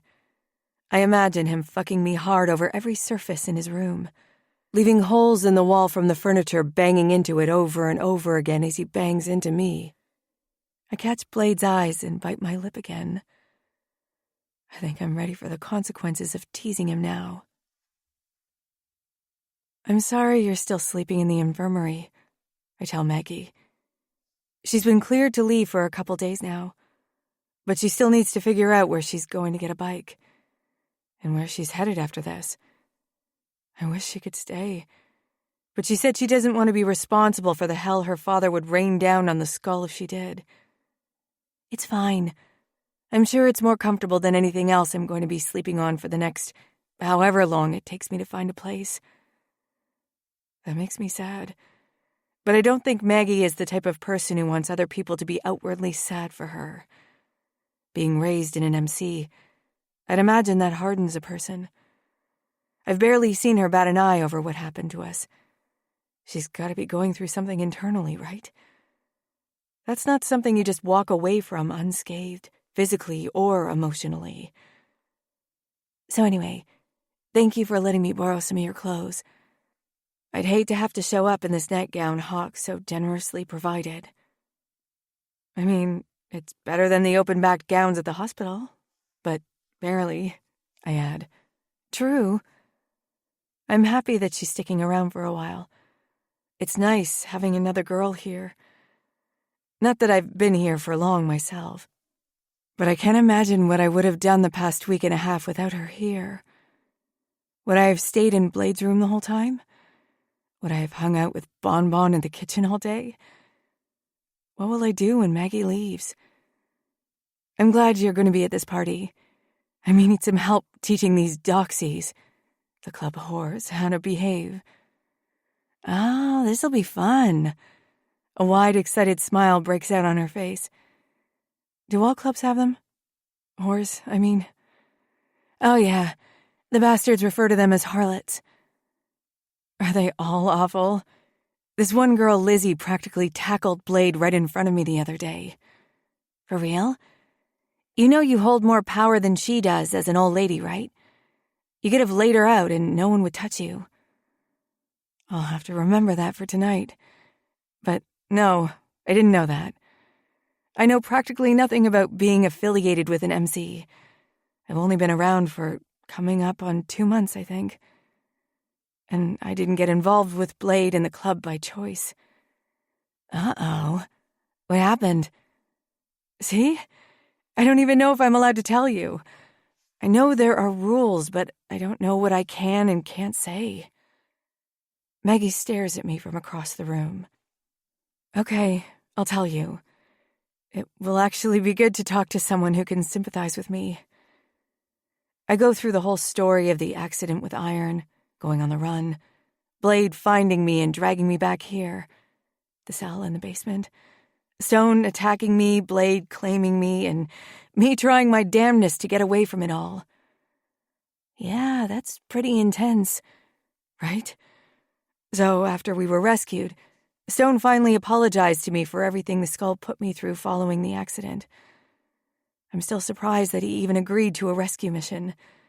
He doesn't even like me. Girl, presses don't apologize ever. Maybe to their old ladies behind closed doors, but a lot of times not even then. So if Stone helped rescue you and apologized about what he did, you're okay in his book. Trust me. There's no way. Although I never took Stone for the apologizing type. I find it hard to believe he would do it and be truthful about it. But he was the one who requested to speak with me. He even went through Blade to get the okay. Maybe Maggie isn't off the mark here. Interesting. That's something to keep filed away in the back of my mind for sure. Anyway, I don't have much to choose from, but my nicer shirts are hanging up in the closet. And then I have some t-shirts in this drawer here. Jean shorts are down one from that. We look to be about the same size, so you shouldn't have a problem finding anything. I'm not picky. I'll find something. Oh, this is kind of weird, but there's some underwear in with my shorts. You're welcome to borrow that too, if you want. Not necessary. I don't wear any. Maggie winks at me as I grip the doorknob and open the door. Okay. I'll give you some privacy then. I walk out into the hallway and wait for Maggie to finish getting dressed. Blade once mentioned that he didn't want me wearing underwear. Easier access for him. I think I may take a page out of Maggie's book tonight and go commando. It could work to my advantage if I need to pull Blade away from Lizzie, or any of the other doxies for that matter. One mention of what I'm not wearing, and I'll have his complete, undivided attention. Not that I wouldn't to begin with. I walk into the bathroom and pick my chin up as I look at my reflection in the mirror. I'm Blade's old lady, after all. Their parties start early. I was thinking people would start showing up around 8 or 9, but when Drama cracked open his first beer 30 minutes ago, at 6 o'clock, it was like the shot heard around the world. Everyone began to show up. I overheard Soko mention earlier, the more drinking time, the better. I guess so, if you're a big drinker. Which I am not. In fact, the beer in my hand is the first drink I've had in... I can't even remember how long. There's been too much going on. I wasn't sure if Blade was a drinker because of his parents. I've never seen him with a drink in his hand before tonight. My eyes find his across the room. He's huddled around a few of his brothers as well as another guy I've never seen before. But his eyes are on me. Does he even hear the conversation happening around him? So far, only one of the doxies are here. Mariah. I catch sight of her and Drama sitting on the sofa, seemingly in their own world. I wonder if they will ever become a real couple. Can he be promoted from doxy to old lady? They're awful cute together. I see the way Drama looks at her, and I can tell he cares about her. I wonder how he feels about the fact that she's slept with the other guys in the club. Does she still sleep around, or does she only sleep with drama? Does he sleep with other girls? Oh my God, so many questions. I both want to know and don't want to know the answers to any of them. I consider myself lucky that none of the other girls are here. Mostly that Lizzie isn't he. I spoke too soon. Here's the bitch now, walking through the door from the garage, screeching and laughing. "The party's here, boys. Get your dicks out," she shouts. Fucking skank. God, I hate her. She has a bottle of Jack in one hand and a case of beer in the other. She places each of them on the bar before rubbing her ass up against Soko's body. Grinding on his dick, I'm sure. Whatever. As long as she stays away from Blade there, won't be a problem. As soon as I think it, my bladar goes off as she homes in on my man. Fuck no. I chug the rest of my beer before marching over to Blade as calmly yet quickly as possible. I make it to him before she gets the chance, placing my back to his front. He wraps his arms around me as I look up at him with my best doe eyes. He leans down for a kiss as Betty Bitch nearly chokes on her own tongue. I don't miss the scoff that she tries to play off before hitting up Cap, then Hawk, neither of which look interested in her at all. She completely ignores the other guy standing there. I can tell he'd love to get the same kind of attention as the other guys did. So I decide to give it to him. At least a less slutty version of attention. "Hi, I'm Sasha." I hold my hand out, greeting him. "Josh, nice to meet you." "Same to you. So where do you fit into all of this?" I twirl my fingers around the space around us, regarding the club as a whole. "I'm a parts supplier. They come to me for different things for the garage from time to time." "Oh, okay. I didn't recognize you from town. I'm sorry. I work at Ellie's and practically live there. So if you're not a frequent diner guest, I wouldn't know you." "You know, in all the years I've lived here, I've never been there to eat. I'm usually a microwave dinner in front of the TV kind of guy." "Well, you should come in sometime." "Yeah, maybe I will." As innocent as the conversation was, I can feel Blade's grip on me getting tighter. Really? A skankho can run all up on you, but I can't have a simple conversation with a guy? Talk about a double standard. But I'll pick my battles because the last thing I need is to get Blade mad at me. He's been so wonderful, and I don't want to make him feel like I'm ungrateful. I'm empty. I swirl my empty beer bottle around. "Does anyone need another drink?" "I'm good," Josh answers. "Nope," answers Cap. "You need to be careful," Hawk warns. "You're still recovering." Yeah.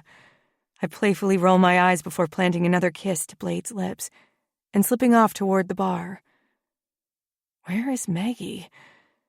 After I left her to get dressed in Blade's room, I went into the bathroom and removed my underwear.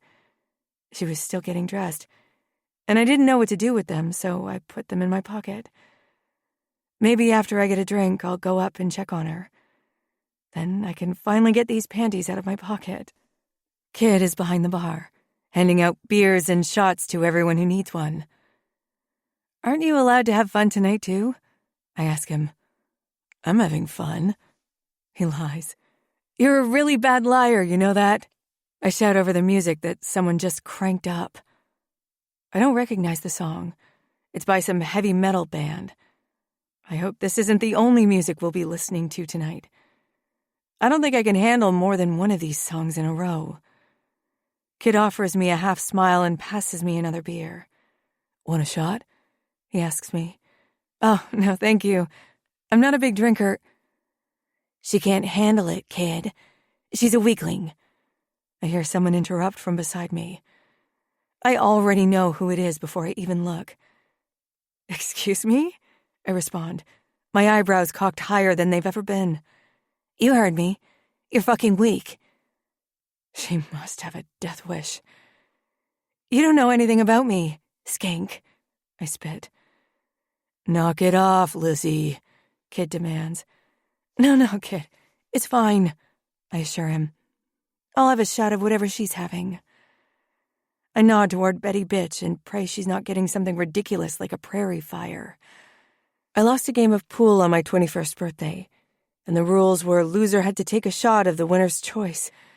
Well, I got totally fucked when the guy I lost to ordered me a prairie fire, tequila and Tabasco sauce. My throat has never burned as bad as it did that night. I didn't puke, but it was very touch and go for a while after that. I'll keep it simple for the lightweight. Just give us some Jack. Whiskey. It's like my nemesis. I had a shot of Jameson once and threw up the entire night. Okay, Sasha, you can do this. You're not going to throw up. You're going to prove to this skank bitch that you're a fucking force to be reckoned with. Oh, damn, kid. Pour me one, too. I hear to the right of me. Maggie. She winks at me, and I silently tell her how happy I am that she's here without giving the fact that I'm nervous away to the bitch behind me. Okay, now I know I can do this. Kid lays out 3 shots in front of us. I happen to catch Blade watching us from across the room. I look away as soon as I realize he's less than thrilled about me taking a shot.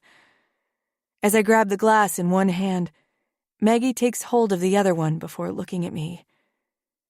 You are my sunshine. She cheers at the same time Kid shouts, Shoot! Maggie's words are all I need to steel my stomach and take the shot like a big girl. The first 3 seconds after the liquid goes down, I feel the need to expel it from my body immediately. Keep it down. Keep it under control, Sasha. But then I grab the beer that Kid placed in front of me, and I down a large sip of that, pinning the skank with a stare as I clear the taste of whiskey from my palate. Whatever, she sighs as she rolls her eyes and walks away. Oh my God, I whisper to Maggie once the coast is clear. Thank you so much. The shot would have come right back up if you weren't here. Of course, I got your back, girl. Maggie winks. Kid, can you get Maggie a beer? I ask. Once he hands it to her, the two of us walk over to where Blade and Hawk are still talking to Cap and Josh. For the first time since meeting Blade, I can actually picture myself feeling at home here. Chapter 23. Sasha. By 10 o'clock, the party is in full swing. Blade started making me drink water in between drinks, which I know I'll be thanking him for tomorrow. I've been staying away from the shots, but the beers are going down nice and smooth. I forgot what it was like to let loose, to not have anyone to worry about but myself. And I have Blade to worry about me too, which is a plus. I've missed this. Not that I was ever some huge party girl, nor am I going to turn into one, but everyone needs a chance to kick back once in a while. Hello again, I hear from behind me. I turn to see who it is and come face to face with Josh. Oh, hi there. Enjoying the party? He asks. Yes, probably a little too much, I admit, lifting my beer bottle. But it's been a while for me. I'm due. It looks like you... I can't hear the rest of what he's saying over this song that just came on. What? I shout back at him, asking him to repeat himself. He brings his head close to mine and puts his lips up to my ear. I said, "It looks like you're having a good time," he shouts. Now it's my turn to get closer to him. Yes, very much, thank you. I answer him before I feel someone tugging me away from him. Suddenly, Blade's body is standing between Josh and I. The music has stopped, and as I look around the room, I see everyone staring at us. Oh, fuck. Keep your distance, man, Blade tells Josh. We were just talking, bro. Chill out. The music was loud and you couldn't hear me. Blade is acting like a ridiculous fool, but I know better than to tell him as much in front of everyone. Come here, I command, pulling him in the direction of the foyer. The music comes back on, a little softer than before, as we reach the front door. What the hell was that about? I ask. I don't like him being that close to you, Blade answers matter-of-factly. Seriously? He's one of the only people to actually talk to me tonight, to be nice to me. And you basically just told him to fuck off. He realizes how pissed I am. So what? He shrugs. But he obviously doesn't care. So what? I ask. So if you want to be that asshole, go right ahead. You know I'm going home with you tonight, don't question. Jesus, I never took you for the unhinged, jealous type, Blade. I don't know why I said that. That's exactly who he is. I turn away from him and walk back to the party, half expecting him to grab onto my arm and chaperone me the rest of the evening. He's ridiculous. If he wants to be a sourpuss, fine. But I'm actually having a good time for once, and I don't want it to end yet. When I get back in the other room, I find Maggie. I figure it's best that I don't try to resume my conversation with Josh. I may not agree with Blade's actions, but I'm not going to piss him off deliberately. Hey, you all right? Maggie asks when I approach her. Oh, I laugh it off. Yeah, fine. Are you having a good time? Actually, yeah, she answers. It's a lot more chill down here than it is at home. The bastards, they can be so uptight sometimes. They get lost in the politics of it all. I'm sorry, Maggie, I tell her. God, I really wish you could stay. I need a good friend like you around here. Well, as soon as I get where I'm going, I'll get in contact with you. Shit, I curse. Something just hit me. What? I don't even know where my cell phone is. Did those psychos take it when they took me? Come to think of it, I don't know where my wallet is either. I haven't needed either of them, and therefore I haven't questioned it. Well, if I can't find mine before you leave, I'll give you Blade's number until I get a new one. Okay, sounds good. Silence falls between us as I watch Maggie stare carefully. She's looking at Hawk, all the way on the other side of the house by the garage. What's up with you guys? Who?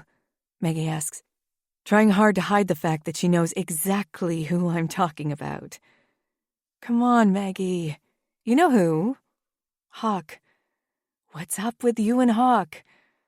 I see the way you look at one another. She smiles and shakes her head as she takes another sip of her beer. Honestly, she asks, I have no idea. Do I like him? Yeah, sure. Does he feel the same? Beats the hell out of me. Of course he likes you.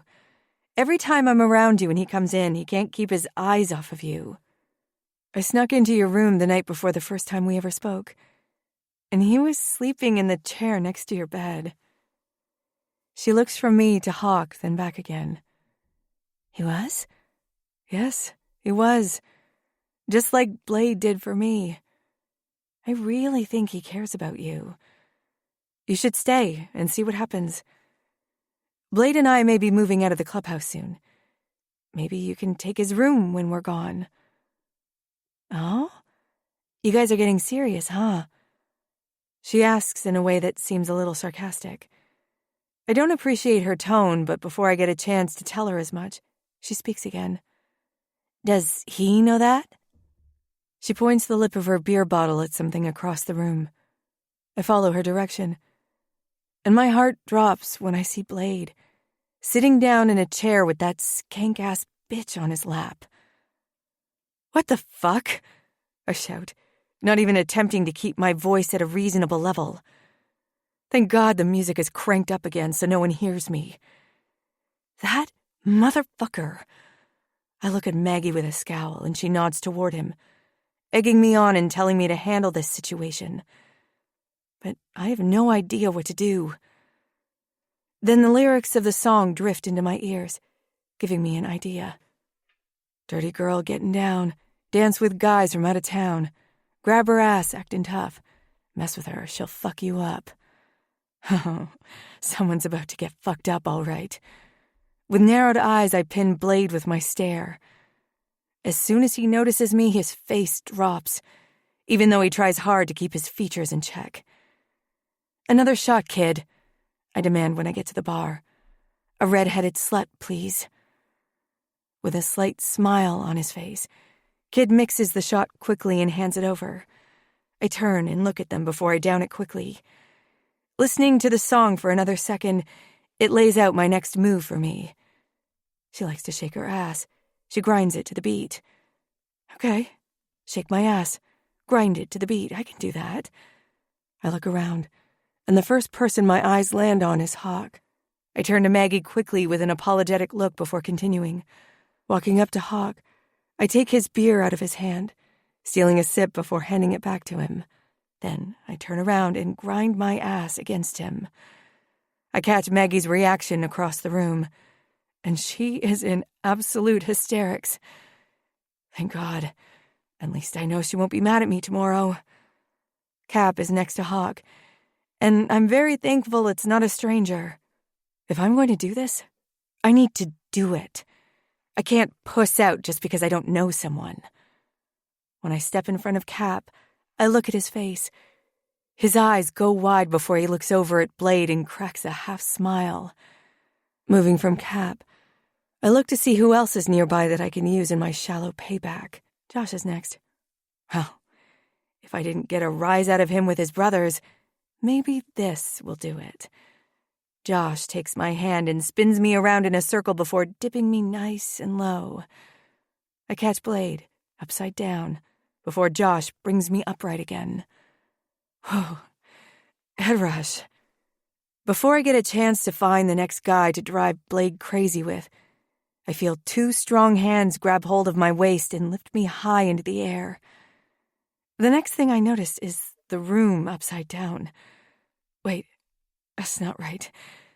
No, Blade has thrown me over his shoulder and is stomping through the house toward the foyer. Taking the stairs two at a time, I listen as the music grows softer the farther we get from it. Finally, in his room, he slams the door shut and locks it in place.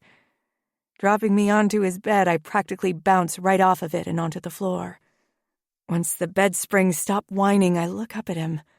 What the fuck? I question. I can't have an innocent conversation with a guy, but it's fine for you to let that walking STD sit comfortably on your lap? The anger on his face doesn't go away. His expression never falters. You are mine, Sasha. My anger matching his, I stand on the bed with my balled fists on my hips. And you are mine, Carson. The moment his birth name leaves my lips, he knows I am not playing around any longer. His anger morphs into need. I can feel his sexual energy coming off of him in waves, and I predict his pounce before it even happens. As he takes a large step in his small room, I lunge off of the bed and wrap my body around him like a fucking spider monkey. Our lips crash together, and his angry, lust-filled fervor matches mine. We can't get each other's clothes off fast enough.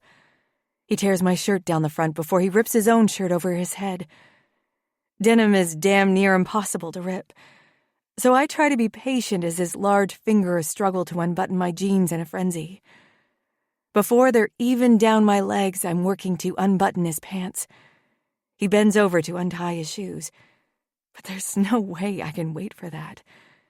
I feel the moisture pooling between my legs. I need him, and I need him now. Fuck the boots, I demand with a little more force than I intended. When he looks at me, I turn around and grab his hand to pull him close. Then I get on all fours on the bed and hoist my ass high into the air, on display for him and him alone. Take me, Blade. Fuck me hard. Fuck me like you own me. He steps up behind me, and I feel his rock-hard erection nestle in the crack of my ass. I do own you, Sasha, he growls. Every fucking inch of you. With no warning, he pushes his cock through my opening and deep inside of me, as far as he can go. It hurts a little at first, but it's not long before my body relaxes around him.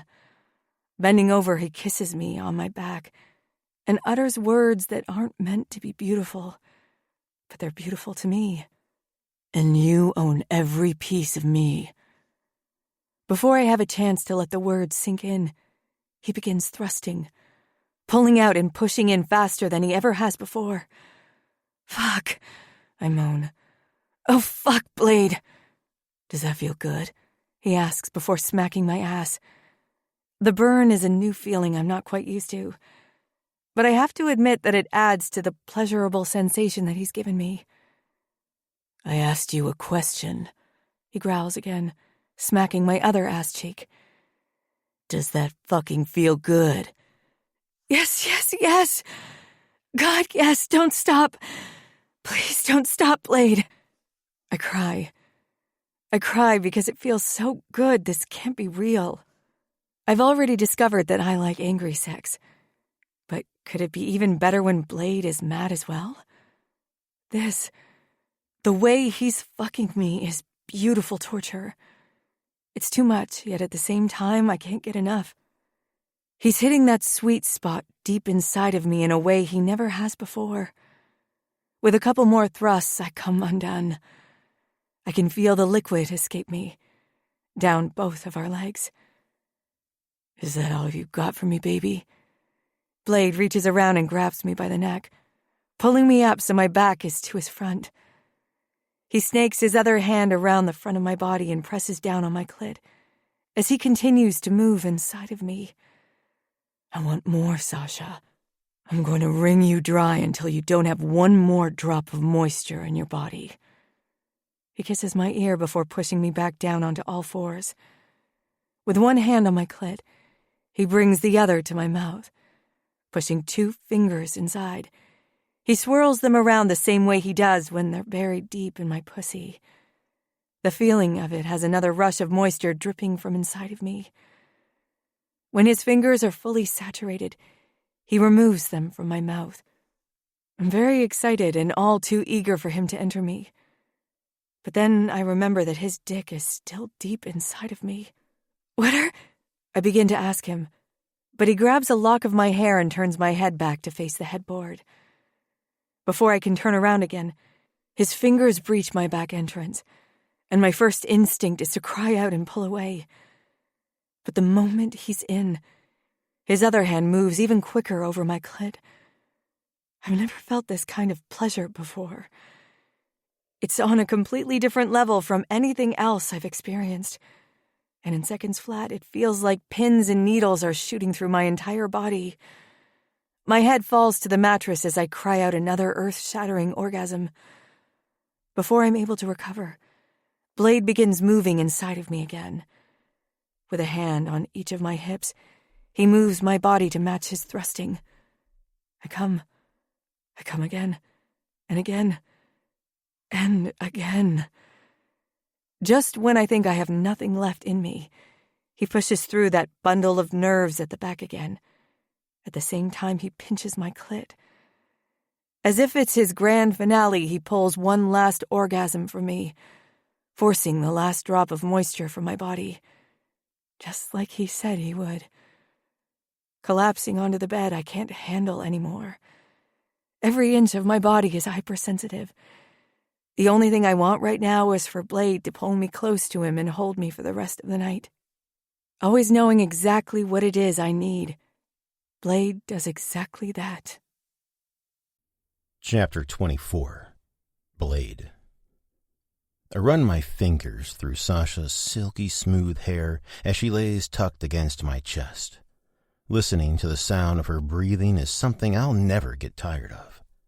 Some people like to meditate to relax. All I need is the slow, rhythmic rise and fall, inhale, exhale from the beauty in my arms.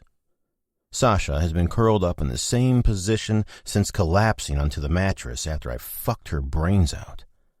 Fuck, it felt good. I loved not holding anything back, giving her exactly what she wanted without worrying that it's too much. I told her I wanted every drop, and she gave it to me. Every last drop before passing out from exertion or bliss. Probably both. Now I'll comfort her in my arms. The drunken, wrung-dry, sated, beautiful mess that she is. I scoff, thinking about the behavior that led us here. Should I have allowed Lizzie on my lap? No. Was I pissed off at her for calling me unhinged and jealous? Yes. I'm both of those things, only when it comes to her, but that doesn't mean I like hearing it. Then for her to walk off? I should have thrown her over my shoulder then and there. It fueled my fire, one that I was going to let simmer until the sight of her shaking her ass all over the fucking clubhouse poked at it. Before I even knew what I was doing, I took her and carried her upstairs. I was ready for a knockdown, drag-out fight. I thought the stubborn girl I hunted all the way to West Virginia was back, and I couldn't wait to go toe-to-toe. She took me by surprise when she declared her ownership over me, even more when she called me Carson. From there, my anger morphed into desire. I had to have her, then and there. I've never known desire to be painful, but the moment she propped herself up on all fours with her pussy on display for me, I was toast. In the shade of pink that bloomed on her ass cheeks after I smacked them, perfection. It's only been about an hour and a half. I wonder if she's rested enough to go again. My cock is growing harder the more I think about it. Just as I begin to nestle it between her ass cheeks and go for it, there's a hurried knock on my door. Fuck! This better be fucking good because I'm putting a halt to being balls deep in my girl for some bullshit. Heads will roll. I grab my boxers off the floor on my way to answer the door. What? I snap. Cap is standing on the other side. Sorry, man. Jasper's been sighted. Come on downstairs. Shit. Yeah. Let me get dressed and I'll be right down. I close the door and hurry to get dressed as quietly as possible so I don't wake Sasha. Unfortunately, I lose the grip on my boot when I swipe it off the floor and it crashes into the nightstand, causing her to wake up. Sorry, little girl. Go back to sleep. I have to go handle some business downstairs. What's the matter? She asks, rubbing sleep from her eyes. Someone spotted Jasper. I should have waited to tell her. I wouldn't have kept it from her for long, but if there's one thing that will keep her from falling back to sleep, it's the thought of Jasper on the loose. What? Where? I'm coming downstairs with you. She hops out of bed and I throw her my shirt. Without hesitation, she pulls it over her head before grabbing her shorts off of the ground. That's when it hits me. Hey. I gently place my finger under her chin so she's looking at me. Were you wearing underwear earlier, or did I just miss them in the heat of the moment? Smiling, she pulls a wad of fabric from the pocket of her shorts. I took them off earlier, but Maggie was in here getting dressed, so I couldn't come put them in the hamper. I didn't know what to do with them, so I just put them in my pocket. She shrugs. Pulling her close to me, I raise her lips to mine. I love the idea of you in no panties. I plant a quick but deep kiss on her soft lips before grabbing a new t-shirt from my drawer and throwing it over my head. As soon as her shorts are buttoned, we leave my room and meet up with everyone downstairs. When we get there, we find the music has been turned off, and everyone who isn't a member of the club is gone. I lead Sasha over to the living room, and she takes a seat on the arm of the sofa next to where I'm sitting. Stone looks from her to me briefly. He's pissed I brought her in on this, but I don't care. This concerns her, and she has every right to know what's going on. We got a call from Pretty Boy a few minutes ago. He and one of the bastards were staking out Dobbs' house tonight, and they heard gunshots. Then they saw Jasper and another guy running down the front steps of the house and jumping into that red 80s-style Lincoln that was in front of his house the other day. I hear the sharp intake of breath come from Sasha, and I cover her hand with mine. They're following the car at a distance to see where it ends up, and he'll call back with any new information as soon as possible. Last we heard, the car was headed east on Route 30 back this way. We need to be on our toes. The moment he crosses over into Gettysburg, Royce's crew will pick him up and give us a call. But if they fail, or if Jasper heads elsewhere, well, it wouldn't be a bad idea to call for lockdown. What does that mean? Sasha asks. I squeeze her hand gently and she shoots me an annoyed look. We all come here and basically lock everyone in until the current threat has been diffused. Her eyes widen and she looks like she's about to ask a lot more questions. Questions that I have every intention of answering, but they will have to wait. Hey, pulling her hand to my lips, I kiss the back of it. Why don't you go keep Maggie company? I'll come fill you in soon. Promise. With a deep breath and an eye roll, she stands and walks into the room that Maggie has inhabited over the past week and a half. She's not going to be happy, but I will tell her what's going on as soon as I know something. We're close, Stone adds once Sasha's form disappears behind the door. I can feel it. We're going to get this asshole. I pinch the bridge of my nose, wishing that tonight was my night to take watch. I want at him so bad I can taste it. We can't lose him. We may not get another shot. Anyway, just stick around here the rest of the night. I want to be able to find you when I need you, Stone orders. When everyone begins to disperse, I approach Stone. You need me up in Gettysburg? I inquire. No, we'll let Royce's guys handle bringing him in. They have a lot more bodies than we do. We can't afford, nor do I want to lose anyone, if something goes wrong. Not what I wanted to hear. I still don't trust that Royce won't kill him on the spot. All that matters is that he dies, but I want a piece of that action. For Sasha. I walk the short distance to Maggie's door before knocking softly. The door opens, and Sasha's eyes are the first thing mine land on. May I come in? I request. She doesn't say anything. She simply moves out of the way, opening the door a little farther. I take control of the door once I get into the room, closing it behind me. So, pretty boy, I begin before turning my attention to Maggie. He's our sergeant-at-arms, and one of your father's men are pursuing Jasper right now. Sasha stays silent while I bring Maggie up to speed. He and another guy fled the house of an acquaintance and took off in his car. Once they get a little closer to this area, or even to Gettysburg, your club is going to try to shoot out his tires or do something to immobilize him.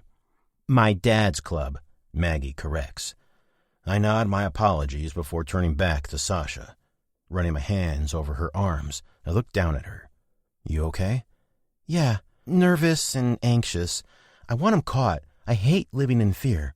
It won't be like this much longer. I place my finger under her chin, forcing her to look into my eyes. I promise. She nods. I didn't say anything to Maggie. She whispers softly. I didn't know if I could tell her anything. Good girl, I whisper back with a wink. It might be a bit. You ladies want me to turn the television on for you? Sasha shakes her head. Maggie doesn't have any interest either. My stomach really hurts. I think all the sloshing around of the beer and liquor is finally getting to me. 1 sec, I tell her. Opening the door, I search the room for Hawk. Yo, Hawk! He turns his attention to me and I wave him over. What's wrong? He asks Maggie as soon as he walks through the door. She's fine, dude, but Sasha has a stomachache. You got anything to help her? Oh yeah, of course. Sasha and I look at one another, a slight knowing smile on our faces. I see her eyes dart to Maggie as she raises an eyebrow at me. I can give you Zofran, but I'll have to inject it. Or you can take 2 of these antacids. I'll stick to the antacids for now, Sasha tells him, holding her hand out. Thank you. Sure thing. Let me know if it doesn't go away soon. It won't take long to get you hooked up with some Zofran. Will do, thanks. Hawk lifts himself onto the counter and takes a seat. Sasha? I grab her attention, motioning toward the chair next to Maggie's bed. Why don't you take a seat? Still chewing the antacids, she crinkles her nose, trying to get them down. I have to agree with her. It's not the taste that's awful. It's the texture. Sucks the party had to be cut short, Maggie states. Oh, I don't know about that. Sasha disagrees. I think it was a very good idea for Blade to caveman me out of there when he did. It's been a while since I last drank, and my tolerance is shit. Her eyes meet mine, and I laugh. I did not caveman you out of there, I insist. What would you call it then? Well, you were swerving. I wanted to make sure I had a good grip on you. Sasha laughs at my horribly made-up excuse for throwing her over my shoulder. I was simply trying to pull you out of a situation before you completely lost all of your sanity. That's all. All of us break out into laughter, and even Sasha agrees that I did the right thing. When her eyes catch mine again, I see that some of her fire returned. It's a damn good thing you got me out of there when you did, she winks. Oh, by the way, Do you know what happened to my wallet and cell phone? I have no idea if they were taken or what, but I haven't seen them since I got here." "Oh, shit," I exclaim. "Yeah, no, I have them." "You have them? Were you ever planning on giving them back to me?" I sent a quick glance to Hawk, who has no interest in backing me up. I honestly wasn't keeping them from her on purpose. I swear to you, it wasn't intentional. With everything that's been going on, I completely forgot that I had them. They're upstairs in my room. I can go get them for you right now if you want me to." Sasha looks like she's going to yell at me for a brief moment, but instead, she takes a deep breath, and the expression on her face shifts from irritation to acceptance. "No, it's okay. I really don't need them. I was just curious. If I'm being honest, it's been wonderful being unplugged from everything." She walks toward me, wrapping me in her arms. "I do really want to go back to work, but it's been nice not having anything to worry about for a while." A satisfied warmth spreads through me, hearing her words. Her happiness is my top priority, second only to her safety. Knowing she's content with her situation, though semi-undesirable with a psycho on the loose, makes me very happy. We continue laughing and carrying on for a while longer as we wait for news of Jasper. After approximately 30 minutes, the laughter quickly fades from my face as a loud knock sounds on the door. I open the door and come face to face with Soko. He nods his head toward the sofa, requesting that Hawk and I join them once more. "I just got off the phone with Pretty Boy. Jasper and company began a fire at him and Ronan just before they exit for Gettysburg. I don't know how they were recognized, unless they got too close to the car." Stone shakes his head with irritation. "One of the bullets hit Ronan in the leg, causing him to swerve into Pretty Boy. They both dropped their bikes, and the car got away." "Fuck!" I shout, taking my anger out with a punch to the back of the sofa. "What about the bastards?" Drama chimes in. "Did they see him? Did they grab him like they were going to?" "I haven't heard from Royce yet. If I don't hear anything within the hour, I'll call him. If I find out they were unsuccessful, I'll implement a full, immediate lockdown." Once my initial anger passes, I look back toward Maggie's room to see Sasha standing just outside of it. The terrified look on her face fuels my anger again. I made a promise to her that she would never again feel the fear that she does right now. I swore there would be no broken promises, and I'm going to see to it that I keep my word. Chapter 25. Sasha. I'm nearing the 1-week mark of my first ever lockdown. Something I never expected I'd be forced into. But I'll just add that to the list of fuckery that I've experienced over the last 2 months. It might be a little more bearable if I wasn't forced into such close proximity to some of the people I hate most in this world, namely Stone and Lizzie. Other than that, there's not a huge difference in the way Blade and I were living prior to this. We stuck around the clubhouse most of the time, not having anywhere else we needed to be. Again, I'm keeping Blade out of work. But he assures me that his brothers have it covered. They pushed back all of their appointments this week anyway. We finally got word from the bastards around 4 a.m. the night that Jasper got away. They confirmed that they never saw him enter the Gettysburg area. They had men posted on several different roads Jasper could have gotten into town on. Royce agreed that it was safer to keep Maggie here rather than force her to come home until all of this is over and done with. I'm really hoping he changes his mind by then. I don't want her to leave. Draw 4. Mariah giggles as she lays her Uno card down on the table. Drama forces a look of mock hurt to his face as he picks up 4 cards from the deck in the middle of the table we're playing at. Drama, Mariah, me, Blade, Maggie, Hawk, and Cap. 7 of us. Crowded around a 4-person card table isn't very comfortable. But I can't deny that I'm actually enjoying myself right now. For the first time all week. Stone's been keeping mostly to his office, only coming out at mealtimes. Blade hasn't even acknowledged Lizzie's existence all week, much to my delight. She spent most of the time on Pretty Boy's dick. If I'm forced to be around them, at least I'm happy they're not in my face. I've mostly been hanging out with Blade in his room, or with Maggie in hers. I finally dug my phone out of Blade's nightstand when we went into lockdown. I'm taking Jasper's note to heart. He knows where I work. He may even know about Steve. I can't be certain, but I do know that I am worried for the safety of them both.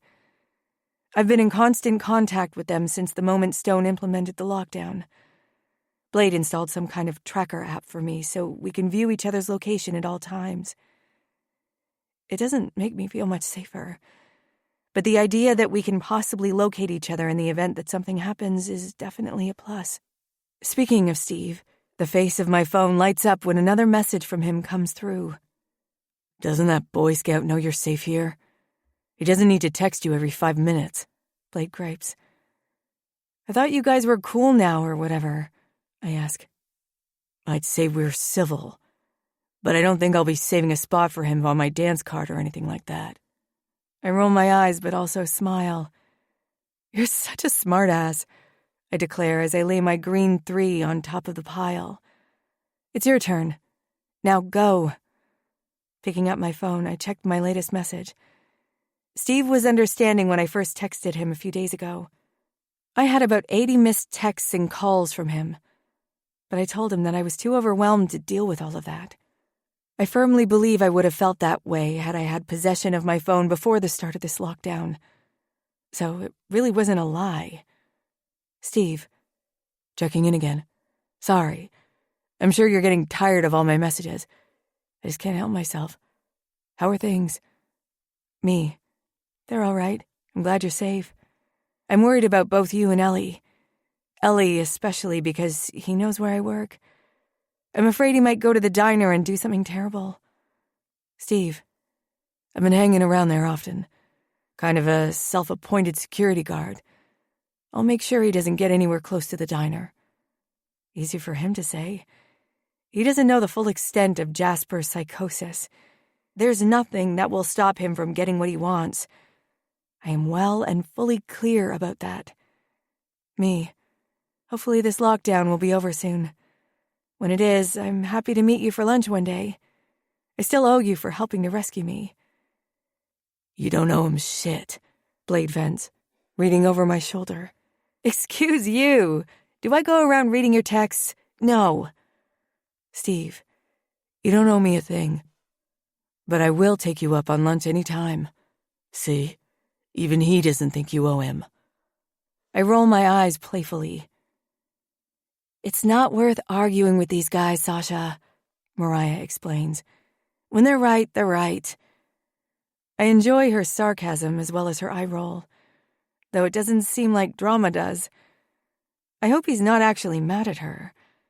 It was clear that she was joking, but I know nothing of the dynamics between members in the Doxies. Maybe they're used for sex but never supposed to speak out of turn. Suddenly I feel bad for them. Well, everyone but Lizzie. She's the new Tony in my life. Speaking of Tony, I saw that she messaged me a few days ago.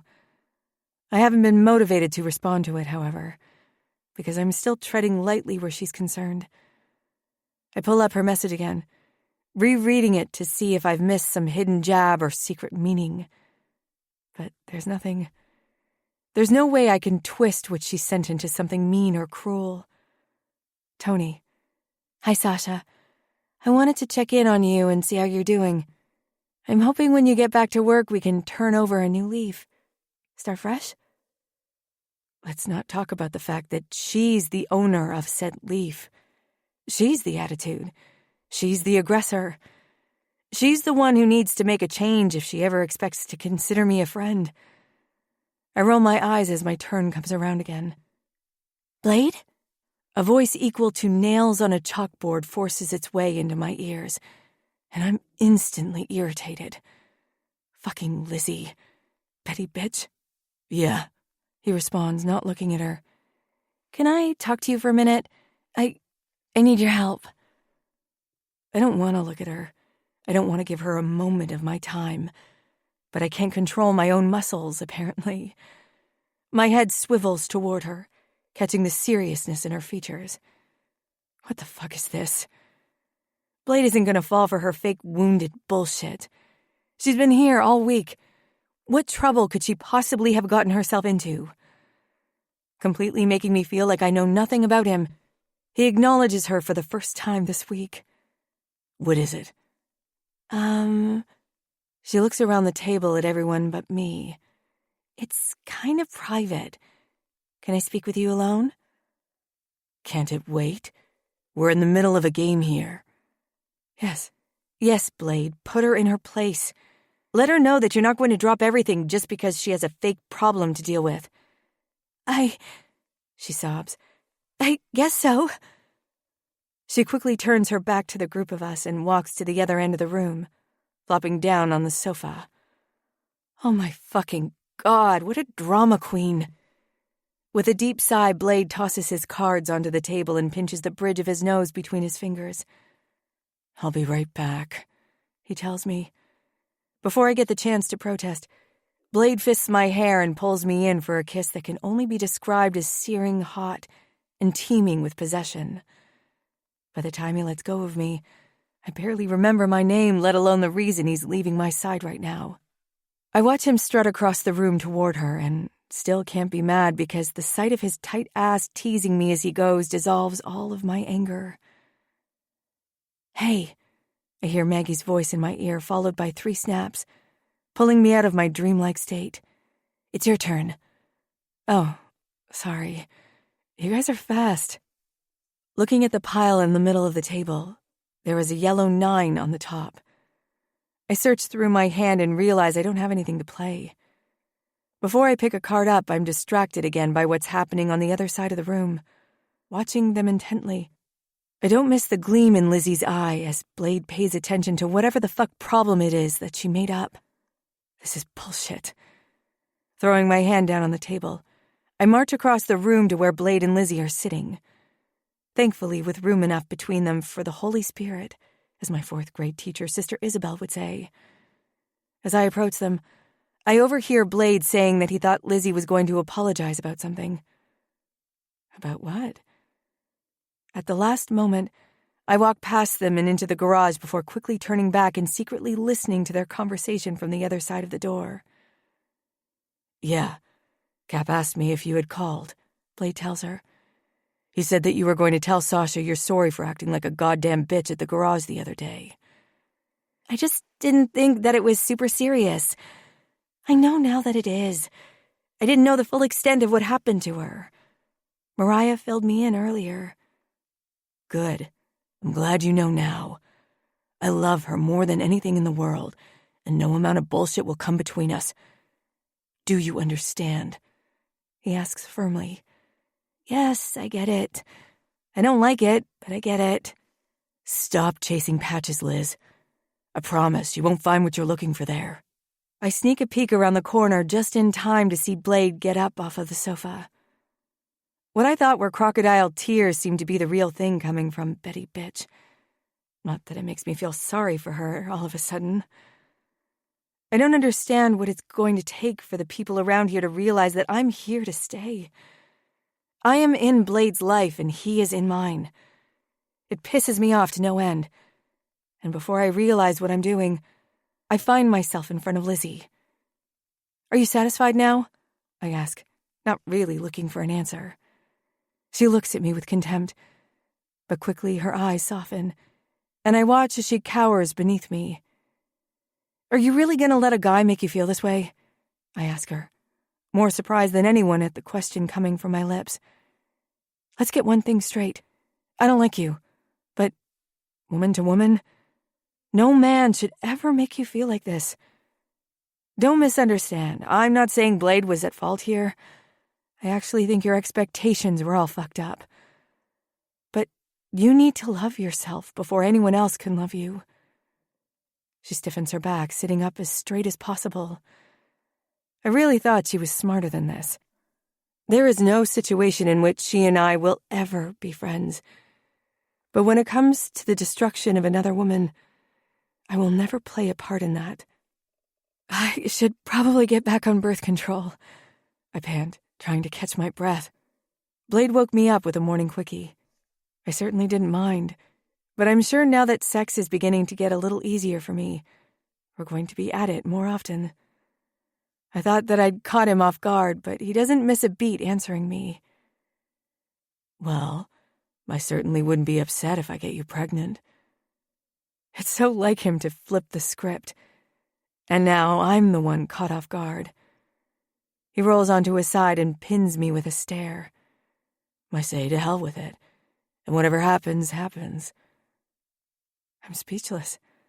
I want to tell him how ridiculous it is, that I'm too young and it's too soon for us to think about having children. Despite everything we've been through, we're a new couple. But I can't make my mouth move.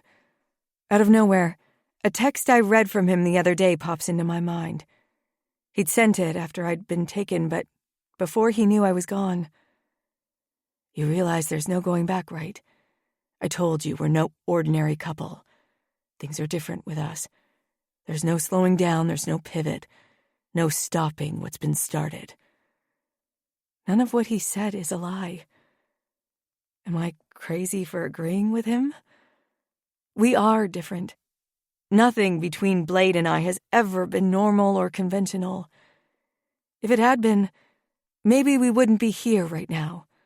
Maybe we wouldn't have been attracted to or fallen for one another at all.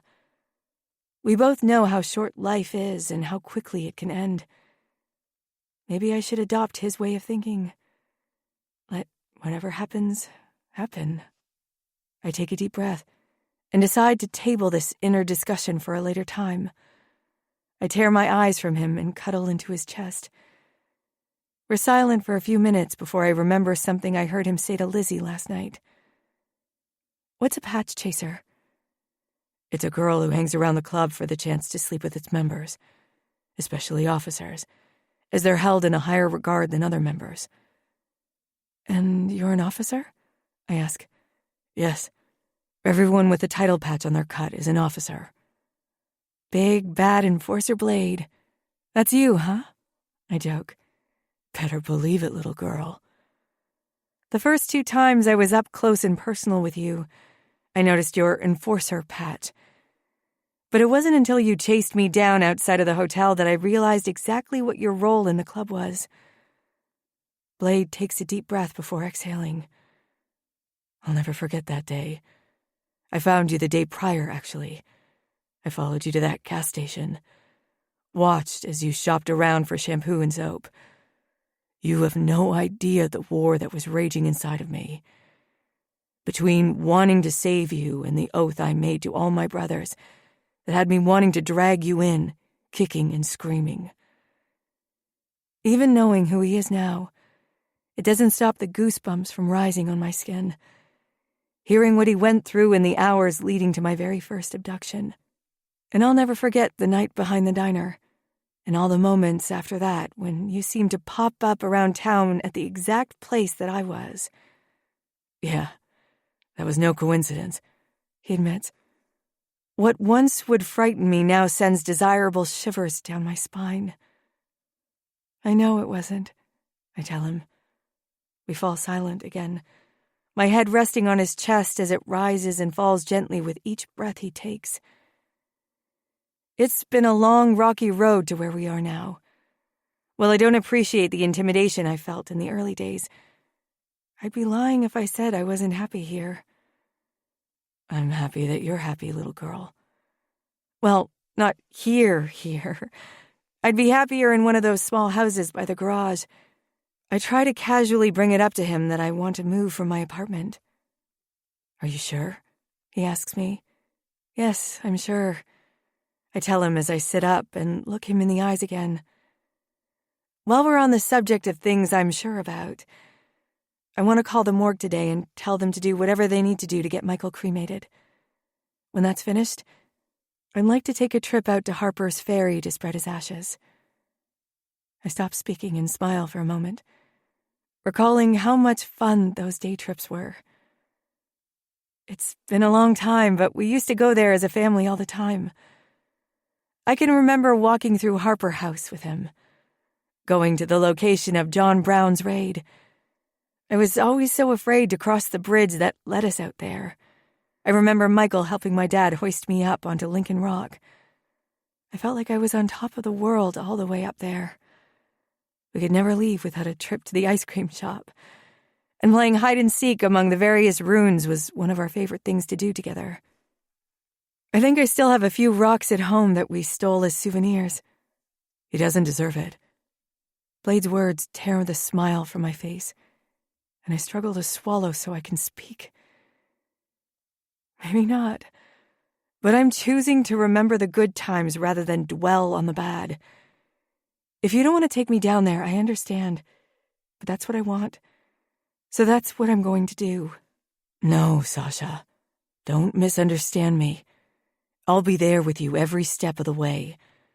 I'm sorry if what I said was inappropriate, but I can't help how I feel about Michael's participation in what happened to you. I know, I admit. Thank you, Blade.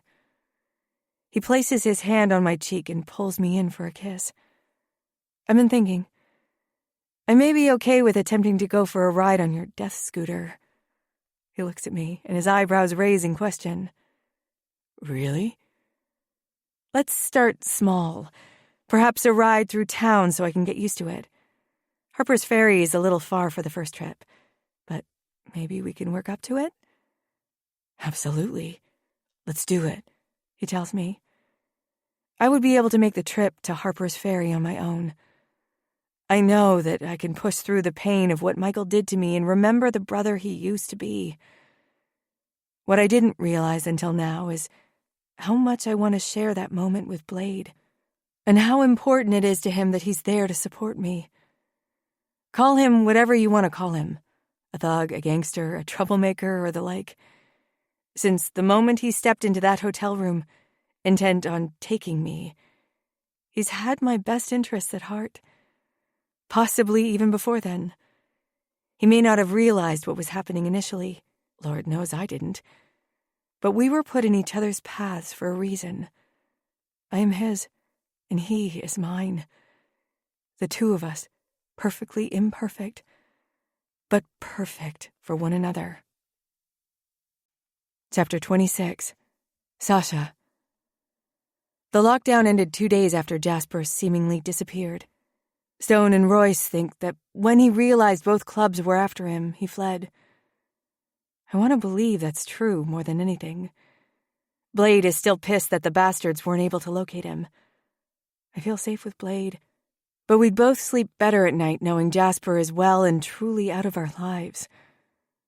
However, with each day that passes without incident, and the fact that I have a 24/7 security detail, I feel more and more like it may finally be over. Maybe. This week is turning out to be a busy one. We went by Egan Funeral Home and Crematory and picked up Michael's ashes. I opted for a small box, rather than an extravagant urn to put them in. Perhaps if I was keeping them, I would have gone for something nicer. At the same time, thinking about what Michael did to me, spending extra money for something fancy wasn't an option that I was willing to go with. I'm trying to focus on the upcoming excitement to help keep my mind off both Michael and Jasper. Tomorrow, Blade and I have an appointment with the leasing agent of the house we're going to move into. It's the first time in a very long time that I felt so elated about the possibility of a happy future. And the day after tomorrow, I finally get to go back to work. I'm ready, but I am also nervous. I know I'm going to be receiving a lot of questions from a lot of people, but once I get that over and done with, things can finally get back to normal. Semi-normal. I made Blade promise me that he would go back to work when I do. I think he needs to have something to do to keep him from worrying about me. Otherwise, I know he will spend every single day at the diner as my bodyguard. He told me he will be sending one of his brothers in his place when he can't be there. I agreed to his terms because it was the only way he would agree to mine. How about we plan to go to Harper's Ferry on your first day off? Blade suggests. That sounds good. It will probably be sooner than later, knowing Ellie. I'm sure she's going to suggest that I ease my way back into it. She's smart. He winks at me from the driver's seat. I like her. Yeah, I smile. When we get home, why don't you put that away and then maybe we can go for a short cruise on my bike. We can go by Iron's house and check in on him. Make sure he's doing all right. Iron moved back into his house 2 weeks ago. He's been taking it easy, and apparently considering retirement, which I didn't know was an option, and wasn't around for the lockdown. He didn't like the idea of having to go back to sleeping at the clubhouse after finally getting to sleep in his own bed again. Stone wasn't happy about it, but there wasn't any changing his mind. My stomach instantly twists into knots at Blade's suggestion to go for a ride on his motorcycle. I'm so nervous, but I know that once I get used to it, I'll feel differently. Bite the bullet, Sasha. Sure, I nod. I may need Hawk to administer some of that Zofran before we go, though. I don't want to puke on your back. I'm only half joking. I highly doubt you're going to puke. Actually, I think you're really going to love it. It's a thrill, and I think you'll find it very freeing. Yeah, if you say so, I joke. I'm kidding. I am looking forward to it. Me too. And you know what else I'm looking forward to? What's that? Signing that lease with you tomorrow. He reaches over and takes my hand in his. But more than that, I'm excited to officially live under the same roof as my girl. All of my nerves ease the moment the words leave his lips, and I see the glimmer of anticipation in his gray eyes. Same here. I smile as butterflies go berserk in my stomach. It's crazy where we ended up. If someone would have told me 2 years ago that I would be shacking up with the scary man with the dark eyes from behind the diner, I would have said they were nuts. But here we are, and I wouldn't want it any other way. Racing along the back roads with the wind in my hair and my arms wrapped tightly around the man I love is exhilarating. Blade was absolutely correct when he told me I was going to love riding on the back of his bike. It's a new sensation, but one that feels like a close cousin of an orgasm. Cruising down streets that I've driven my whole life is an entirely new experience from the back of the bike. Completely different perspective. Everything is clearer, as though the windows I'm used to seeing it through were dirty, not allowing me to take in and appreciate the full beauty of Whispering Valley. Remind me again why I ever wanted to leave this place. This is amazing, I scream as I hug Blade tighter. I don't need to. I'm not scared. I'm not at risk of falling off. But I'm thoroughly exhilarated, and I need to hold on to something to get a grip on reality once again. I'm glad you're having fun, Blade shouts back at me. Iron's house isn't too much farther. We travel a little while longer down Maple Grove Road, then pull off in front of a modest bungalow-style house. Okay, you can either shimmy on back and hold onto the seat to keep you from falling off the end, or you can fall to one side, let your foot catch you, and swing your opposite leg over the bike. Excuse you, but I've seen enough low-rider, badass biker dude Sons of Anarchy wannabe television shows to know how to perfectly dismount a bike, okay? Please don't tell me you watch that crap. What crap? I ask as I swing my leg over the side of his bike. Sons of Anarchy. That show glorifies the one-percenter culture. They got it all wrong. Oh, someone is sensitive. I'm just saying that Hollywood gets a lot of this shit wrong, okay? He throws his hands up in surrender. Okay, Mr. Big Badass Real-Life Biker Man. He pulls me in for a hug before removing my helmet and placing it on the handlebar opposite of his. He cups my cheek in his palm, and with his other hand he reaches down and grabs a handful of my ass. He grunts. I fucking love this ass. You know that? Yes, my ass knows how much you love it. Pressing a quick kiss to his lips, I turn around and walk to Iron's front door. I press the doorbell, but Blade reaches around me and opens the door before Iron has a chance to. I grew up here, remember? I don't need to ring the doorbell or wait for a special invitation to enter. What? I gasp in mock horror. You mean you're not a vampire? No, sorry. But I'm not against helping you act out that fantasy if that's what you're into. He bites down on his bottom lip before he throws the door open. After you. He guides me, waving his hand over the threshold into the house. Stepping inside of Iron's home, I would never think that an outlaw lived here. It's farmhouse chic at its finest, and it looks like they hired Reed Drummond as their interior decorator. I love everything about it. "Yo, Iron," Blade calls down the empty hallway. "Carson," he responds. I'm shocked to hear Iron call him by his real name. I didn't realize anyone did. A small part of me wishes I was the only one, but if someone else is going to call him by his real name, I'm okay with it being the man who helped raise him. He knew him as Carson long before I did, anyway. A moment later, I see him poke his head around the corner, and a big, bright smile shows up on his face. It's hard not to smile back when he hits you with his infectious grin. How Iron and Stone ended up running this club together is beyond me. They're two vastly different people. Come in," Iron welcomes, waving me into his home. I take in my surroundings as I go, and I notice a few pictures on the wall in a sitting room to the right of the front door. Oh my goodness! I gush as I make a beeline for the frames. Looking back at me is an 11 or 12-year-old mini version of Blade, of Carson. His dark brown hair is styled in a crew cut, longer on top than it is now.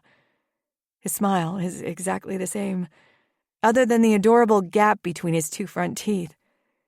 Look at you. I turn around to face a very displeased Blade. "You're too perceptive. You weren't supposed to see these," he explains to me. He tries to pull me away from them, but I shrug his hand off my shoulder. You were adorable. "What do you mean, were?" he asks. I turn around and regard him. You know what I mean. I never thought I'd get to see a picture of you when you were younger. Well, why would you think that? Suddenly, I realized that my inner thoughts were incredibly stereotypical and unwarranted. I wasn't sure.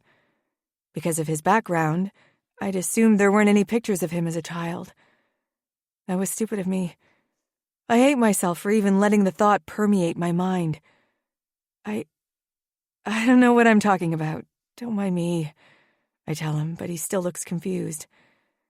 I'm about to change the subject, but Iron beats me to it. "Can I get you all anything to drink?" he offers. "I'd love a water, please," I tell him as Blade shakes his head. "So, what brings you all in? Not that I'm not happy to see you," he inquires as he grabs me a bottle of water out of the fridge. "Taking Sasha on her first bike ride. We thought we'd come in and check on you, old man." "Oh, yeah? And how you liking it so far?" I never expected to like it as much as I do, I answer, taking the bottle of water he's holding out for me. I don't know if I could handle it on a highway, but riding around Whispering Valley is amazing. "It is, isn't it? Here, come have a seat." We follow him to the next room over. Blade and I sit down, his arm resting on the back of the sofa above my shoulders. Iron takes the chair in the corner of the room. "What's new? How are things at the clubhouse?" "They're fine, nothing new," Blade answers. "You were missed at the lockdown," I add. "If I hadn't just moved back in here, I would have been there. But I'm getting too old for all the commotion that goes on over there sometimes. And with my health, well, I just wanted to take it easy." "Definitely don't blame me there," Blade agrees. "Actually, Sasha and I are signing a lease on one of those houses up the road from the garage." "Are you? Oh, that makes me so happy." Iron shakes his head almost in disbelief. I'm giddy over the fact that he's so delighted for us. Not that I need a sign that this is the right move, but to see someone else as excited for us and our future is a relief. "When do you get to move in?" "A week or so, the first of the month," Blade answers. "You know, I've got to tell you something. This one probably won't be too happy with me." He nods toward Blade. "But I'm going to say it anyway." "Oh, brother," Blade sighs. Lightly, I lay a playful slap to his thigh. "I don't know if you know this, Sasha, but Blade has had his eye on you for quite some time." Oh, I knew that. I knew every time I saw him around town, staring me down from the other side of the square in the middle of town, or from the far end of the aisle in the grocery store, or from across the street as I was getting my hair cut at the salon. No, I lie, and only Blade knows that I'm being sarcastic. I never knew. I'll never forget the summer festival 2 years ago. The summer festival was the weekend following mine and Blade's very first encounter, when I'd overheard his secret conversation with Captain Turner. I noticed Blade was quieter than usual, and I wanted to check to make sure he was okay. When I walked up to him, I saw him staring across the park, very engrossed with whatever it was he saw. I look at Blade to make sure he isn't angry or hating this conversation. He scratches an itch on the side of his face before running his hand over his chin.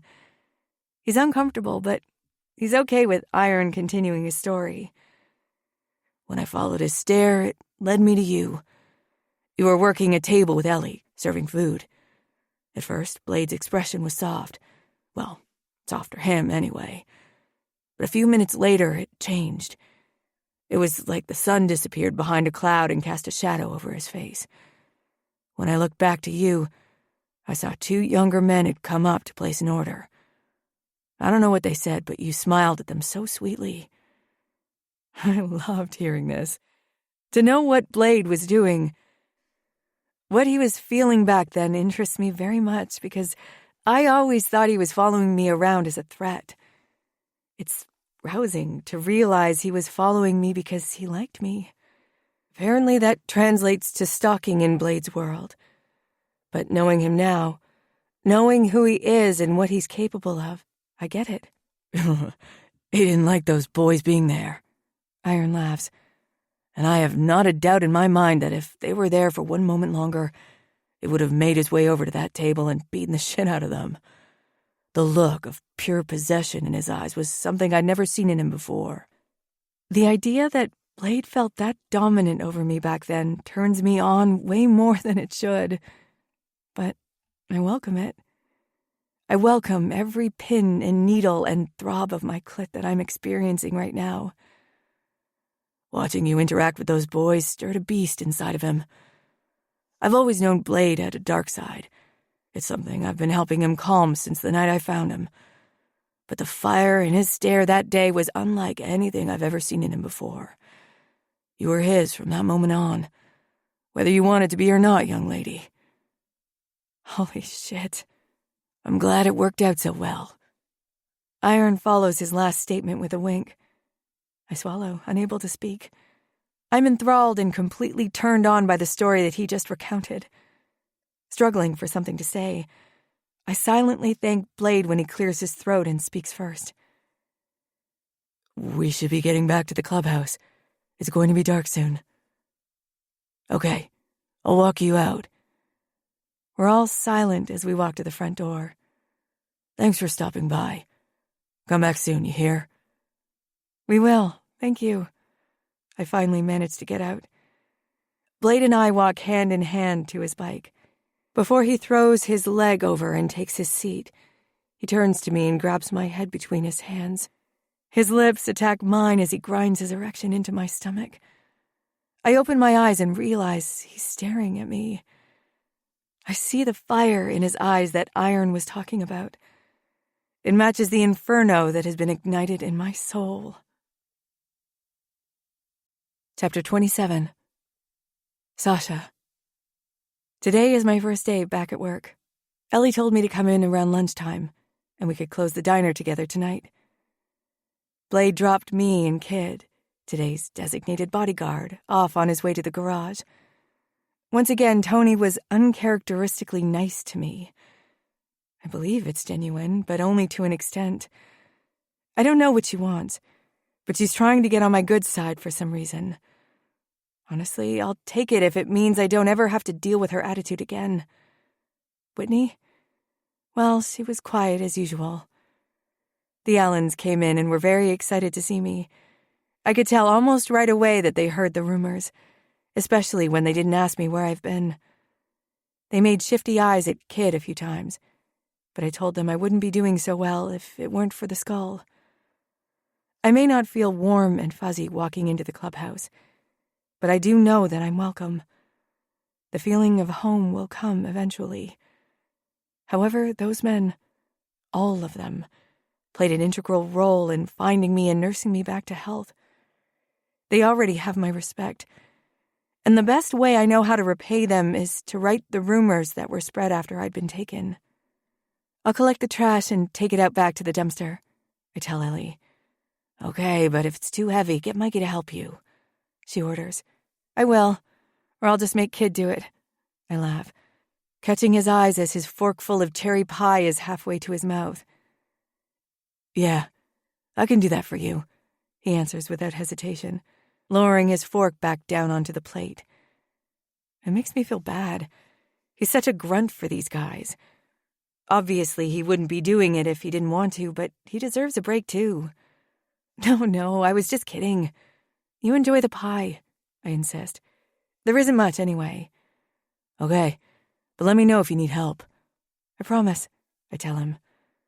I put the bottle of disinfectant we use to clean the tables back in the stationary tub on the side of the kitchen, opposite of where the food is stored and cooked. Then I toss my rag into the laundry bin that Lucky's comes to pick up. They take the dirty and drop off the clean each morning, Monday through Friday. Once that is finished, I go around to each trash station and tie up the bags before pulling them from the bins. I grab 2 of the 4 bags and take them outside. I smile as I step outside, thinking about Blade. This spot will forever hold good memories for me.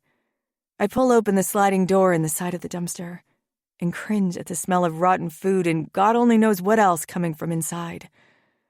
Quickly, I hoist each bag through the opening and into the large metal box. As I turn and head back into the kitchen, my phone buzzes in my pocket. Pulling it out, I see it's a text message from Blade. Carson, I'm not used to being away from you for this long anymore. I don't like it. I smile reading his words because I feel exactly the same way. I used to roll my eyes at movies or people who were this lovesick over someone.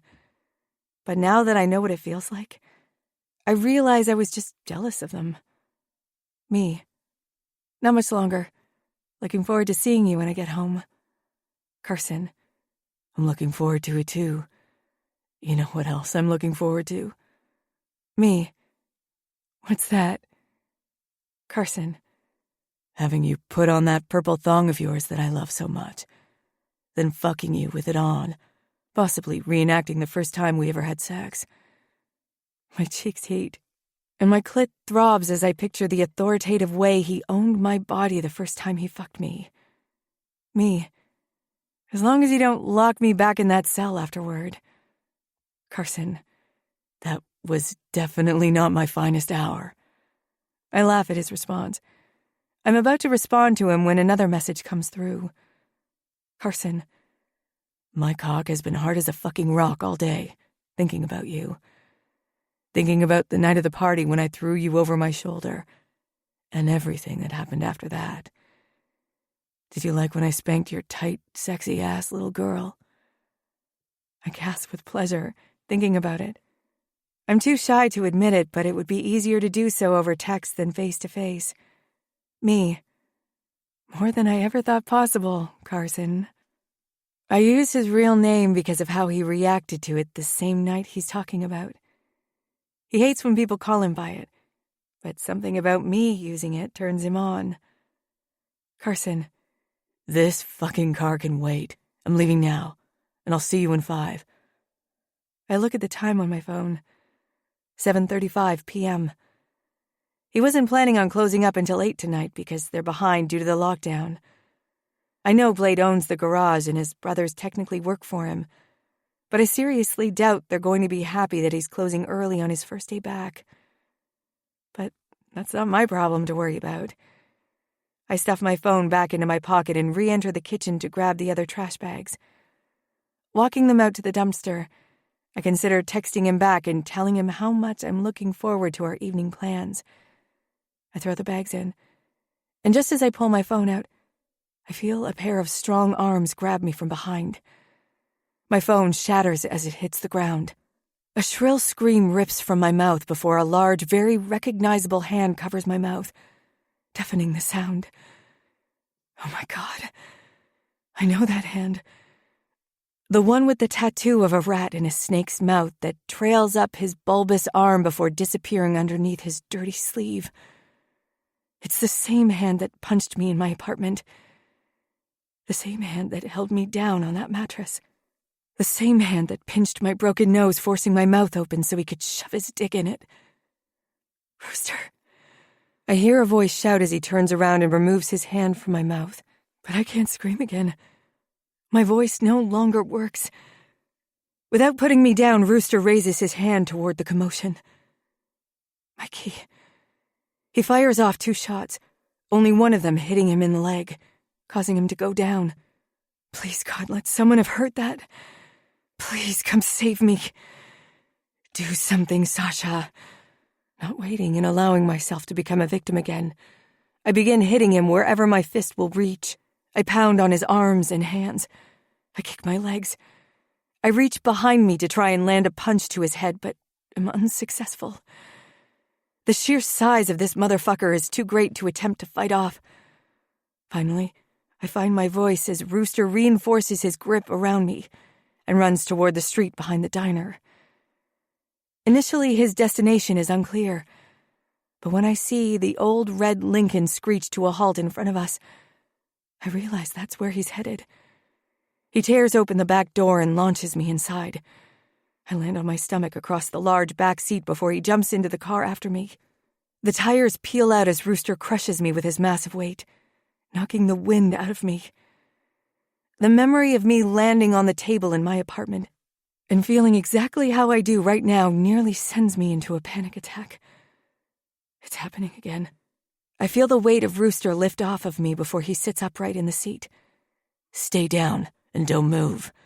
Don't try to fight anymore or you'll regret it, he threatens, touching the tip of his gun to my forehead to ensure I listen to him. Oh, princess, it's so wonderful to see you again. I see Jasper in the driver's seat, speeding down the road, heading to only God knows where. Hearing his voice again makes my skin crawl. Are you ready to ascend the throne? I resent the tears that begin to fall because they represent the weakness I thought I was leaving behind. I let myself believe that I was headed for a happy future. With each day that passed and no further sign of Jasper, I let my mind get lax. I let Stone's and Royce's thoughts of him getting scared out of town make me complacent. I was incredibly stupid to think this nightmare was over. I pray that Kid or Ellie heard all the commotion and was able to witness Rooster running off with me before we disappeared. How will they know how to find me this time? Then I remember the app that Blade installed on my phone. The one that broke into pieces when this asshole got his disgusting hands on me. Fuck. Where are we headed? Is Jasper really planning on keeping me around, or will he kill me this time? If they're taking me someplace where no one will find me, I would be content with death. Thought we'd be driving for hours, far away from Whispering Valley, but I was wrong. Jasper headed north, driving through parts of Pleasant Valley, over the state line into Pennsylvania. But when he turned off the main road, I lost all sense of direction. Unfamiliar with these back roads, I have no idea where we ended up other than at an old barn. Jasper parks the car behind it, as if to hide it from the view of the road. Instructing Rooster to stay put, Jasper turns the car off and gets out. He walks around to my door, opens it, then gently helps me out of the back seat. That's the most fucked up thing about Jasper. The majority of the time I was stuck in his clubhouse of horrors, he was gentle. His touch completely devastated me. But not because it was physically painful. Nothing he does is simple. When he strikes, he does so in a way that will have the most impact. Physically, emotionally, psychologically. He ruins you. Hello, princess. He greets me once I'm fully upright. Running his fingers through my hair, he continues. I've missed you. Did you miss me? I look him right in the eye, but say nothing. The look of disgust on my face says it all. If he wants me to speak, he's going to have to force it out of me. What's the matter? Don't you have anything to say to me? He sneers. Clicking his tongue, he continues. Let's get you into the barn. I know exactly how to loosen that tongue of yours. My stomach drops, and bile rises to my throat. He places his hand on my cheek and runs his thumb over my lips. The urge to bite him is strong, but the beating I received the last time we were together is still fresh in my mind. I'm barely healed from it. I'm not ready to go through it again. I fight the nausea that's beginning to claim me as he winks, then nods to Rooster to escort me. Rooster grabs me by the arm and begins to pull me toward the barn. The moment his hand touches my arm, I tear it out of his hold. I take a step backward, and he must think I'm getting ready to run because he reaches for me again and throws me to the ground. He crouches down over me and shoves the gun into my face. Get your bony ass into the barn, he orders. When I don't move, he reaches out and grabs a fistful of my hair, pulling me across the dirty ground. I scream out in pain, latching onto his wrist to try to keep him from tugging as hard. He stops and drops me back onto the ground before looking down at me. You going to cooperate? He asks. With tears in my eyes, I nod, and he waves the gun, telling me to get a move on. I quickly get back on my feet and walk into the barn. When I clear the threshold, I see Jasper waiting just inside the door. It's a large barn full of hay bales that have long since gone bad. There is a musty smell in the air and dark brown and black spots all over the hay. Abandoned horse stalls line one side, and a wall containing old rusty farming equipment lines the other. I can barely see the far end of the barn as the only light is over the area where you first walk in. I see a coil of rope on the ground nearby, and I try desperately not to think about the last time those two had tied me up with one. What the hell are we doing here? I can't figure out his endgame, other than to kill me. Does he think Blade is going to find me here?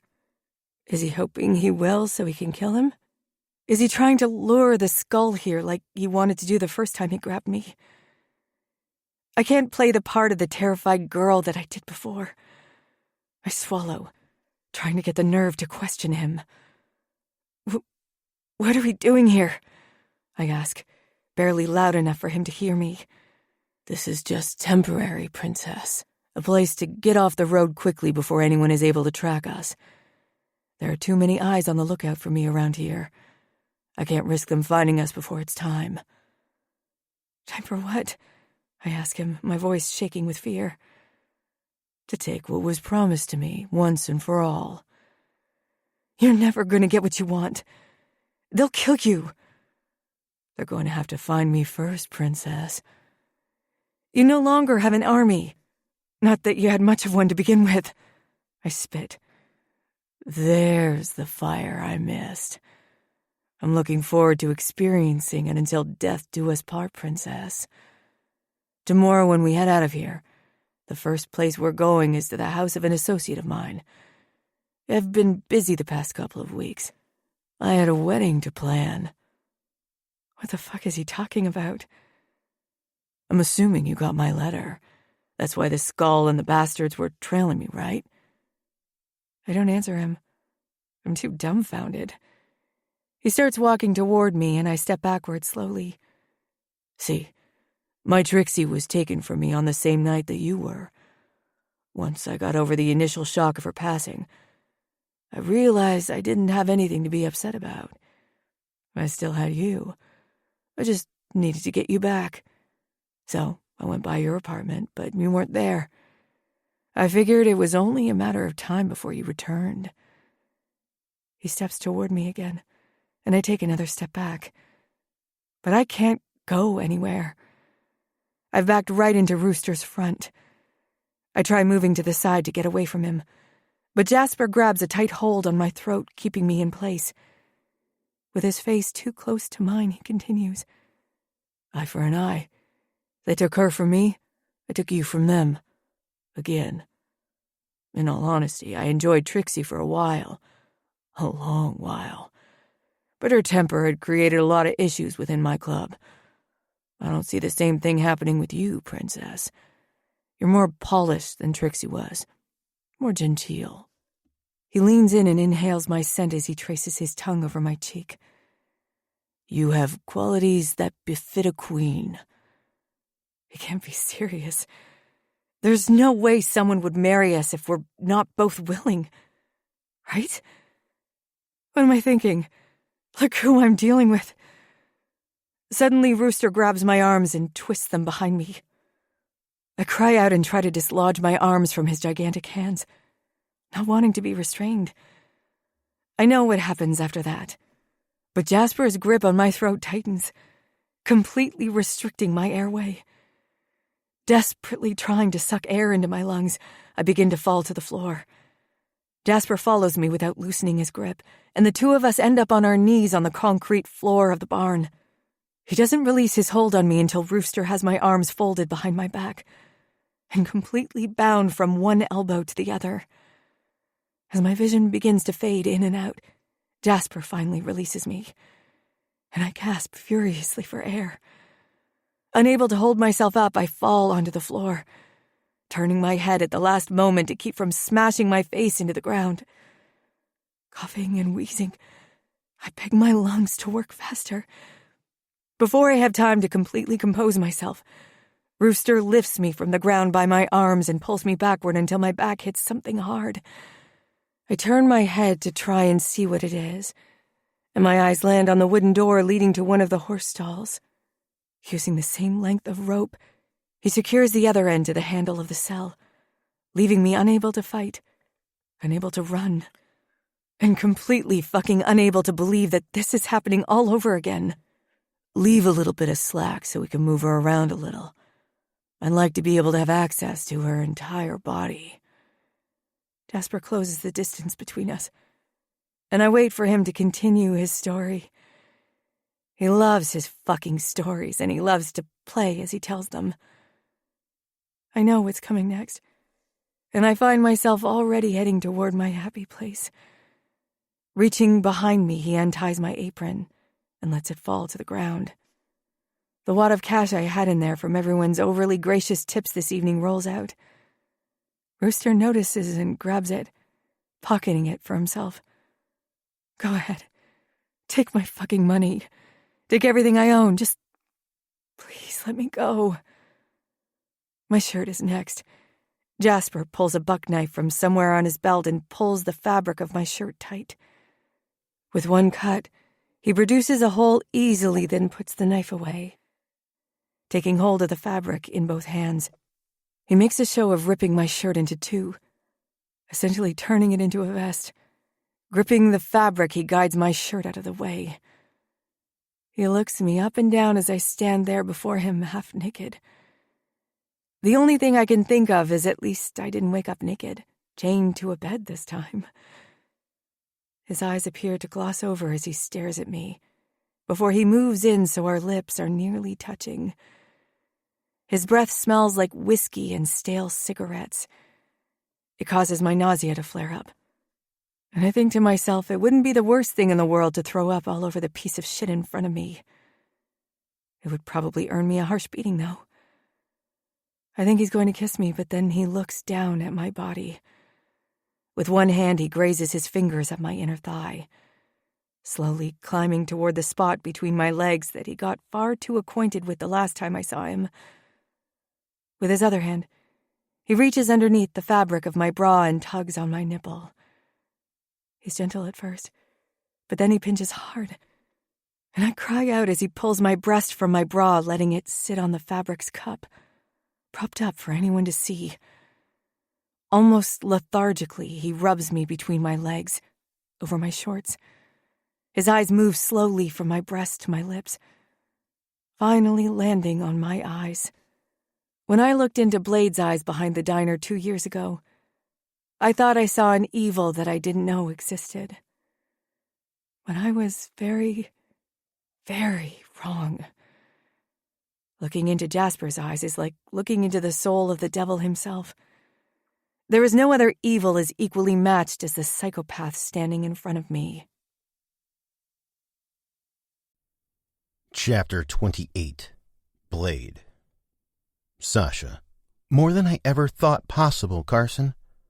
The moment her response comes through, I drop the lug wrench and it nearly lands on my foot.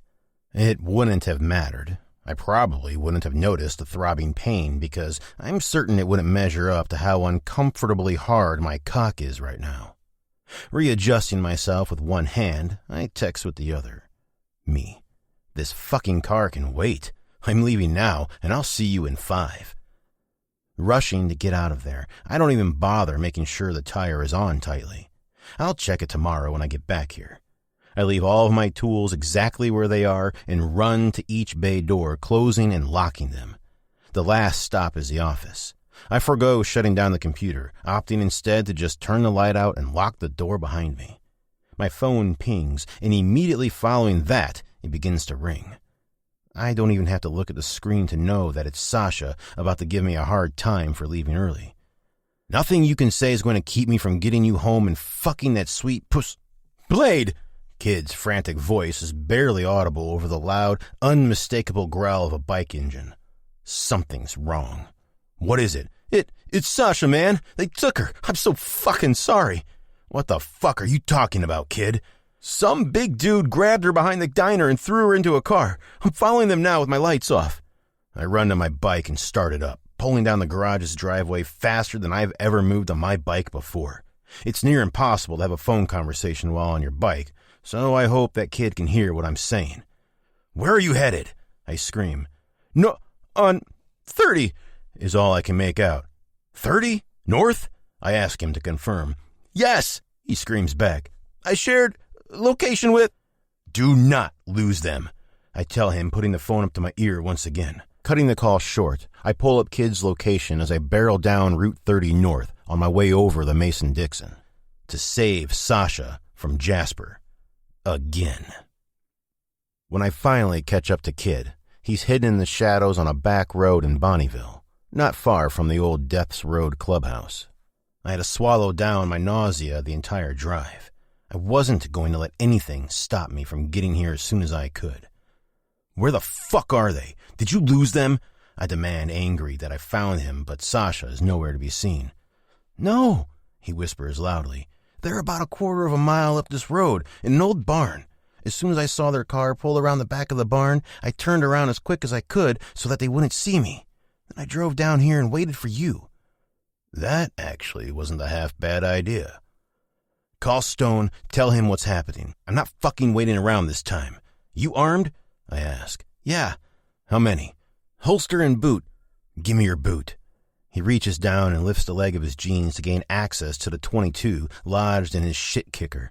I add it to my holster, right next to the other fully loaded 9mm. I'm always packing, but I want to make sure I have reinforcements. Yeah, it's Kid. He's already on the phone with Stone. How many were there? I ask him as I walk toward the road. I only saw one, he begins, covering the phone's receiver as he talks. But there was at least one more driving the car. Get them here, fast, I command him as I begin jogging down the road. It doesn't take me long to get to the barn. The only time wasted is spent listening outside of the barn door to try and figure out how many people are in there and what they're up to. I hear Jasper, but that's it. I take a step closer, almost able to see around the door to find out who else is in there with him. I hear Sasha's voice cry out suddenly, and that's all I need to hear to make myself known immediately. When I step foot inside, I see Sasha tied to the door of a horse stall, bra pushed down with her tits out, and that motherfucker's dirty mouth latched onto one of her nipples. Hey! I shout, running toward them with my gun drawn.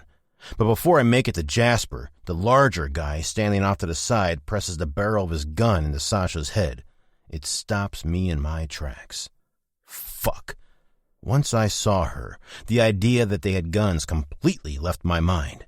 My only thought was to destroy them and get her the fuck out of here. Not one more fucking step, or I'll blow her brains out. Jasper would prefer to fuck her warm, but he wouldn't say no to one last fuck as she lays bleeding and dead on the ground. Drop the gun. As I consider trying to move quickly enough to shoot both of them before they shoot her, Sasha notices my arm twitch. "Blade, don't!" she cries. The terror in her eyes paralyzes me.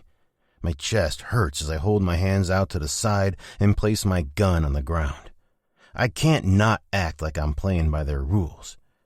I'll grab the other one as soon as this asshole takes his gun off Sasha, but I have to make them think that I'm cooperating first. Was it a mistake to tell Kid to wait? 2 against 2 are much better odds. I keep fucking up where Sasha is concerned.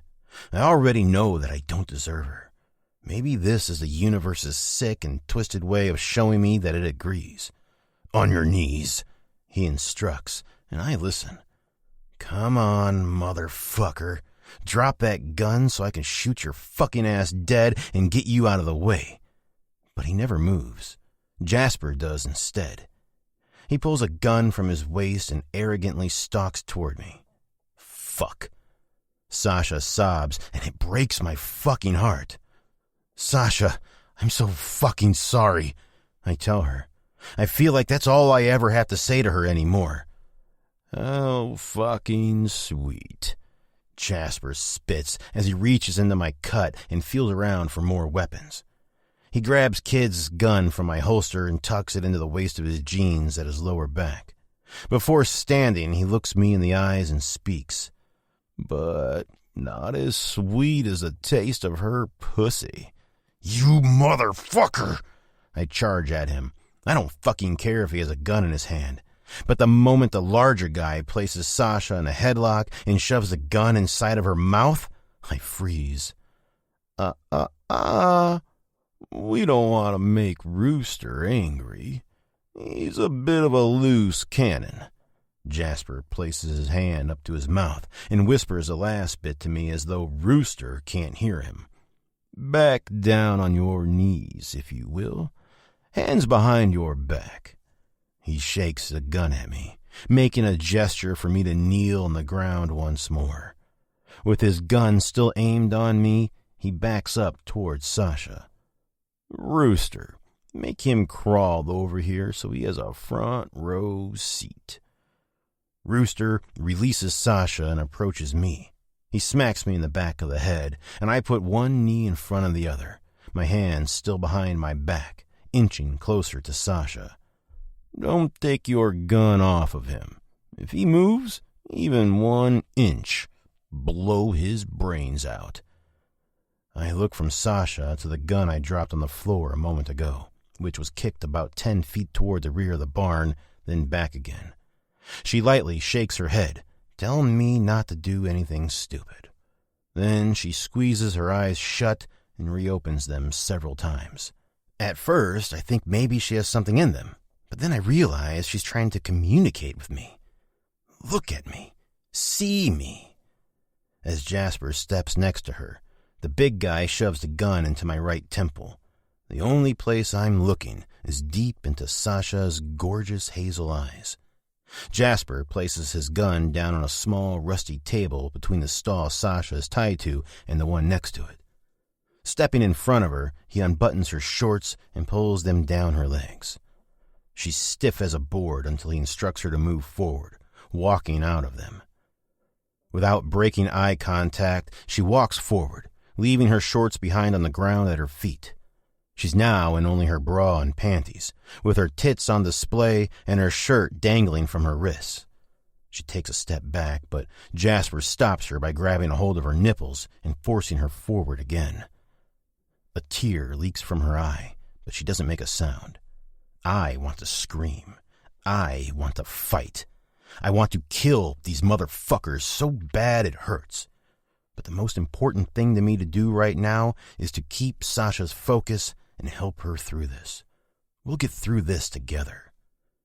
Jasper steps behind her and runs the backs of his hands down her ribcage. One of his hands lands on her hips, and the other snakes farther down her stomach before disappearing underneath her white cotton panties. The same white cotton panties that I once teased her about. The memory makes me feel even more terrible than I already do, and my eyes fill with tears. I know now that Sasha is exponentially stronger than I am. He's barely touched her, and I'm losing it. This is nothing compared to what happened to her the last time this psychopath had her under his control.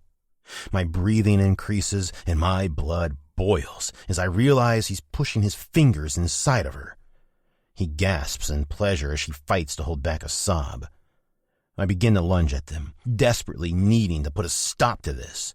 "Blade, no!" Sasha screams, begging me to stay still. Rooster clubs me over the head with his gun. I fall to the side for a moment before he grabs me by my cut and pulls me upright again. "Next time you move, I'm going to fuck your girl with the barrel of my gun. Do you understand? And I make no promises that it won't go off in the middle of it." Rooster threatens, causing additional terrified tears to leak from my girl's eyes. My eyes shift to him, then back to Sasha. Jasper lifts his unoccupied hand to Sasha's cheek and turns her face toward his. "I think he's mad because his view is obstructed, Princess." Taking her bottom lip between his teeth, he pulls on it until Sasha whimpers in pain. "Let's get rid of these, shall we?" Jasper grips Sasha's panties in his hands before slowly pulling them down her legs, kissing nearly every inch of her skin as he goes. He grabs one ankle, lifting her foot off of the floor before going for the other ankle and repeating his movements. With his eyes never wavering from mine, he traces his tongue up her leg and grips her ass cheeks in his hands. Spreading them, he glares at me with a smug look on his face as he makes a show of sticking his tongue out. His face disappears behind her body as he allows himself to indulge in her ass. She whimpers again, and I have to fight back the urge to charge him again. When he's had his fill, he stands and wastes no time diving into her pussy once more. As he thrusts his fingers in and out of her violently, I can hear the moisture he's creating begin to build. The second it does, Sasha breaks eye contact with me. She's ashamed, but she has no reason to be. Tears stream down her face as she bellows, "I'm sorry, Blade." "You have nothing to be sorry for, Princess," Jasper tells her. "Sasha, you have nothing to be sorry for. It's my fucking job to make sure she knows that, not his." Jasper removes his fingers from her and admires how they glisten in the soft light overhead as he brings them closer to his face. I watch as his eyes glimmer at the sight of them. "See that? You're so responsive. There's nothing to be sorry for." He walks to me and waves his fingers around, wafting her aroma into my nose. I'm livid when the smell of her on his fingers causes my dick to harden. Nothing about this is okay. I shouldn't feel anything remotely erotic about what's happening. Walking back to Sasha, he resumes his position behind her. He lifts his fingers to her lips, but she doesn't open for him. She tries, turning her head away from him, but he stops her movement. "Guess we'll see how long you can hold your breath for." Gripping her nose between the fingers of his other hand, he cuts off her air supply. The only way she will be able to breathe now is if she opens her mouth, and he's going to force her to taste her arousal. While we wait, I have to say how excited I am that she hasn't changed since the last time I got to play with her. You would have been so proud of her, Blade. The way she came for me was remarkable. This isn't the first, or even the 10th time my fingers have bathed in her pleasure. He looks at Sasha, who's beginning to turn slightly red in the face. I feel like the biggest piece of shit. But I'd almost rather her suck his fingers clean than run the risk of passing out from lack of oxygen. You would have loved the sight of her, especially when we tied her up like a piñata. My eyes widened at the thought of them beating her as she hung from the ceiling. She never mentioned anything like that, though she hasn't mentioned much about what she went through at all. Fuck. kid, Stone, anyone, fucking get here. Oh, don't worry. I don't mean a literal piñata. But we did tie her up in the middle of the room and let everyone have a turn hitting it, as all the cool people say these days. He looks back at her, upset that she still hasn't given up, and opened her mouth to gulp down much-needed air. Rolling his eyes, he licks his fingers before thrusting them back inside of her. The unexpected onslaught causes her to cry out. Removing his fingers, coated with a fresh new layer of arousal on them, he quickly inserts them into her mouth and pushes them in as far as he can go. Gagging, her eyes fill with even more tears as she whips her head from side to side, trying to expel his unwanted fingers. When she's unsuccessful, she bites down hard, and he pulls them from her mouth instantly. He grabs a fistful of her hair as he regards his injured fingers, blood dripping from them down his palm. Oh, princess, I really thought you were much smarter than that. Walking away from her, he picks his gun back up. No, don't hurt her, I plead. Rooster, tie her up like she was at the clubhouse, he commands. I'll keep an eye on this one.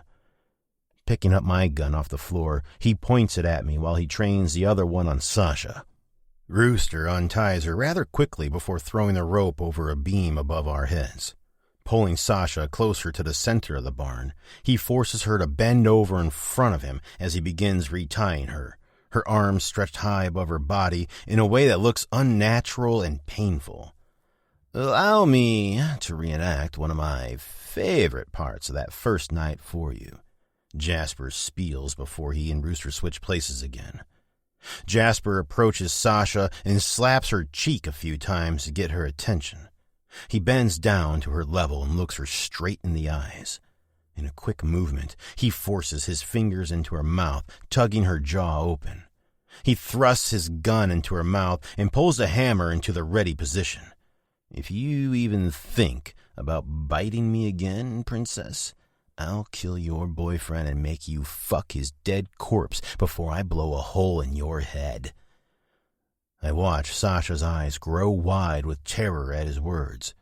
Then I'm going to fuck that hole and spray my cum all over your fucking brain. He grows silent as he takes in her expression. Got it? He asks before smacking her cheek again. Standing upright, he goes for his zipper, and I lose it all over again. Don't fucking touch her! I shout, about to get up and tackle him as I hear a gunshot ring out. Rooster fired right over my head, causing Sasha to scream. Blade, don't! She sobs, a fresh coat of tears falling down her gorgeous face. Jasper unzips himself, and just before he enters her mouth, I hear a sound that is practically music to my ears. The roar of engines in the distance. It doesn't sound like a lot of bikes, but I'll take what I can get. Jasper quickly tucks himself back into his pants and begins to untie Sasha. I wait until she's nearly freed before I make my move. With Rooster's attention on the incoming bikes, I make a final attempt to run at him and grab his gun. Pushing up off the floor, I hear another gunshot as I reach my arms out to tackle him. I fear that one of them has shot Sasha just before a searing pain burns my chest. I don't understand what it is at first, but when I look down and see the blood already soaking through my t-shirt, I realize I'm the one who was shot. Chapter 29. Sasha. No. No. No! My heart shatters into a million pieces when I see blood seeping through Blade's shirt as he collapses back onto the cement. This can't be happening. Get up, Blade. Get up! Please, Blade! I sob as Jasper finishes untying me. I try to run to him. I need to help him. But Jasper grabs me by my bra and pulls me against his body. I see Blade moving around on the ground a little before I'm forced toward the entrance to the barn. You're not going anywhere, princess, Jasper assures me. Rooster, to the car now. I hear the growl of the motorcycles getting louder. Please let it be the skull and not more members of Death's Road. My heart aches in my chest as Jasper pushes me forward, toward the barn door. We follow Rooster out. But as soon as we set foot outside, shots fire in our direction. I scream and struggle to take cover as Jasper pulls me back into the barn. Rooster re-enters right on our heels. Stay here and shoot them as they try to get in, Jasper orders him. It's the skull. It has to be. But it doesn't do anything to bring me relief. Blade is nearly to his knees as we pass by him. I attempt to get out of Jasper's grasp once more so I can run to him. We're going this way. We're going to play a little game of hide and seek. Jasper pushes me farther into the back of the barn where it's dark. I hear another shot, and when I turn around to see what happened, I see Blade on the ground again. No! I scream again, sobbing. This time it looks as though Blade is down and not moving. But I can't get a good look before Jasper pushes me into a horse stall and closes the gate behind us. Pressing me against the side of the stall, he keeps his body against mine, his front to my back. Positioning his gun, he stands guard, aiming at the entrance of the barn to shoot anyone who comes in. I pray that the people on the bikes are Blade's brothers. I pray even harder that Hawk is one of them, and he can check on Blade. As long as he isn't already. Be positive, Sasha. My knees shake with fear and sorrow, and I know if Jasper wasn't pushing his body against mine that I would be too weak to stand. Are you getting as horny as I am, Princess? The danger, the thrill. It drives me wild. I feel his erection dig into my lower back, and I cringe before something hot and wet touches my ear. Before I can move away, Jasper sucks my earlobe into his mouth. My hair stands on end as the shots keep ringing out. I watch as Rooster looks out the door and fires before quickly taking cover again. Then I hear the skull return fire. This goes on for a few minutes before Jasper speaks again. I can't take it anymore, Princess, he tells me, but I have no idea what he's talking about. Suddenly I'm getting tossed into the pile of hay in the corner as Jasper unzips his pants and pushes them down past his knees. My stomach turns at the sight. How can a person be this sick and twisted? Fighting to keep memories of him out of my mind, I do my best to think of Blade. Fuck. My heart breaks all over again. Please, God, please let him survive this. But the way he was just laying there on the ground, it's hard to have faith when the love of your life is dying merely feet away from you, and you can't do anything to help him. With his gun pointed at me, Jasper begins to jerk himself off. I close my eyes so I don't have to watch him. Open your eyes, Princess. In fact, open your legs for me, too. I want to watch you touch yourself. No, I tell him in an unexpected burst of defiance. He cocks his gun again and presses it against my forehead. I'm terrified, but the only thing I can think of is if Blade is dead, then he may as well kill me too. When I don't move, he kicks my legs apart with enough force to send a sharp pain from my ankle down into my foot. I instantly worry that he may have broken something. I cry out in pain and try to reach for it, but Jasper kicks me again, this time in my stomach. I fall to my side in the fetal position. My still healing ribs scream with pain. Then he uses his foot to roll me over onto my back before standing over me, still jerking himself off. Disgusted by the idea of him coming on me again, my stomach begins roiling, and I feel like I'm going to puke. But it's better than him being inside of me. I don't move. I don't want to be kicked again. And I know if he asked me to do something else right now, I probably would, just so I wouldn't have to feel any more pain. I listen to the gunfire going off. They seem to be firing less now, or there's more time between shots, at least.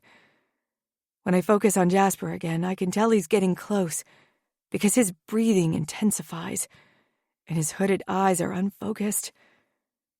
Then they're closed. Then open again, but only for a second.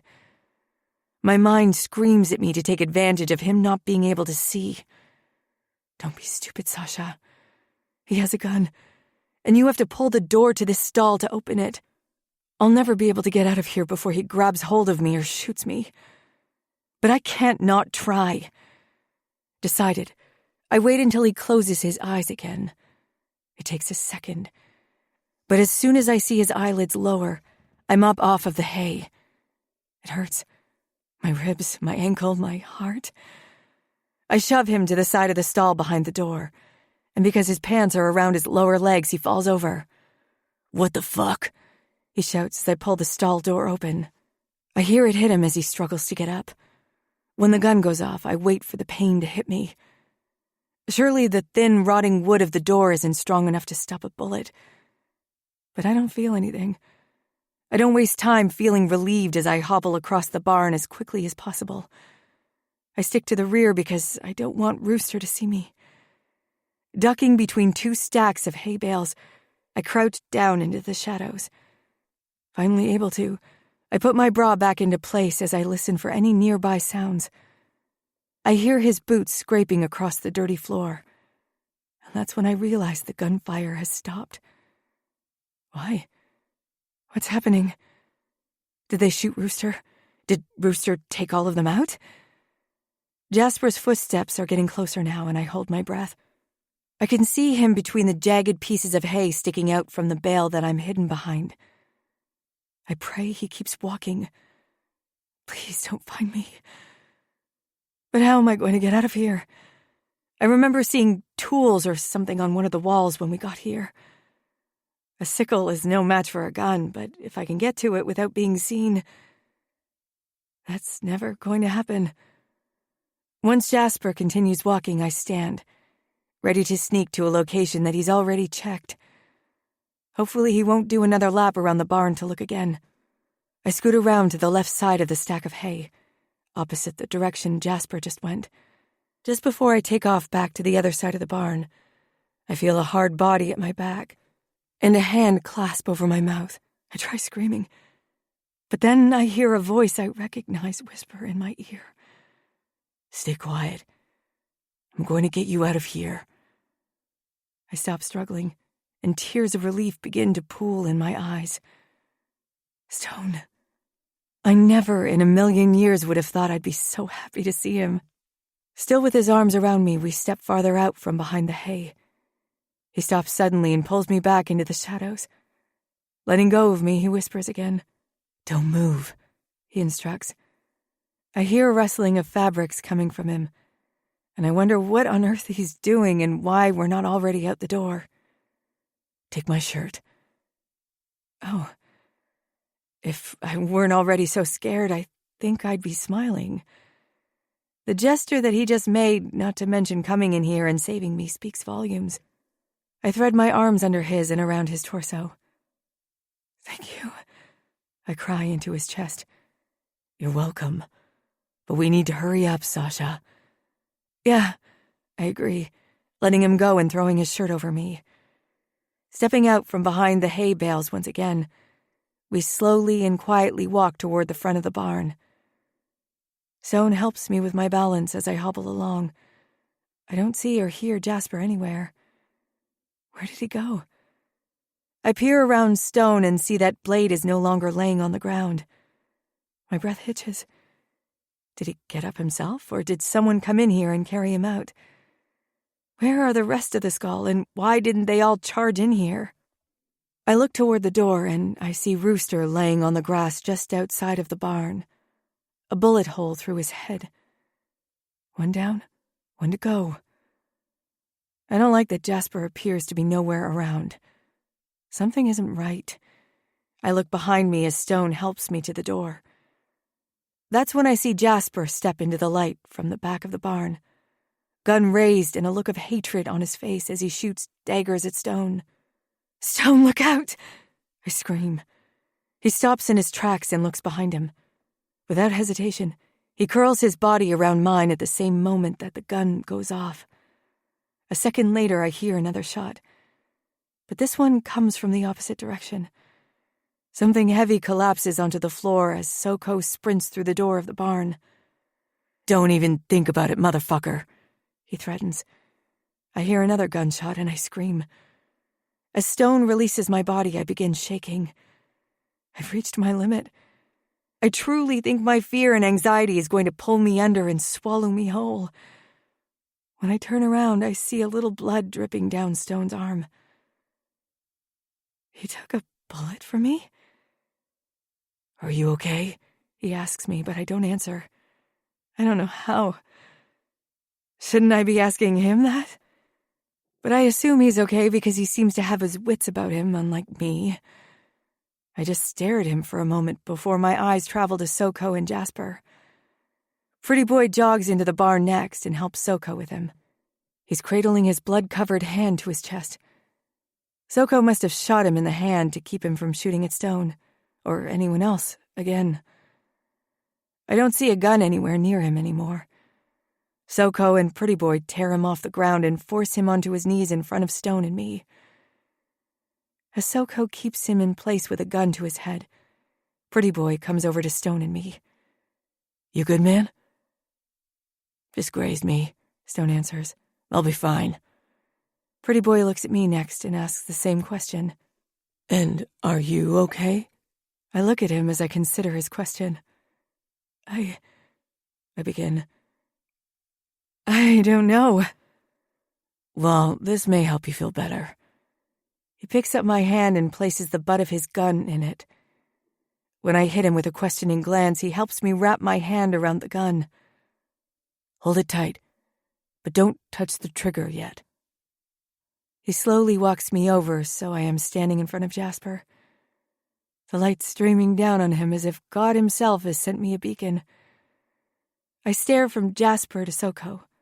Soko nods to me, encouragingly. Then I look at Pretty Boy and then to Stone. "You've got this. You can do it. You deserve to be the one who ends his life," Stone tells me. "And Blade will be happy knowing this is how it all ended with this peckerhead." "Blade? What? Is he alive? Does Stone know something I don't?" "He's going to be fine. Hawk and Cap helped him out. They're on the way to the clubhouse so Hawk can evaluate him." I blink at Stone, not believing him at first.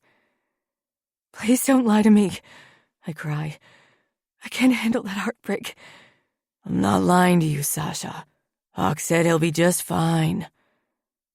I don't know how that's true when I saw Blade, motionless and face down on the ground. But I nod to Stone and then turn my attention back to Jasper. He's got a smug grin on his face, and it infuriates me. "Oh, Princess," Jasper begins. "You can't deny that we had fun. I'm glad I got to see you one more time. To die with the taste of you on my tongue is like walking into the gates of heaven." "You'd never be allowed in," I spit, my lips curled up in disgust. "Oh, my heaven is different from yours, Princess. Dark, depraved, full of memories of our time together." "Enough!" I shout, raising the gun to his head. I put gentle pressure on the trigger, my hand shaking. I don't know if I can do this. I've never shot a gun before in my life. He deserves to die, but who am I to play God? I want to so fucking bad. I just don't know if I'm capable of taking someone else's life. "You've got this, girl," Soko encourages me. But it isn't enough. "I can't," I cry, covering my eyes with my fists. I feel someone take the gun from my hand, and I wait for the sound of a gunshot to go off. But it doesn't. Removing my hands from my face, I look to see what's happening. "Get the fuck up, asshole," Soko orders Jasper. He secures his hold on him as Pretty Boy ties his hands together with the same rope they used on me. Pulling a knife from his belt, he cuts the excess off and wraps it around Jasper's head. forcing the rope into his mouth. He tugs at it harshly and secures it in a double knot behind his head. A final length of rope is wrapped several times around his ankles before being secured so it can't come off. "What's happening?" I ask. "Why aren't they killing him?" Just because I can't do it doesn't mean I don't want him dead. There's no way Blade won't want a piece of him before we end his pathetic life. I watch as Soko drags Jasper out of the barn, and I wonder how they're planning to get him back to the clubhouse.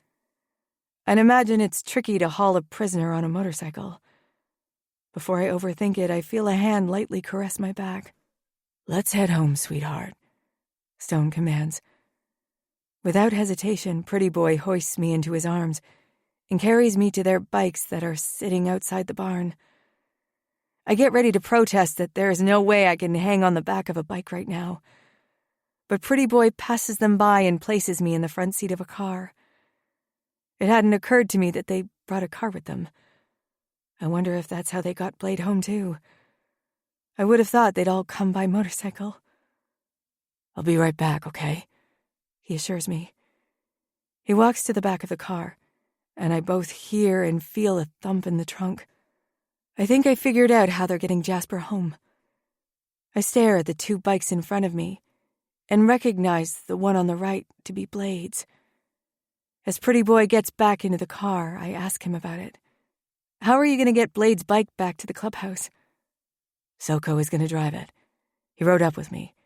Hawk drove Blade's truck, thinking he may need it to haul someone back home. Cap, Kid, and Drama followed on their bikes." "Oh." I nod my head in understanding. Suddenly, I'm hit with a wave of exhaustion. I take a deep breath and close my eyes, resting my head against the door.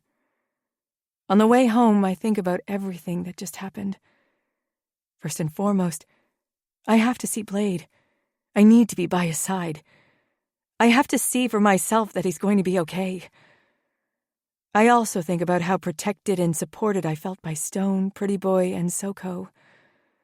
Blade's brothers, yet 2 of them are complete strangers to me. And Stone. Up until tonight, I thought he would rather throw me into the line of fire than protect me from it. The realization hits me hard, and I begin to cry all over again. Bon Bon's words ring in my head. "You need to get used to having a big family, because you just inherited a boatload of brothers and a new ma and pa, and we got your back." For the longest time, it's just been me. Michael had been absent from real life for far too long. Let's face it, the brother I knew and loved died a long time ago, before the heroin stole the last 5 years of his life. Ellie and Steve had been the closest thing I've had to family for years. Until now. Chapter 30. Blade. My chest hurts, and it has nothing to do with getting shot. I need to know Sasha is okay. Okay as in alive. I know she's not okay. I'm still pissed that Stone lied and told me she'd made it out of the barn. He made me believe she was in my truck so Hawk could trap me in there and bring me back to the clubhouse to get my shoulder looked at. Fuck that. I wanted to find my girl. I was arguing with Cap and Hawk to turn the truck around when Pretty Boy called, letting me know Sasha was safe and they captured Jasper. "You can sit up if you want. I just need to cover it with gauze." Hawk places the soft white fabric over my wound and begins securing it with medical tape. He's only got 2 sides finished when I see Pretty Boy walk through the door of the infirmary, carrying the most beautiful girl in the world in his arms. "You're okay," Sasha exhales, beyond relieved when she sees me. Without letting Hawk finish what he's doing, I hop down from the table and rush over to her. Pretty Boy places her on her feet, and my arms are around her in an instant. My shoulder screams with pain as I try to move slowly, but I couldn't give a fuck. "Sasha." A tear drips from the corner of my eye as I feel her shaking in my arms. I let her sob into my chest as long as she needs. I saw you on the floor, not moving. I thought for sure you were dead," she cries. It breaks my fucking heart what I had to do at that barn to survive. I had to do it for her. If I hadn't, Rooster likely would have shot me over and over again until I was actually dead. I'm so sorry. Once Rooster started shooting at me again, I laid down and played dead. I was scared that if he actually killed me, you'd never be saved. I couldn't let that happen. Are you okay? Where are you injured? I'm happy to see she's covered in someone's shirt. I owe a lot to whichever one of my brothers gave her that. My ankle, mostly. We both look down, and I'm relieved to see that it's not swollen anywhere. Here, let me take a look at that. Hawk interrupts. Pretty boy, can you lift her onto the table? No, I've got her, I insist. Blade, your shoulder! Hawk barks at me. I don't listen to him as I lift Sasha. I look at Hawk when she's on the table and shrug. You could have busted your stitches. I pull the gauze to the side and take a look at my wound. Stitches still intact, Doc. With an eye roll, Hawk turns from me and picks Sasha's ankle up gently. I watch as she presses down on the fabric of the shirt, keeping it from riding up and exposing herself. I go to the cabinet where Hawk keeps the sheets and grab one. Placing it over her lap, she snuggles into it as I lay a kiss on her head.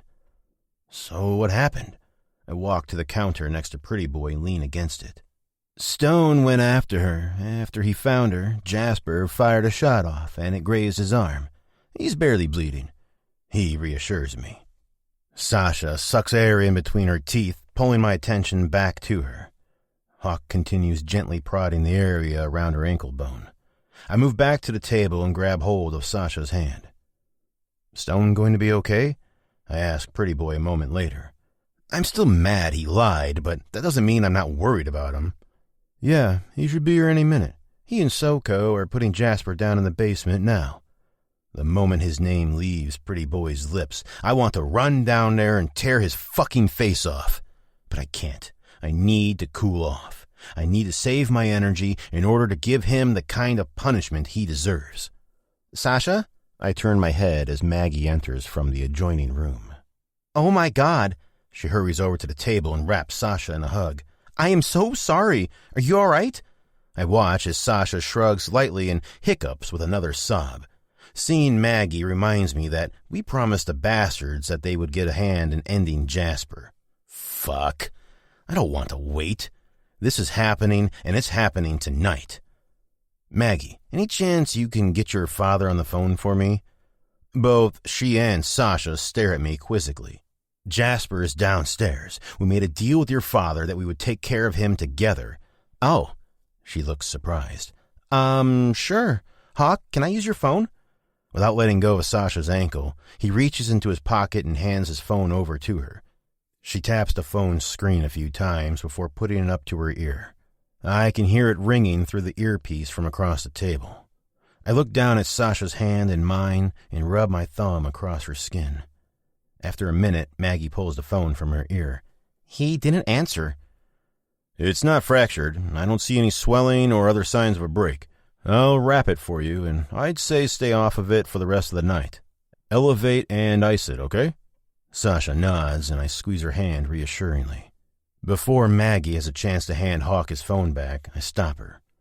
Can you try again, please? I'd like to resolve this situation as soon as possible. I find it odd that Royce didn't answer the call. Hawk is the only way he can get in contact with her at the moment. If it were my daughter in her situation, I'd make sure I had my phone on me at all times, ready to receive updates. Calling him again, she places the phone to her ear. This time he answers after the second ring. His words are inaudible, but his tone is enough to tell me he's annoyed. It's me, Maggie tells him. Another grumble can be heard through the phone. I guess he's still pissed that she hasn't agreed to come home yet. Jasper is here. This time, I don't hear anything on the line. They just got back to their clubhouse, and they mentioned you wanted to pay them a visit. Her response is quieter now. You can tell Maggie has been around the club for a long time. She's not saying anything over the phone that would cause alarm should anyone happen to be listening. She's been coached well. Royce continues talking for a while. The longer he talks, the more Maggie's face falls. Sasha has noticed this too. I see Maggie's eyes gloss over with tears before she sniffs and forcefully composes herself. From a look of despair, her face quickly turns to anger. Her lips snarls as she closes her eyes, and I want to know what he's saying to her. I really don't like him. Yeah, Maggie grits her teeth. I got it. Hanging up the phone, she tosses it onto the table. He's not coming. He said Jasper is all yours. Before anyone has a chance to say anything, she turns on her heel and walks back into her room. Hawk and I exchange glances. Something doesn't feel right here, but I won't be able to get to the bottom of it until Jasper is dealt with. Blade, take her to get some ice. I'll be back, Hawk explains before walking into Maggie's room and shutting the door behind him. Come on, you. I smile gently at Sasha as I whisk her off of the table, bringing the sheet with me. I place her on the sofa, then go in search of a baggie that I can put some ice in.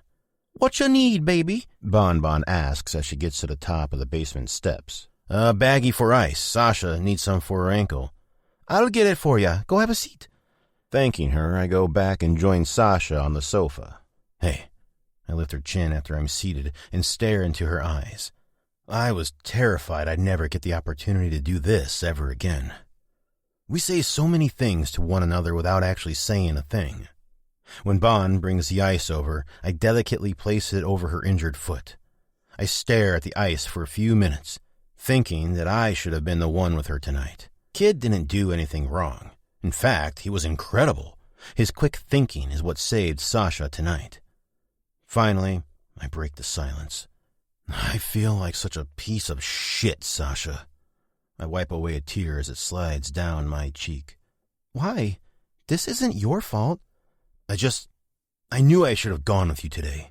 Knowing me, I would have been up your ass the whole time. And, I don't know, maybe they never would have tried anything if they saw me with you. This is going to sound harsh, but I'm glad you weren't there. I have a feeling you would have been shot immediately before they took me. They caught me completely off guard. It was while we were texting. I remember feeling giddy about getting home to you, then poof, I was gone. To hear that I was the reason she was distracted enough to not be aware of her surroundings does nothing to make me feel better. Oh, she gasps suddenly. What's wrong? I ask her. I just remembered that he shot Mikey. I have to know if he's okay. Will you call Ellie? She'll be so worried about me. I will have someone reach out and let her, and the Boy Scout, know that you're safe. Thank you. She smiles up at me. I can't believe she's smiling after everything she went through tonight. You are the strongest person I've ever met. You know that? As she looks at me, tears pour from her eyes once more. It takes one to know one. Leaning down, I press my lips to hers, and thank God tonight ended the way it did. Blade, Stone interrupts us. I just talked to Pretty Boy. He said Royce isn't coming? Apparently not. We all set then? Yeah, whenever you're ready, he tells me before walking away. What's happening? Sasha asks. I take a deep breath before I speak. I know she wants this, but I'm still afraid she's going to look at me differently when all is said and done. I'm going downstairs. I'm going to make him pay for what he did to you, Sasha. I'm scared to let you know this because I don't want you to look at me differently. But I'm going to enjoy every last moment of it. When I'm done, I'm going to kill him. She looks down at her hands before speaking. I couldn't do it. What do you mean? I ask. Pretty Boy put the gun in my hand at the barn. He told me that I should be the one to kill him, but I couldn't pull the trigger. Do you want to? I can help you. I can wrap my finger around yours, and we can pull that trigger together. No, it's okay. And I'm not going to look at you differently. You are now, always have been, and always will be my hero, my Superman. My lips are on hers again in a flash. For the first time all night, my heart feels lighter. Now I'm ready. I'm going to show this motherfucker what happens when you fuck with what's mine. When I first got down here, I realized my brother started the party without me. He already had a busted lip and a black eye. But by the time I'm done with him, he's not going to be recognizable. He hasn't said a word since I got down here. I almost expected him to brag. But maybe he's finally realized that this is the end for him. My brothers remain silent and let me work, knowing that if I need them, they've got my back. Readjusting the brass knuckles, I go in for another punch, hitting him right in the corner of his mouth. I smile with pleasure as I hear another one of his teeth clatter to the ground. Bloody drool hangs from his big fat lip as I grab hold of his head and pull it down into my knee several times. Without stopping to take a breath, I lift my foot and lay a roundhouse kick to his head. He falls onto his side with a grunt. I lean over and grab a fistful of his hair, using it to drag him out of the cell and over to the workbench where I first fucked Sasha. Stone and Soko were sure to strip him of his clothing when they brought him down here earlier. When we reach the workbench, I force him up off of the ground. I need two of you to help me hold him in place. Cap and Soko are the first two to step forward. Push him all the way up to the edge of the table. They each wrap an arm around one of his, then move him forward before they step on his feet to keep him from moving them. I grab one of my work gloves and put it on. Then I open the vise hanging off of the table enough for his small dick to fit into. This is the first time I've seen any sort of reaction from him. I don't know whether he's scared or turned on, but it doesn't matter either way. Holding his dick between the sides of the vise, I begin to close it again. Quickly, I hear him begin to whimper. Oh no, he's definitely not turned on. Still turning the lever, I reach my hand in between his legs and lift his balls, making sure they're secure in it too. The vise tightens around his dick even more. His whimpers turn into screams, and it's a delightful sound. Looking him dead in the eyes, my stare doesn't waver. I don't blink, and I give off no emotion other than satisfaction. "Stop!" he pleads, finally breaking. I smile wickedly as I continue tightening the vise until he's in so much pain that he passes out. Soko and Pretty Boy keep him standing as I grab the smelling salts off of the table. Waving them under his nose brings him to in no time. "There you are," I spit. "The party isn't over until I say it's over, motherfucker." With a final twist of the lever, I can't tighten it anymore.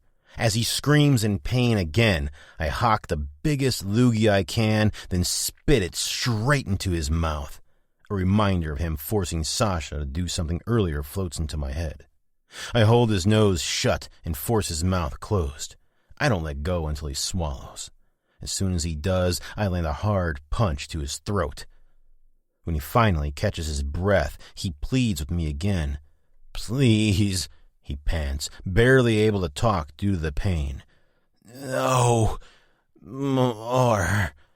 The next thing I grab from the table forces his eyes wide open, and I experience a level of gratification that I never knew existed. "Wait," I hear Sasha's voice from behind me a second before I turn it on. I turn around quickly, and our eyes meet. I see a glimmer of something in her gorgeous hazel orbs when I search them. "I want to do it." I want to smile. I want to run to her and tell her how proud I am. But I don't make a big deal out of this because she wouldn't want that.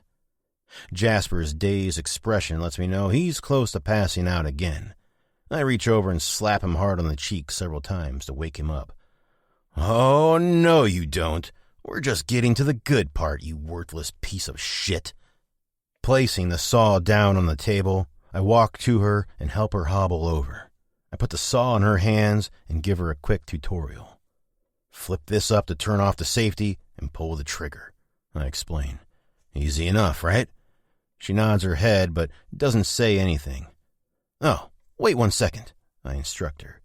Reaching over the workbench, I pick up a pair of safety glasses and put them on her, in case it gets messy. I kiss her gently on the crown of her head. "Whenever you're ready, little girl." Chapter 31. Sasha. I can do this. After Blade left me, I broke down. Finally alone, I couldn't stop it from coming. Pain. I hurt everywhere again. This time, all of it. other than my ankle, was internal, and it stemmed from everything that the monster in the basement put me through. One by one, each memory came back to me, forcing me to relive them. And that's when I knew. I'm never going to be able to move on unless I'm the one who puts a stop to it. I'm just lucky I was able to hop across the house and hobble down the steps before I was too late. "Whenever you're ready, little girl," Blade tells me. Before I turn the safety off, Blade reaches around me and grabs Jasper by the hair. "You fucking look at her.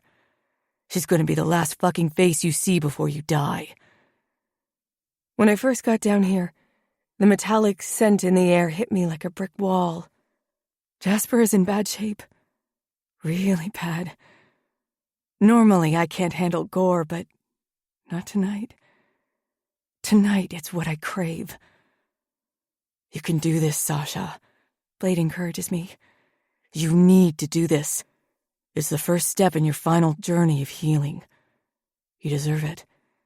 Take the redemption you're owed."